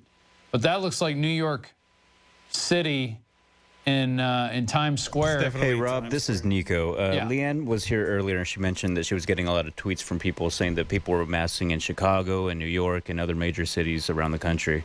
Oh, I see Leanne back there now. She doesn't want to get on camera. In New York? She's done for the night. Negative. If we're still going, she's still going. Nobody gets rest. Well, all I can say is I wish this was one of the clear-cut cases that people were rallying behind. What's that, David? I said I wish this was one of the clear-cut cases. For example, the one in the Walmart in Ohio. That fellow's name was John Crawford, a 22-year-old father who was not engaged in anything criminal. And, of course, we had someone killed just this weekend in a stairwell in a project in New York. And the police commissioner has already come out, said he was not carrying a weapon. He was not doing anything illegal. They just shot him in the chest and did not even call an ambulance. I don't know why we can't get people to scream for 100 days in front of the Federal Reserve. Yeah. That, you know, that's something that is tearing us apart. And it's bigger than any police shooting event. It's bigger because all these police are being controlled from above. Yeah. They're being trained into this. They're picking out police officers. But the standards that they pick police now have fallen to historic lows. And so instead of looking at that and going, you know, these are the people printing the money, literally printing the money that the tax-free foundations are taking and doing what they want with. And well, that's guide policy. No, we're worried about this one small incident. And well, that's a very, they've got to connect a lot of dots in order to see that. So I can understand that they look at something like this. This has a visceral reaction on people when they see people gunned down, left on the street to bleed out. I think that's a big part of this, that he was left there in the street for 4.5 hours. Guilty or innocent, that's the wrong thing. Exactly. I mean, and that's the other part of it. I mean, I don't think it was a first-degree murder. But I don't think it was also something where he should have gotten off scot-free. And let's understand that the officers who shot this fellow John Crawford in Ohio, in the Ohio Walmart, those guys, nothing happened to them. They're still on the police force. They're still armed. Yeah. And they've seen that they could get away with that. They're letting vehicles drive up this way. Really? They're letting vehicles pass into the area? Yeah, they don't have the road blocked off anymore. That's crazy. I just now had a chance to actually take my eyes away from the main action and look back here. They have removed the police cars from blocking this road off, and essentially vehicles, if someone wanted to get in here and just drive straight into here and do something, I mean, it's a free-for-all. I mean, they could do whatever they want. The road's wide open. Have you seen them go after any of the press at all, or are they pretty much left the press alone? No, they've all been good. The lieutenant that's in charge walked up to me and shook my hand a minute ago when I was walking by in the chaos. Yeah. And patted me on the shoulder, and, you know, I mean, it seems like they're being a lot more lenient, but right now their nerves are high. They're not allowing us to get within, a couple hundred feet of them right now. They start yelling at us, so we're doing what we can to stay back. But you can hear a lot of glass breaking off in the distance as you see vehicles are starting to pull out and try to get out of this area, because essentially, I mean, this is turned into a war zone. There's a lot of ritzy houses up the hill up here. And who knows if people are going to start breaking into stuff and bashing windows in, even in homes, while people who don't even want to protest or be outside are sitting in there just watching TV. And, that's got to be crazy to be sitting there watching CNN or Fox and then knowing that's just right outside your door. Yeah, you hear the siren outside your door, the call to disperse, and then you hear, the tear gas and the gunshots. But, there has been it was a 300% increase. Now it's a 700% increase in gun sales in that area. So people were heeding the message to protect themselves, that the government wasn't going to protect them. The government's not going to protect your business either. You notice the only two things they care about are the firehouse and this police station. That's right. They don't care about anything else. And that's what we saw happen in the L.A. riots after Rodney King. Yeah, go ahead, Joe. A cameraman is somehow, it looks like a cameraman has gotten up on this building across the street over here. You see? Yeah. He's filming from up there. That's got to be one killer shot. Maybe I can get up on the roof. Yeah, I'm going to see if I can scale this building. Yeah, I was able to do that in Pittsburgh. I went around to the back of the building, and actually the owner of the building came up and said, hey, who are you guys? And we're like, well, we were just coming up here to get a shot. And he gave us business cards and said, I'd love to see your footage. He didn't care one way or the other that we were up there. It was pretty interesting. Well, and of course, during the Rodney King riots, people taking it out on innocent people who were just passing through. The Korean business owners. Exactly. The Korean business owners protected themselves. And it was interesting that at that time, Daryl Gates, who was the police commissioner in Los Angeles, he's the one who really pioneered SWAT teams. Yeah. He created SWAT teams. What did they do with the SWAT teams during the Rodney King riots? They circled their facilities, the police station, City Hall. They did nothing to protect the people. And we were told earlier last week, we saw cops saying get guns and protect yourself. So that's a mobile store? Looks like it's been cleaned out. There's nothing in. Mobile has been completely, and Jakari is deciding to walk in there. Wow. So be careful. Yeah, be careful about that. Yeah, they mistake you for a looter. They are. No one bothered Salon Ambience. I guess those people got a pass. Subway has gotten a pass. People got to eat. Everyone likes to eat fresh. Yeah, that's right. They didn't want any of that. Eat their fresh gluten bread. They would take a pass on Subway. I got bad word. The Jackson Hewitt Tax Service. There's no broken windows here, and nothing else down here. So it looks like the people who got hit were the Boost Mobile thus far. You didn't buy your dongles from them, did you? Hey, these people are mad their dongles didn't work. Obama phone. Yeah. They're getting their Obama phones. Congregating place. It says we all need your prayers. Well, some of these people need windows now. Wow, now they're showing Ferguson Market and Liquor. I can't tell if people are. It looks like people are coming out with items. Yeah, it looks like the looting is beginning over there on. They're hitting the liquor store right now. Ferguson. Yeah. So that's about a 4 to 5 minute drive. I don't foresee us getting in a vehicle and being able to get out of here at this time. But I'm gonna try to get on this roof. Yeah. So we get some really awesome footage. See if you can survey it. Maybe Jakari can get a good Ustream signal up there. Looks like Black Friday started early. Yeah. People getting 5-finger discounts I got so many pants on I can barely move my leg. There, you know, Joe, they make these things called thermal underwear that you wear underneath your pants.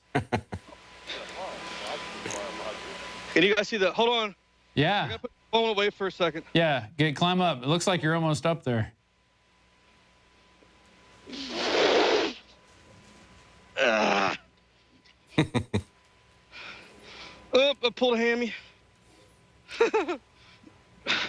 God, I hope this roof doesn't collapse. All right, I'm on top of a building. Well, we're seeing Fox Live is showing a bunch of cops, and it doesn't look like anybody's stopping the looting. They're just don't want people on the streets. Yeah. Important thing, yeah. Get off the street, go into the businesses. Yeah. Yeah, you can see black smoke rising up over there. Yeah. Is Jakari still with you? Yeah, Jakari's behind me right now. Okay. We're across the street from the fire department and the police station. So those fires are behind the police line, it looks like. Is that correct? Yes, they are now. It looks like either a car's on fire, but it's got to be a car with that kind of smoke. And it's not your car, is it? You're not over that way. I don't want to confirm nor deny which direction my car is. All right. But yeah, there's say that we're safe. Okay. We see a feed, Joe, from Fox News. It's a car that's burning. I can't tell. Can you tell if that's a civilian car? Not yet. The first one of the militarized cars. Oh, okay, it is a police car. They got me saying civilian as well because they're acting like it's a war zone. It said police on it. It was definitely a police car. Yeah. The MRAPs are starting to reverse. Yeah, they're turning around and going towards. This place is burning out. Whew. And, you know, people said they weren't going to riot in the Ferguson area. They were, if the rioting was going to take place, they had targeted areas. Joe, how are you monitoring other areas? Are you getting tweets? Are you monitoring police scanners? Or how are you doing? I'm holding the Skype with one hand and the microphone with another, so I haven't looked at my phone since we started this. Okay. Other than about 5 minutes before the whether or not he was. Whoa! Looks like the car just hit the gas can. The tank just exploded. Aim back. Oh yeah. Wow. They're way bigger now. You can. Wow. That's a police car. They said. Yeah. Wow, this is crazy. I can't believe this is America. We're watching this live, and you know we're approaching 10 o'clock. I guess we should keep going, huh? I mean, it looks like it's now just burning. Tyranny doesn't sleep, and neither shall we. Oh, they waited so long. They drew this out when they could have released this information when they had some daylight. And I think they like the sparklers that rain off of those tear gas canisters. So yeah, they weren't gonna focus. Well, there's a lot of steps along the way we can look at, and we saw it at the time it was happening. We knew that they were not doing things with all their cards on the table. They were taking a very long time to do everything. They wanted this to happen. But the problem is social media. That's right. The problem isn't the way they held their secret tribunal. Yeah. The problem isn't the way all these police forces have been armored up from the Pentagon. That's not. Well, we always see government investigating itself. We see them doing it in secret. Yeah. We see them exonerating themselves. Surprise, surprise. That's a familiar pattern we see over and over again. Mobilize, and we're going to see if we can hit up West Florissant Avenue. Yeah. There's a lot of looting's going on. So we're going to scale back down from this building. Okay. And see what else is going on as well. Do you want us to stay connected while we drive? Or can I disconnect for about 5 minutes? Yeah, disconnect. David seems chomping at the bit, and so I'm going to let him roll with this for a little bit. We've got a report we can go to that Biggs filed. We didn't finish the Leanne McAdoo report. Did she post it yet on the Alex Jones channel? All right, guys. We'll be calling you back in 5 minutes, all right? Got it, Biggs. Okay. We'll be waiting for you. She put it up. Okay, what's the name of that so people can go see it if they want to watch the whole thing? Leanne. Well, go to the Alex Jones channel. Pull that up. And I definitely want to go to the report about the secret army that is there being mounted. It just shows, it's just another example of all the different types of secret things that are going on with our government. Not just, hey, we're going to have the National Guard out here. Hey, we're having 100 FBI agents. Hey, Homeland Security is coming in. Oh, we also have these contractors that have nothing on them. So you don't even know who they are. That's right. You don't even know what branch of the government they're representing. They're probably from the Asymmetric Warfare Center. Yeah. Probably. Yeah, they had North Carolina plates. Yeah. Yeah. And you guys, you and Biggs went to, what fort was that? Fort AP Hill? Fort AP Hill. That was in Virginia. Of course, there's a Camp Lejeune in North Carolina. That's a Marine camp. The one in Camp Lejeune is really more of a scenario in a rural setting, whereas the one that's in AP Hill was really more of an urban setting. They had an underground subway. They had a fire department, police department. They had a school, a mosque, a church. They had a lot of different things that you would find in a city, whereas the one that's down in Camp Lejeune is really more of a suburbs and country area with farms and that sort of thing. So they're planning for everything everywhere. Every contingency. Exactly. And they really don't like the people out in the rural areas because those are the people that know how to hunt, that have firearms, that can survive. They've stocked up. They have chickens. They have ways to sustain themselves. They don't need to depend on the government to bring them food or meals. I remember when Hurricane Rita hit the other part of Louisiana. First it was Katrina, then at the end of the summer it was Rita. They had a local church came down, and they had other churches come down. They were feeding people, but also at the Walmart they had the National Guard who was passing out MREs and ice. And you got way better food at the church than you did. And this is the Baptist church, and they had some groups come down from Tennessee. And the people were helping out way better, way more efficiently than the Army groups. The Army groups had longer lines. You had, you just weren't getting the type of service you were seeing from the church groups there. So exactly. My son did a report once comparing two different emergency events in North Carolina and the different ways that the government reacted to it. In one of them, it was a hurricane, and FEMA came in and essentially shut everybody out of their homes, wouldn't let anybody get back to their homes if they weren't on the islands or areas. Okay, it was a total disaster. Nobody could get relief. Nobody could get back to their homes to see what was going on with it. They shut everything down like a police state.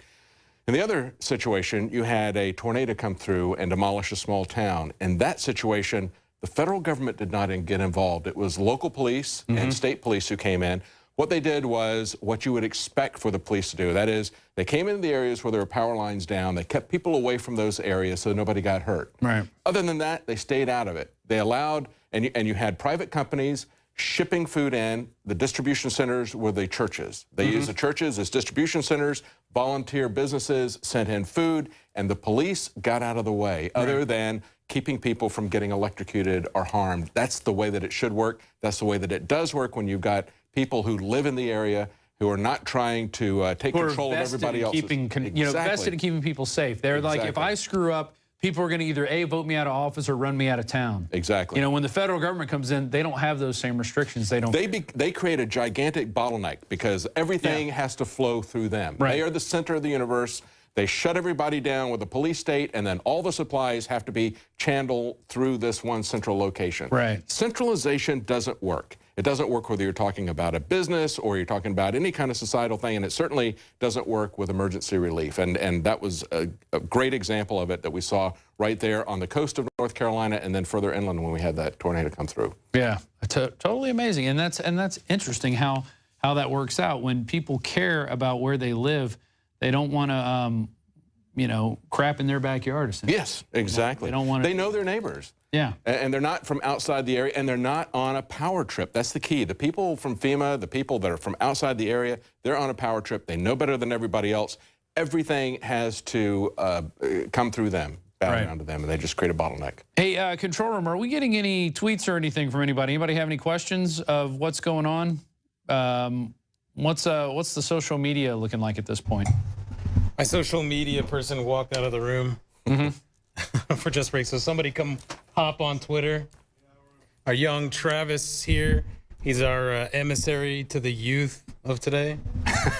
So he's good on the social media. And for those of you who don't know, that's Travis Knight, who is David's son. He was with us when about a year ago. Yeah. Today we were in Dallas. Yeah. And you were broadcasting live. Yeah, from here, and you guys were getting.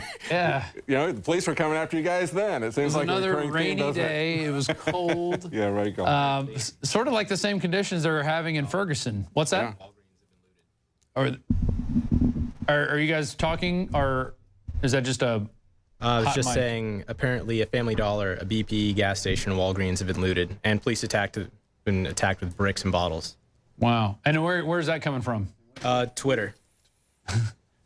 Also, the all-seeing St. Twitter Louis eye. PD is saying they are not shooting tear gas. Oh, it there is you go. smoke. Oh, it's just smoke.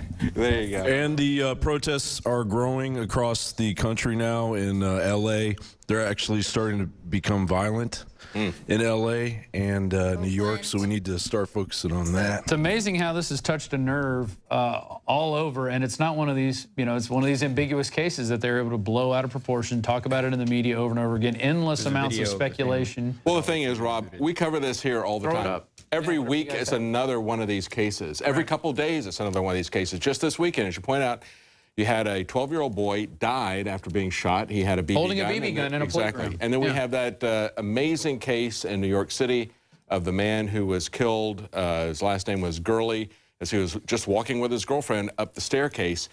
We see this happening over and over again. There is never, and see, this is the thing. You can argue about the details of this case here in Ferguson with Officer Darren Wilson, but the thing is that there is never an officer that is indicted for these. They're always given a pass. The problem is the system is corrupt. Everybody knows it. That's why there's anger across the country, because this is not the Ferguson Police Department alone. This is across the country. People are fed up with it because there is never any justice done. And you had a caller call in today and said, if a cop does this, they should be held to an even higher standard. Absolutely, because they're doing it under color of law. Because they've been trained to work in these situations. They've been trained to work. They're supposed to be professionals. That's right. And why is it so hard to ask, you know, yeah, so the rest of the world's going to hell in a handbasket. Why can't we hold ourselves to a higher standard? Why do we have to let ourselves go down to the standard of, you know, third world countries? This is not predominantly and solely a black problem either. Look at how many homeless people have been shot down in the streets. We had the guy famously shot down in the hills just outside of Albuquerque. But then there was that case in, I think it was Michigan, where you had 8 officers shoot a homeless man from a distance 49 times, essentially emptying their guns, all of them, setting up a firing squad. You had Kelly Thomas beaten to death over a very long period of time by the police. They all got away with it. Yeah. His dad was a police officer. He was outraged at the way they closed ranks behind that. What is going on? What do we do about that? That's the anger. That's the fundamental problem. And it is not something that is just one socioeconomic group, one race. It is a pervasive problem across this country. That's why people are getting angry about this. Something needs to be done. I hate to see people just striking out blindly, throwing bricks and rocks and burning buildings, but there is a lot of anger because nothing is being done. No justice. Yeah, it's literally getting me hot, and I don't know if we could let some of this Ferguson air in here right now. But if someone could come check the temperature and maybe drop it down a few degrees. Maybe it's just all the watching the fires on TV and this police state go out of control, but it really is something else. Do you want to keep going, or do you want to go? We got this report that Joe Biggs filed earlier in the week about the secret army guarding the Missouri courthouse. We can go to that one. Sure, it's up to you. And maybe take a break, and then we'll connect with the guys and see what's going on. And I guess we'll go for another hour till 11, and Sure. then the guys are going to be on Ustream, and we'll be back here tomorrow, tirelessly doing this. I'm your host, Rob Dew. We're now 3 hours in live. We took, I guess, half a break. Yeah. I was literally getting water, literally, for all you out there keeping track of how many times we say literally. And they said, we got to cut in. They're bringing in dogs. There's more smoke. There's fire everywhere. It's happening. And so we don't get a break around here. Yeah. Just welcome, my friend, to the show that never ends. Exactly. Yeah, exactly. We'll keep going. How many people do we have on YouTube right now? Has anybody got a number? We'll share that before we go to this report. And Marcos, I would like to go to the report. Secret Army guards Missouri courthouse. All right. Any count on YouTube? And they're joining us live on YouTube. Yeah, Rob, this is Nico. Stream. We've got 8,974 people watching on YouTube right now. That is amazing. Did the TVs just die? I think we got to reboot the TVs, too. We're on a black. Now, we've outlasted the TVs because they go about 30 minutes or 3 hours, and then they need a little cool down period. There it is, 8,900 people. And, there's some... I guess the Vines are going to be happening and the Twitters. We're going to do a little investigating to see where we can find the other hot pockets of stuff going on. We're going to have Joe Biggs and Jakari Jackson joining you once again. And but we are going to take another short break. We've been going for over 3 hours and barely got into one report, couldn't even finish it. And but once again, you can go to Alex Jones' channel on YouTube and find all those reports that we've been filing in the past. Currently, it's chaos going down in Ferguson right now, but this is state managed from the top. Don't forget it. And we'll be right back after this quick break.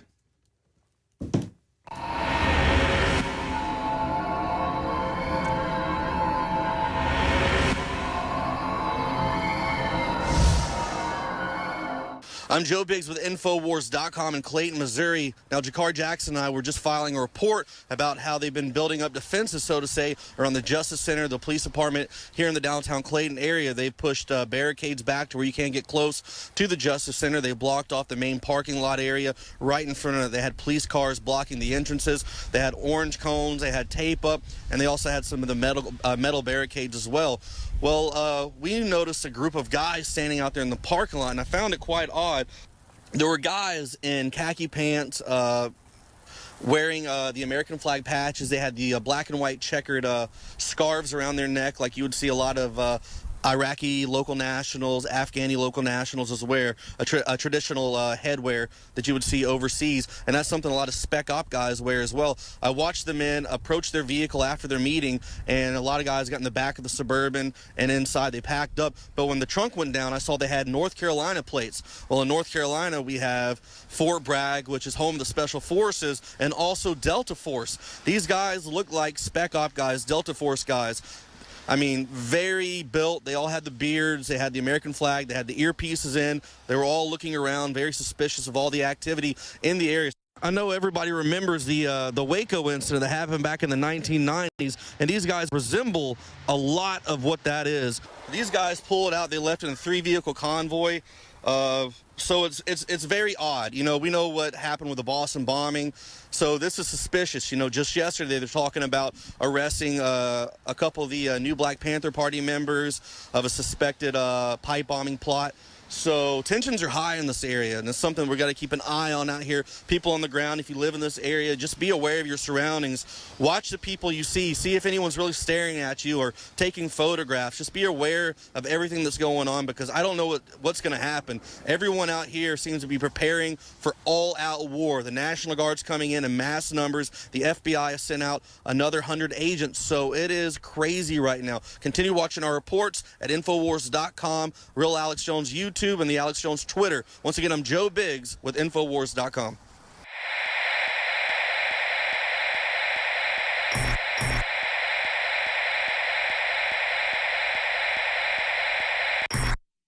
In the past decade, we have witnessed unparalleled scientific discoveries in the area of health. But but no one has put together a formula that focuses directly on brain health, nerve growth factors, and optimizing your cellular energy at the same time. DNA Force is one of the most expensive formulas to produce. Some of the ingredients in DNA Force are $12,000 a kilogram. We are using the coveted, patented, only American source of PQQ, CoQ10, and more. You want the best that's out there at the lowest price anywhere? Well, we're bringing you a total win-win. The ultimate value, cutting-edge, trailblazing game changer that also supports the InfoWar. We have produced a limited run of DNA Force, and it will take up to 12 weeks to produce more once we sell out. Secure your DNA Force today at InfoWarsLife.com or call toll-free 888-253-3139. DNA Force from InfoWars Life.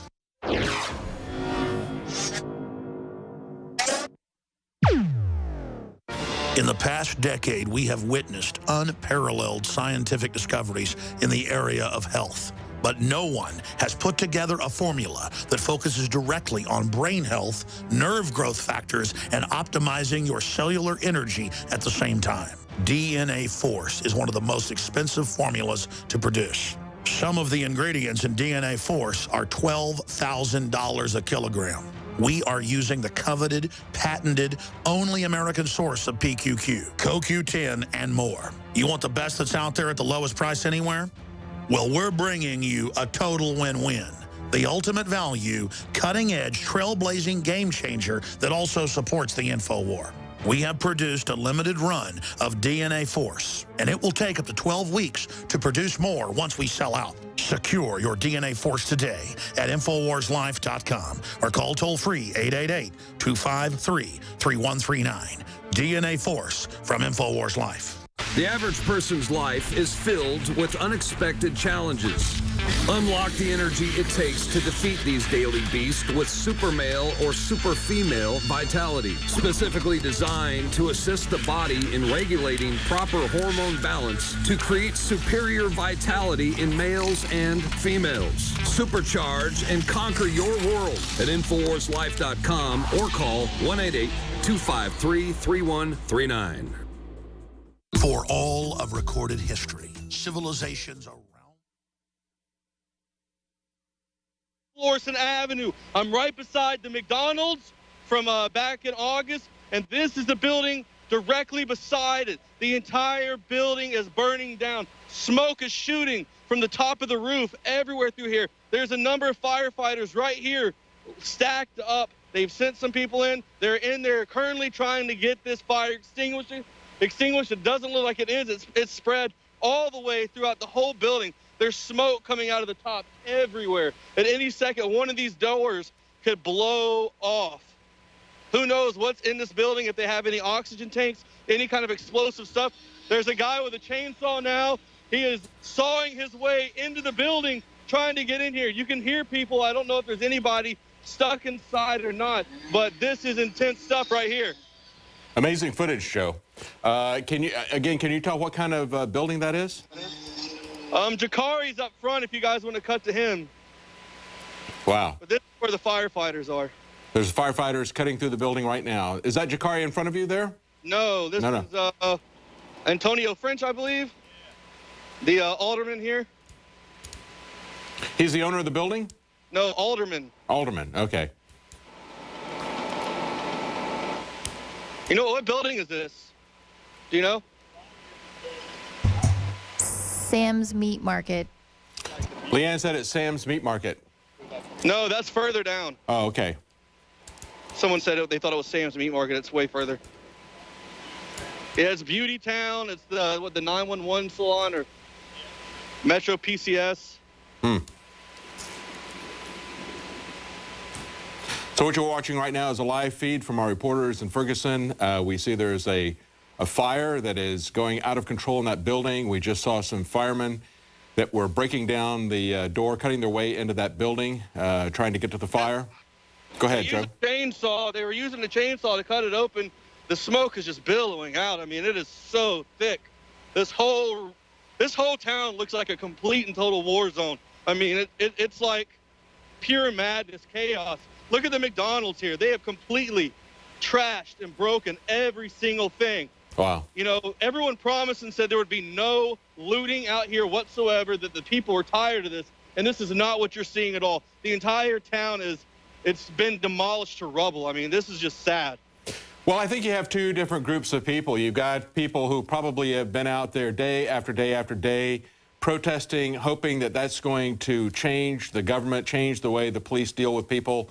And then you've got a whole nother group of people who probably weren't involved in those protests.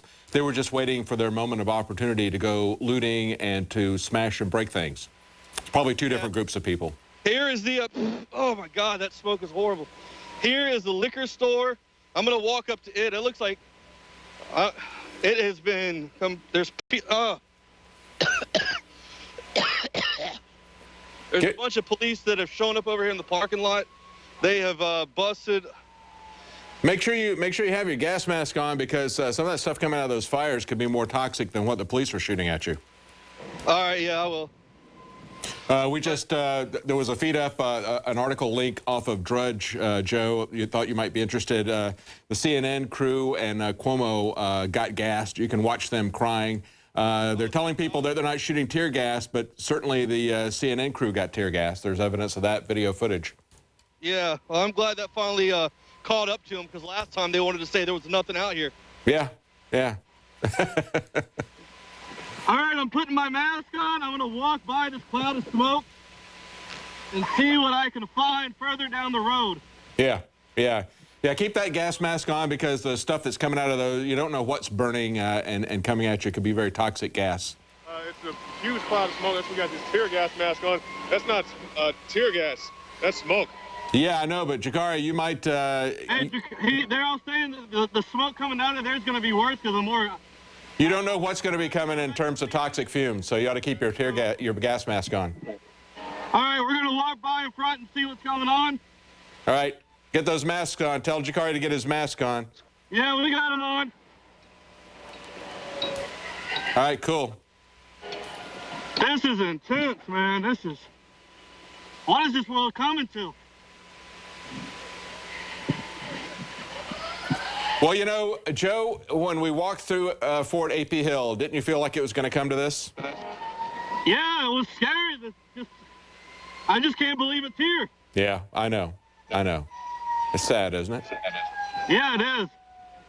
Just a complete and total collapse. Mm. Wow. It's amazing footage you're getting there. Again, this is our reporters, Joe Biggs and Jakari Jackson in Ferguson. This is outbreaks of a lot of fires. Most of the smoke that you're seeing here now is from burning buildings. It's going rampant from building to building. Our reporters are walking through the area. They have their gas masks on, because there's no telling what is in this smoke as these buildings are burning. We don't know what kind of substances they'd be exposed to. And of course, the firemen wear gas masks for that precise reason. Wow.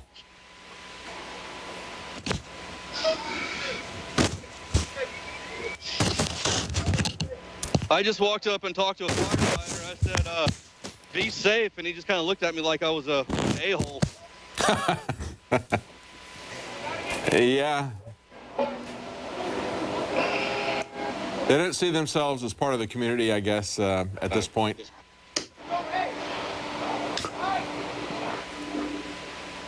There's more firefighters have shown up to help extinguish this fire. This building is completely...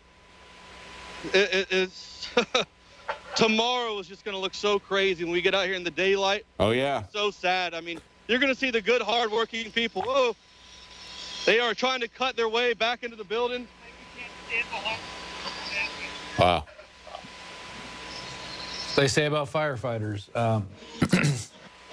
Most people are running out of burning buildings, and they're running into them. That's right. Yep, very, very dangerous work. They don't know I don't want to get in front of you guys. You guys are the ones getting... Oh, okay. Well, I'm not going to do anything to you. Come on, man. 10 years military, buddy. 82nd Airborne, Roger. Who are you talking to, Joe? Is that firemen or police? Yeah. Militarized police? Yeah, the guy's looking at me like I'm all crazy. Yeah. He's telling me I got to get in front of him. I'm like, negative. I want to get behind there. Well, do a quick plug. While I was feeling a little rundown, doing over 3 hours live TV, and I went and grabbed my Secret 12 that's on my desk, and I'm going to take it now, and I'll probably be up till 3 a.m. now watching everything that's going on. And, yeah. You know what I'm taking to stay awake right now? What's that? Tear gas. Yeah. Tear gas will keep you awake, won't it? There's no secret about this. No. Wow, that is totally. And now, what part? But I did take Super Male Vitality today, and that's definitely giving me an extra pep in my step, I should say. It's let you wear 3 pairs of pants and body armor. 3 pairs of pants, 3 sweaters, body armor. I'm hopping fences, jumping on top of buildings. Excuse me. And if people sign up for the newsletter, I'm not sure what the deals are going to be yet. I have an idea, but there are going to be some amazing deals that are going to come through the InfoWars Insider newsletter. And it's one way that we support everything you see that's going on right now. So we do appreciate your support. And newsletter subscribers will get that 24 hours early. Right. Yep. We picked up a reporter from Stern. He was left back on South Florissant, and we gave him a ride. From Stern? Yeah, it's a magazine. Okay. In New York, it's a German magazine. Yeah. Oh. Here he is to say hello. We gave him. We saved him. He was about to get jumped, and we threw him in our vehicle. Jumped by police or by protesters? Who do you think? Yeah. We'll just say that. Mm-hmm. And so what part of, where are you at in relationship to the police station right now, Joe? Well, that's on South Florissant. We're now on West Florissant. It looks like there's another building on fire as well. There's no one here at this. Wow, there are fires everywhere. Wow. That place is going to be a burned out Hulk tomorrow. Yeah, it's turning into a... It's going to be burnt to the ground. God. And there's just not enough firefighters to go out there and put these fires out. Why don't these people realize... Oh, look at that. Man. That's a Fox feed. We got an aerial Fox feed. I guess it's from a helicopter. I mean, it looks like it's this pretty high building up. is literally engulfed. Sorry for saying the word literally again for those of you who count at home. No metaphors here. I just had a protester come up to me, and he saw the InfoWars thing on my microphone. He goes, "Oh, good, I don't screw with you guys." Wow. So it looks like they are targeting people out here. But this building is on fire. This is Sam's Meat Market. There's a home on fire down the street. It looks like, or is that the,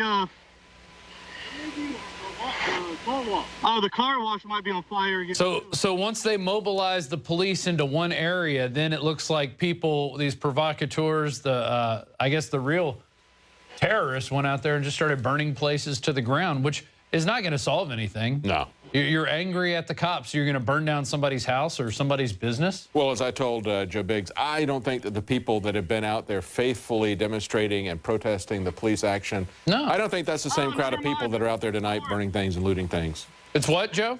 This is the rental storage place. This is right beside where the car accident was the other day. This is a pay-to-rent place. Oh, yeah. Yeah, self-storage. Yeah, self-storage. Hey, this is Bound, just jumping in. Yeah, Bound, go ahead. Yeah, that commotion we saw in New York City, that was the New York PD police commissioner being hit with fake blood by protesters. Okay. Fake blood, really? Fake blood, yes. Oh, so he wasn't even really bleeding. And what is happening in New York? Well, we had this weekend, we had an innocent man, and the police commissioner came out and said he was not carrying a weapon, he was not suspected of doing it, he was not committing any crime. Hey, be careful. He was shot dead, shot in the chest by a couple of policemen. 8 times, right? One of them was a rookie cop? Is that the rookie cop? No, I don't think they shot multiple times. They just shot him in the chest. They walked into the stairwell as this man, Mr. Gurley, and his girlfriend were walking up the stairwell. They shot him in the chest and then did not call the police. And the police commissioner came out and did not make any excuses about that. Of course, there isn't any excuse to make about that. But it's interesting that the same police commissioner is also involved in an action that's been going for a couple of months. There was a policy analyst who was with the city council who accused this police commissioner of Grubering the data about police excessive force.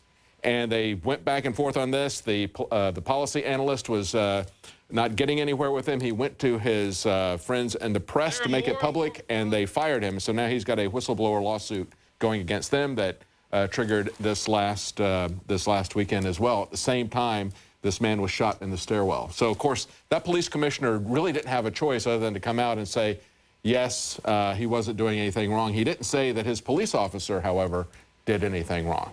That was an interesting omission. So tonight we hear from John Bound that they just, a lot of people threw fake blood on this police commissioner. And also we'll see tomorrow that Cuomo, the reporter from CNN, was hit by tear gas. Apparently he didn't have a gas mask. Yeah, I was just telling Joe that, you know, that the police have been saying that they're not shooting tear gas, right? They said they're just shooting smoke, and yet we have video evidence that the CNN crew provided for us. Yeah. One service that CNN did for us there. We just heard gunshots.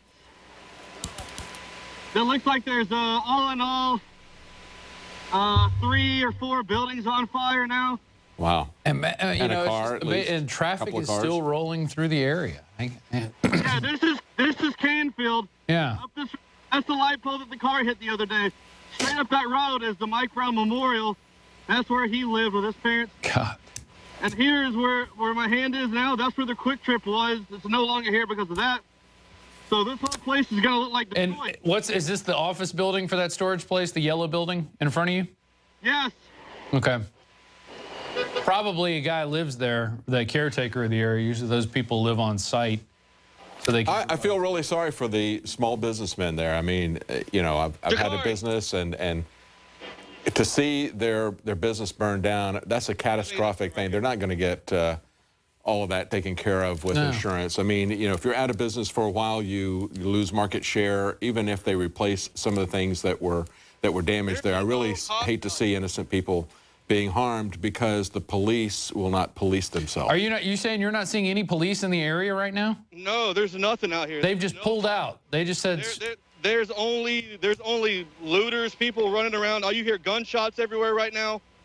People running through the smoke and fire, helicopters. I mean, you can barely see through the smoke right now. It's getting pretty thick now. People are driving, hanging out the side of the windows, screaming and yelling. This is total madness. This is what the New World Order wants. They love events like this. Out of the roof, it looks like this building's going to fall or collapse from the top down. Wow. The fire's starting to shoot out of the look. Yeah. Look, oh, yeah. Shooting out of the top now. Well, and of course, that's what happened in the LA riots. The police pulled out, and people are shooting off rounds into the air. And, you know, everybody knows they're Gabberty. Something's got to come down eventually. That's right. Hey, let's go behind this building and see if we can get up on that hill and look down. Or I will. Well, just be careful wherever you go. Yeah. This is Rob Dew and David Knight in studio. Our reporters Joe Biggs and Jakari Jackson are out in, where am I looking at, 1 or 2? I didn't know. 5. Oh, 5. There it is. Thank you for joining us here at INFOWARS.com for the INFOWARS Nightly News. We're now 3 hours and 32 minutes into our live broadcast. And I'm really glad we did that dress rehearsal for the midterm elections, because it really did kind of, all we had to do was flip a few switches tonight to make this happen. The public storage building. This is the Sam's Meat Market. Okay, now you're at the Sam's Meat What Market. was on fire. I mean, this is a war zone. This is nuts. And it happened quickly. And just an hour after, it looks like we're an hour, 2 hours into the verdict, 2 hours and 15 minutes into the verdict being read out to the people.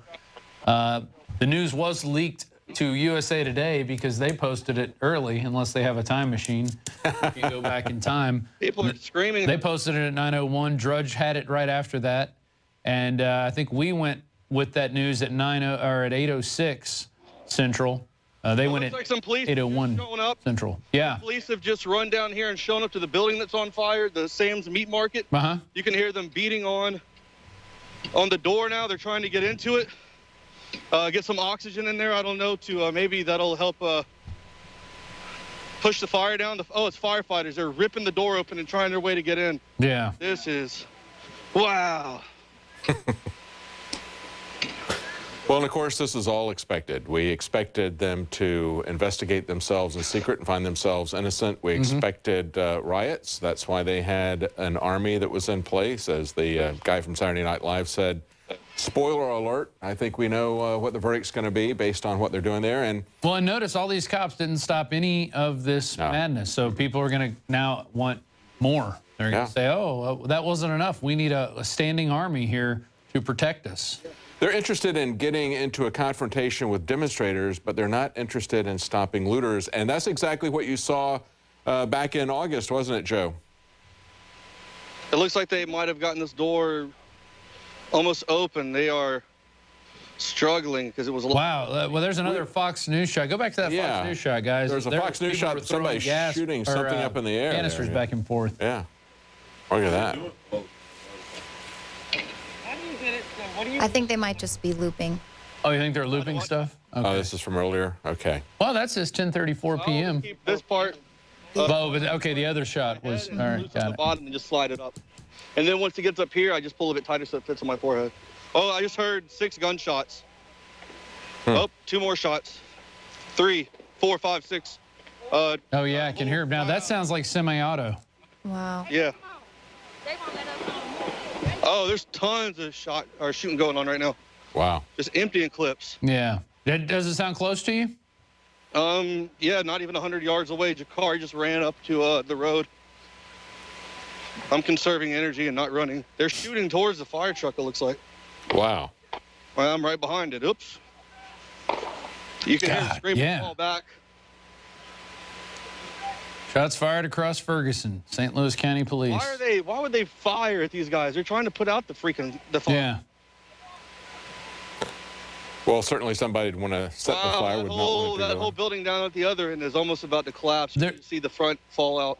There's some areas where what was it, paramedics? I think it was a report where in some of these Muslim areas, I think it was in Stockholm, where paramedics are having to wear body armor to go into areas because they're being attacked. Tons of gunshots going off again. That's crazy. People are just firing at each other into this open crowd. Have there been any reports of anybody shot I can't tell. from anyone? Oh, about to get hit. There's a bunch of people running.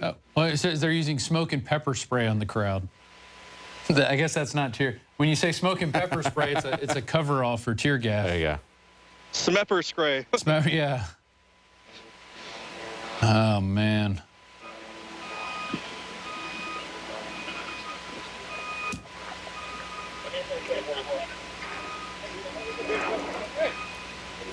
Yeah, they want to let something like this happen because they want to make the case for more military-industrial complex equipment. They're not being allowed to put out the fire. So they're backing out. They're saying, screw it. Yeah, they have no choice. I mean, the building's going to burn. There's nobody in it, I guess. They don't want to die. Yeah. I mean, you can see one guy, he was like teared up, one of the firefighters. He was just hurt because all he wants to do is try to help save a business out here. Yes. And he has to leave now because people are out here just acting crazy. They're doing donuts in the road. I just saw a car hit a car. Jeez.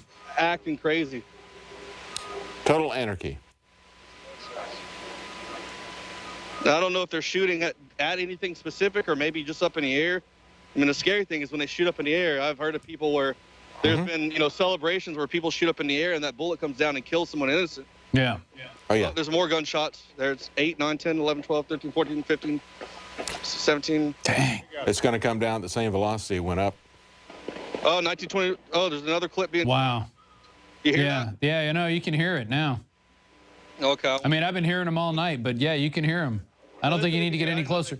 Joe, you know what you may want to do, though? If you have an extra shotgun mic, you could plug in the shotgun mic where your other mic is and see if that gets a more directional signal. Then you can aim the microphone in different areas. We were only given one on this trip, I think. Okay. Yeah, I haven't seen more than one. We don't have another mic, do we? No, Jakar says no. This place is just... God. Did the firefighters even get in there? No, they couldn't. They started getting shot at. They made them pull back. They started shooting towards the vehicle. Wow. They told them they had to pull out. And look at this. This whole place is just burning to the ground. So how far away are you from the... I heard Jakar for the first time ever cuss. Oh my God, this is a record book. Hey, Joe, how far away are you from the police station and the fire station where you were earlier? The police station would be about a 5-minute drive. I think it's maybe 2.5 miles, 3 miles. Really, all you do is you go to where the McDonald's is up here, where I'm pointing. You make a right, and at the end of that road, you make a left, and it takes you right to the police station. There's like one turn. People could be here literally in seconds. Yeah. But at the same time, I'm assuming they don't want to abandon the police building, because if it gets burned down, then I guess they have no place to stage or house themselves and to actually help people if more stuff continues. Well, I imagine that they're doing the same thing they did in the LA riots, and that is circling the wagons around the police department. Well, and they have this target list. The scariest thing to worry about that I'm fearful for is a drive-by, because people are just driving around and screaming.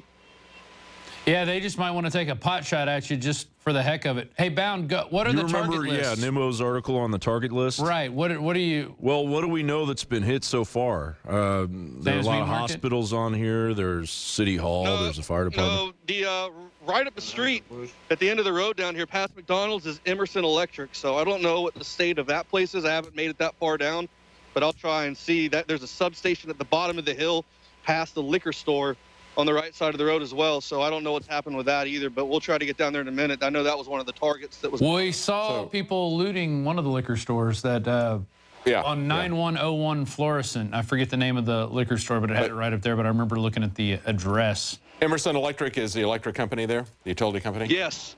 Yes, sir. I mean, yeah, it's on the list. There's no word to explain this. This is just, I mean, I don't even know how clear it is for you guys. I know it's starting to look blurry a little bit. There it goes. But just being here, I mean, this is, wow. This is something you'll never forget. There's Jakari Action Jackson. He kind of looks like somebody from Brazil. The guys from Brazil with the weird Terry Gilliam movie. Terry Gilliam. Have any of the city offices been hit? Pulled up now. What was that? Have they hit the police station or the fire station or the city hall? You can hear them talking. It just sounds like the guy in the squad car made an announcement. And what did he say? Could you hear? If you don't clear the street, you will be subject to arrest. I can't hear him, and I'm like 25 yards from him. He needs to get a bigger megaphone. Yeah. Are any of the banks on fire? I haven't seen any at all. No, it looks like a lot of places. Oh, there's a bunch more gunshots, and those were down in the neighborhood where Mike Brown was shot. So far, it looks like the only buildings that have been really hit are the ones on this side of the street where I'm at, but nothing I've seen on the other side so far.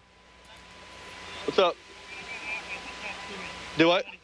Okay, cool, man. Hey, I'm glad you made it back to your friends, man. Be safe, all right?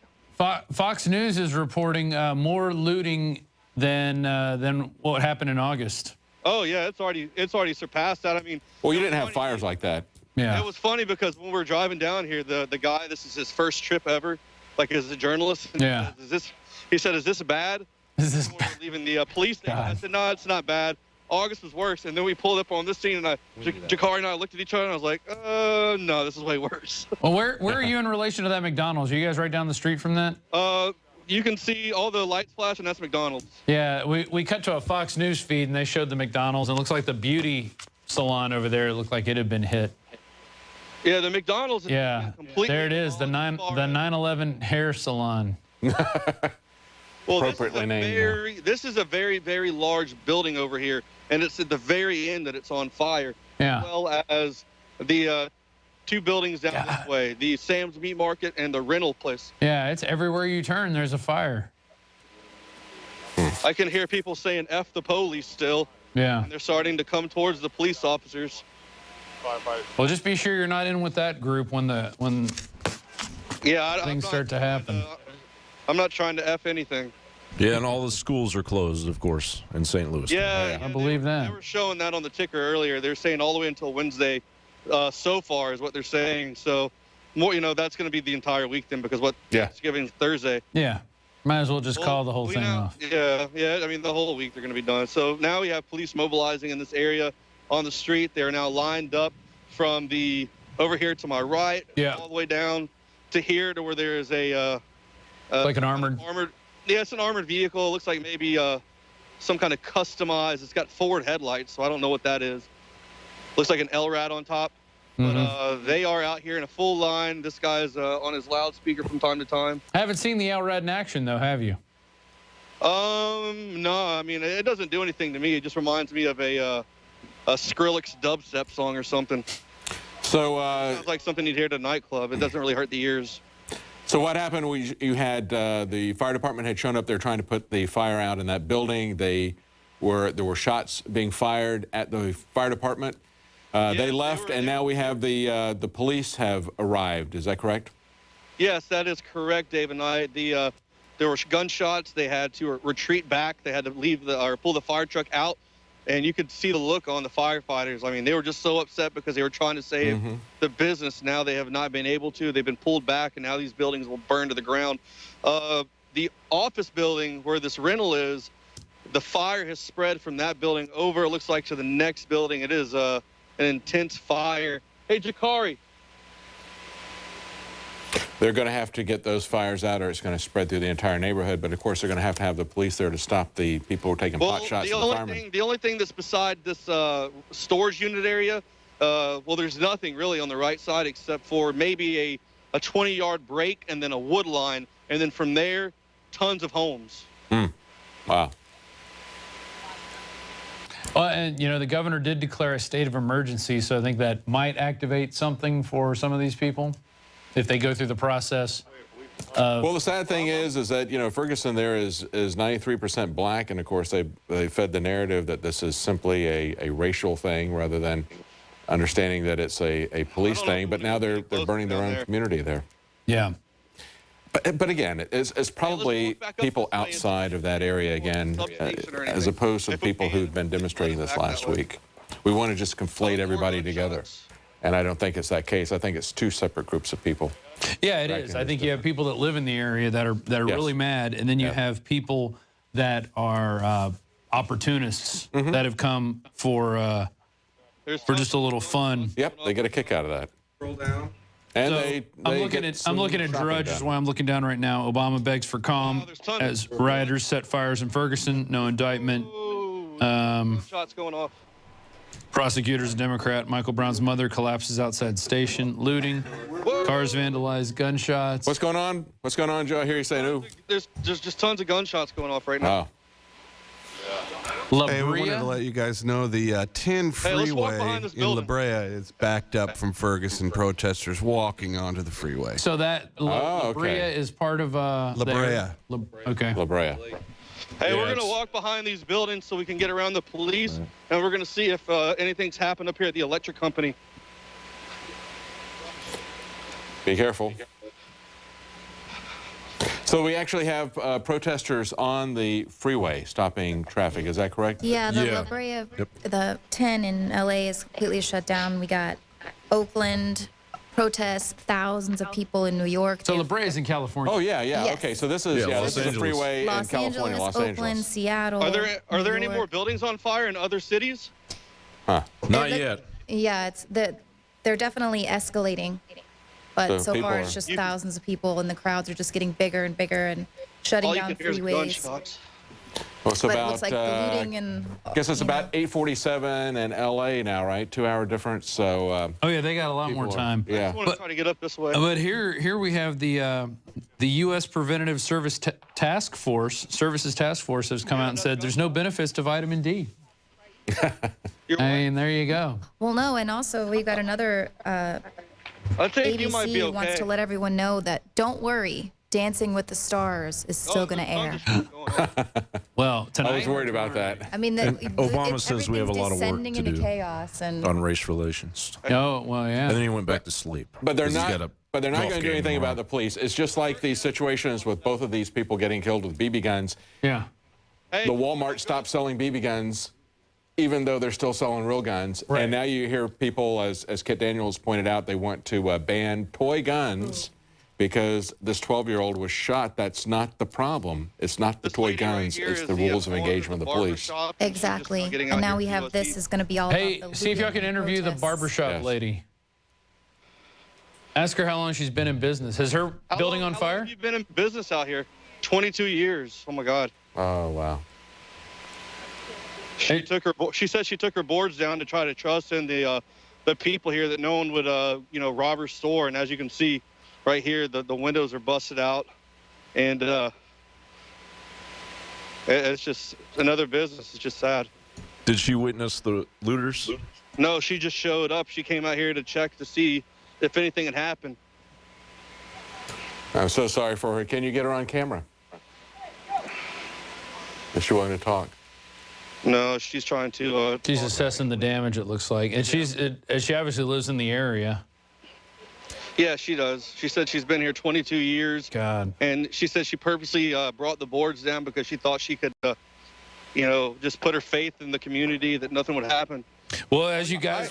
I don't know that it was a community that destroyed her building, though. That's the sad thing about it. Yeah, And, you know, here's a black lady, a small business person, an entrepreneur who has worked hard to build her business for 22 years. All she'll get back from the insurance company is going to be some compensation for what was damaged and stolen, but she's not going to have her income replaced. Right.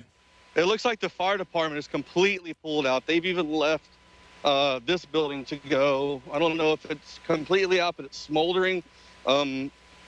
This is right here. We're coming up on the McDonald's.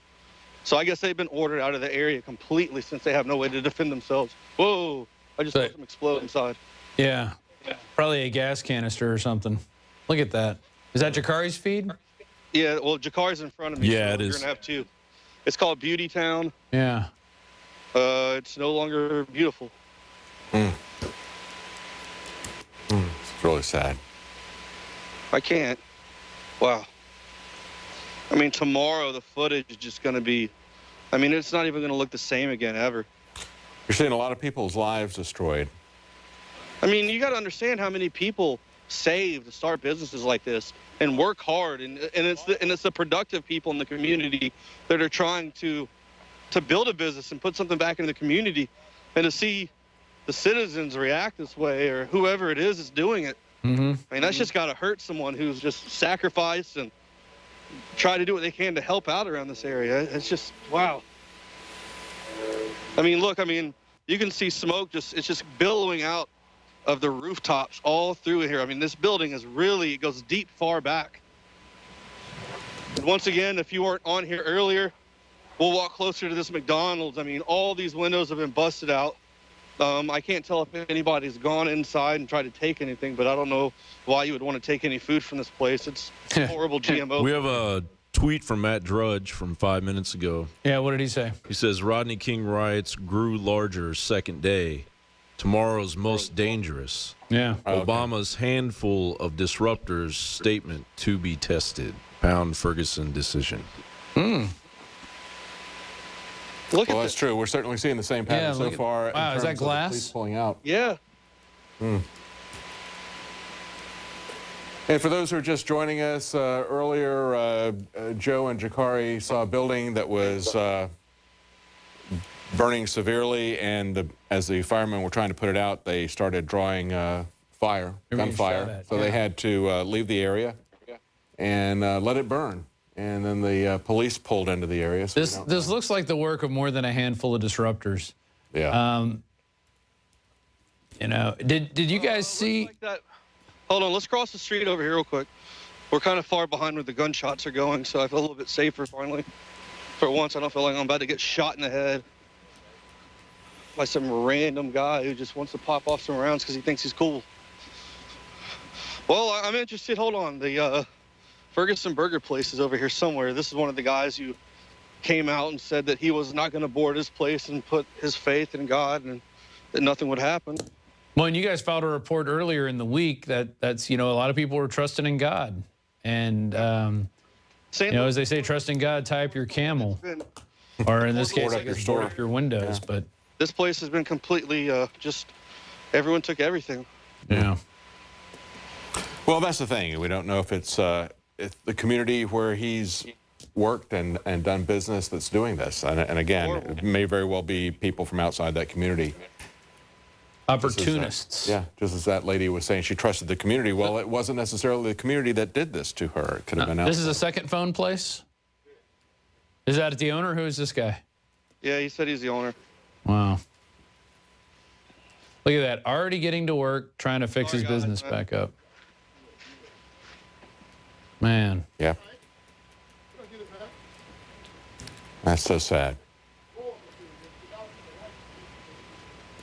It's going to be millions of dollars of damage tomorrow. And I mean, I can't imagine how much money is going to be in damage in this area. I mean, everything is just... And from what you were hearing, Ferguson wasn't going to be a hotspot for rioting and looting. The Ferguson burger place is still good. They look like they're fine. No one messed with them. I guess everyone enjoys their food and decided to give that place a pass. Well, this is the end of the road out here for this area. Have you seen any owners who are guarding their business? No, not around here. You know, from last time, it was some of the ones on the outskirts of this area that were doing that. A little bit further down towards where the Target is, or the Target, if you want to be fancy. And then down on the other end of West Florissant, where some, that's where that tattoo shop was. If you guys remember, we came down here from that last incident in August where the guys are standing out front garden with their assault rifles, and that's back in that direction. Well, and I imagine if people were out there, the police would probably come over and try to disarm those people. Yeah. Oh, yeah. Immediately. Because, you know, you stand out and guard your business, you know. Well, as Drudge said, the worst day in the LA riots was the second day, and some of these people who haven't had their businesses destroyed yet may think about that. Yeah. They may need to protect their businesses tomorrow or lose them. I just can't believe that they don't have those all those MRAPs up here, but I guess at the same time they're more worried about saving that police station. Yeah, and the sign out in front of it, right? Didn't they build a doghouse over the sign? Yeah. I tweeted out a picture the other day when they built it. I was like, there's some, you know, they moved the barricades and there's some kind of doghouse built. And, yeah. In Clayton today, the St. Louis County Police Department out there, they, for some reason, I guess they thought that was going to work because they took duct tape and trash bags and wrapped up all their signs. I mean, that's an easy tear down right there. Yeah. How you doing? Good enough for government work, I guess. Yeah. So, Fox is reporting that officers are only using smoke and pepper spray on the crowd, not using tear gas. Yeah, right. Do you refute that charge or that claim, Joe? I will hold back in my choice of words, but yeah, they're liars. Yeah. We just want to point out, too, Fox News is still calling these protests. This has escalated. I'm pretty sure all the protesters have gone home. These are rioters and looters. We've got protests going on around the country, but by continuing to call these people here protesters, it's just going to be used to demonize the word protesters and protests. Anybody that has a problem with excessive force by the police is equivalent to somebody that's going to shoot and burn down. It's like you're one Ferguson. of those truthers. Exactly. You care about the truth. And we're seeing that playing out. You know, we're running up on 11 o'clock. I think, guys, are you guys going to Ustream for a little while, or what's your? Well, if you guys are going to finish this for a little bit, we've got about a 10-minute walk. We're walking up to the Target. I want to see if there's the command centers in full, put together. Yeah.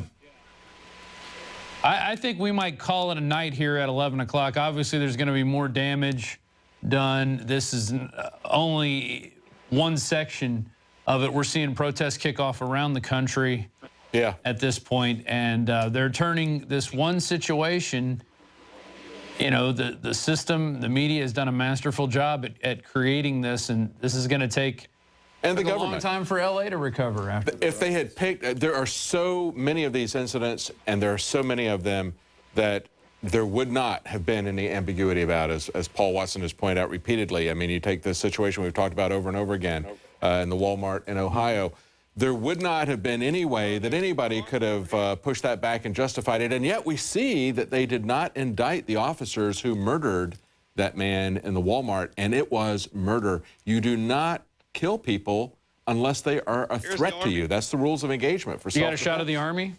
Yeah, they're right. See the red cross on the side of the vehicle? That is a Army Humvee. There's another behind it. Yeah. We are approaching the what was last time the command center, the one that we filed a report on. There's a large grouping of police vehicles, I think, over here. Sorry if I sound out of breath, but... Joe, do you agree with Matt Drudge at hashtag Ferguson decision about that tomorrow it will probably ramp up? See, I didn't think it was going to get this bad tonight. Honestly, earlier when it was really quiet for a while, I was like, all right, nothing's going to happen. But then this happened, and then I guess there's people are going to go home and stock up. And it looks like a calculated operation. You get all the cops into one area, and then you start lighting fires when cops are just worried about protesters. And this really looks like something. We're approaching 11 o'clock, 4 hours live, and I think we're going to call it a night.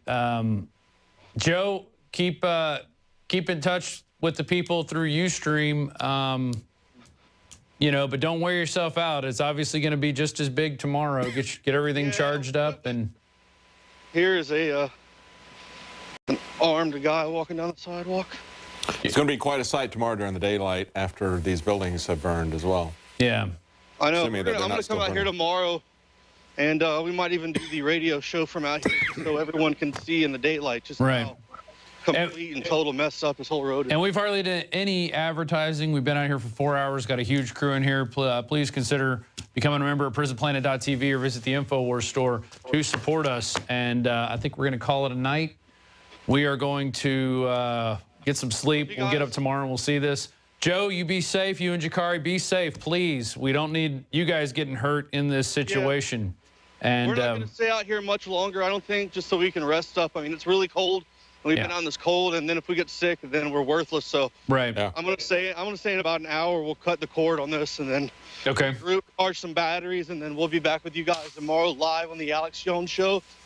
And people can join you guys on ustream.tv/real Alex Jones and ustream.tv/Alex Jones Live. You can go to those channels now. Also contact us on our Twitter accounts. You know, we have that. I usually stay up for a little bit longer and answer people's questions about the night's events and, you know, just my opinion on stuff. And Jakari Jackson has become quite the Twitter user himself now. So. The Twitter aficionado. Yeah. Well, don't worry. Your dogs have been taken care of here. So. McBreen, tell Barkley I love him. Yeah, you guys be safe the rest of the night, and I think we're going to call it a night as well, where it's 11:01. The no indictment verdict has come in. The prosecutor is not going to seek any charges against Darren Wilson. That is where we sit right now, and you know, other than that, we'll see what happens tomorrow when daylight shines upon this series of events. We're going to see a lot of sole proprietor business owners really cleaning up from the ashes, and that's what's sad. That's the worst thing that's going to come. A lot of hardworking people have had their all their work go up in smoke tonight. It's a very sad thing to see. Over, you know, something they had no control over. Exactly. Yes. They didn't ask for this. It just happened to be in their backyard. Another event where, you know, at the end of the day, you know, the cop killed this guy. Yeah. Whether he deserves, you know, no one deserves to die over what happened. But maybe he did attack the cop. We'll never know. I mean, there's so many. And there are ways that they could have handled this throughout this entire thing. They could have been more transparent. They could have laid their cards on the table. They could have shown the evidence that they had at a much, much earlier date. They could have diffused the situation, but that was not what they chose to do. No, instead, blame social media for blowing it out of proportion and asking questions. Yeah. Don't listen to anybody except the guy who ran the grand jury and did something that he had not done for 28 years. As one person said, if that was what was necessary to give this officer a fair trial, why didn't he give anybody else that kind of legal process over 28 years? Something stinks. We'll be back tomorrow, 11 a.m. to 2 p.m., the Alex Jones Show. I imagine he'll go into overdrive, too. He's been out for a few days, so he's going to be raring to go. And, you know, it'll be anxious to see what Alex's take is on all this tomorrow, 11 a.m. to 2 p.m. Central, the Alex Jones Show. Once again, this will be repeating all night, so tell your friends you can tune in and watch the madness unfold once again. It's a chaotic sight. But thanks for joining us. Rob Dew here. This is David Knight and all the crew back there. We'll see you next time. This has been the InfoWars Nightly News. Please become a member of prisonplanet.tv. Your subscription can now be shared with up to 20 people. So what are you waiting for? Become a member today.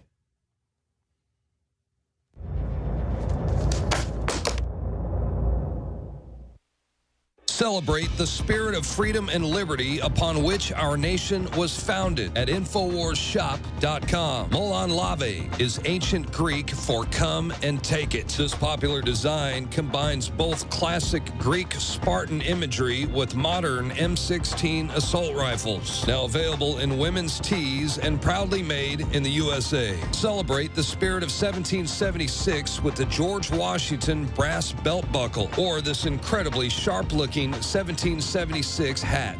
Badass. And be sure to check out the new arrivals at INFOWARS Life, where you can prepare your body to perform at peak levels with Survival Shield, Nascent Iodine, Super Male Vitality, and Fluoride Shield. And wake up, America. Immune Support Blend is the healthy choice for the gourmet coffee lover. So get incredibly high-quality, freedom-based products and help fund the revolution at INFOWARSshop.com.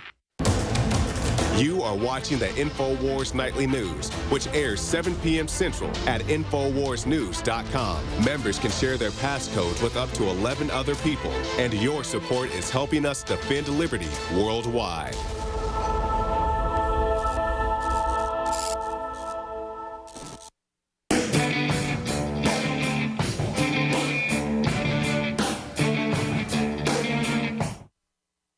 The average person's life is filled with unexpected challenges. Unlock the energy it takes to defeat these daily beasts with super male or super female vitality, specifically designed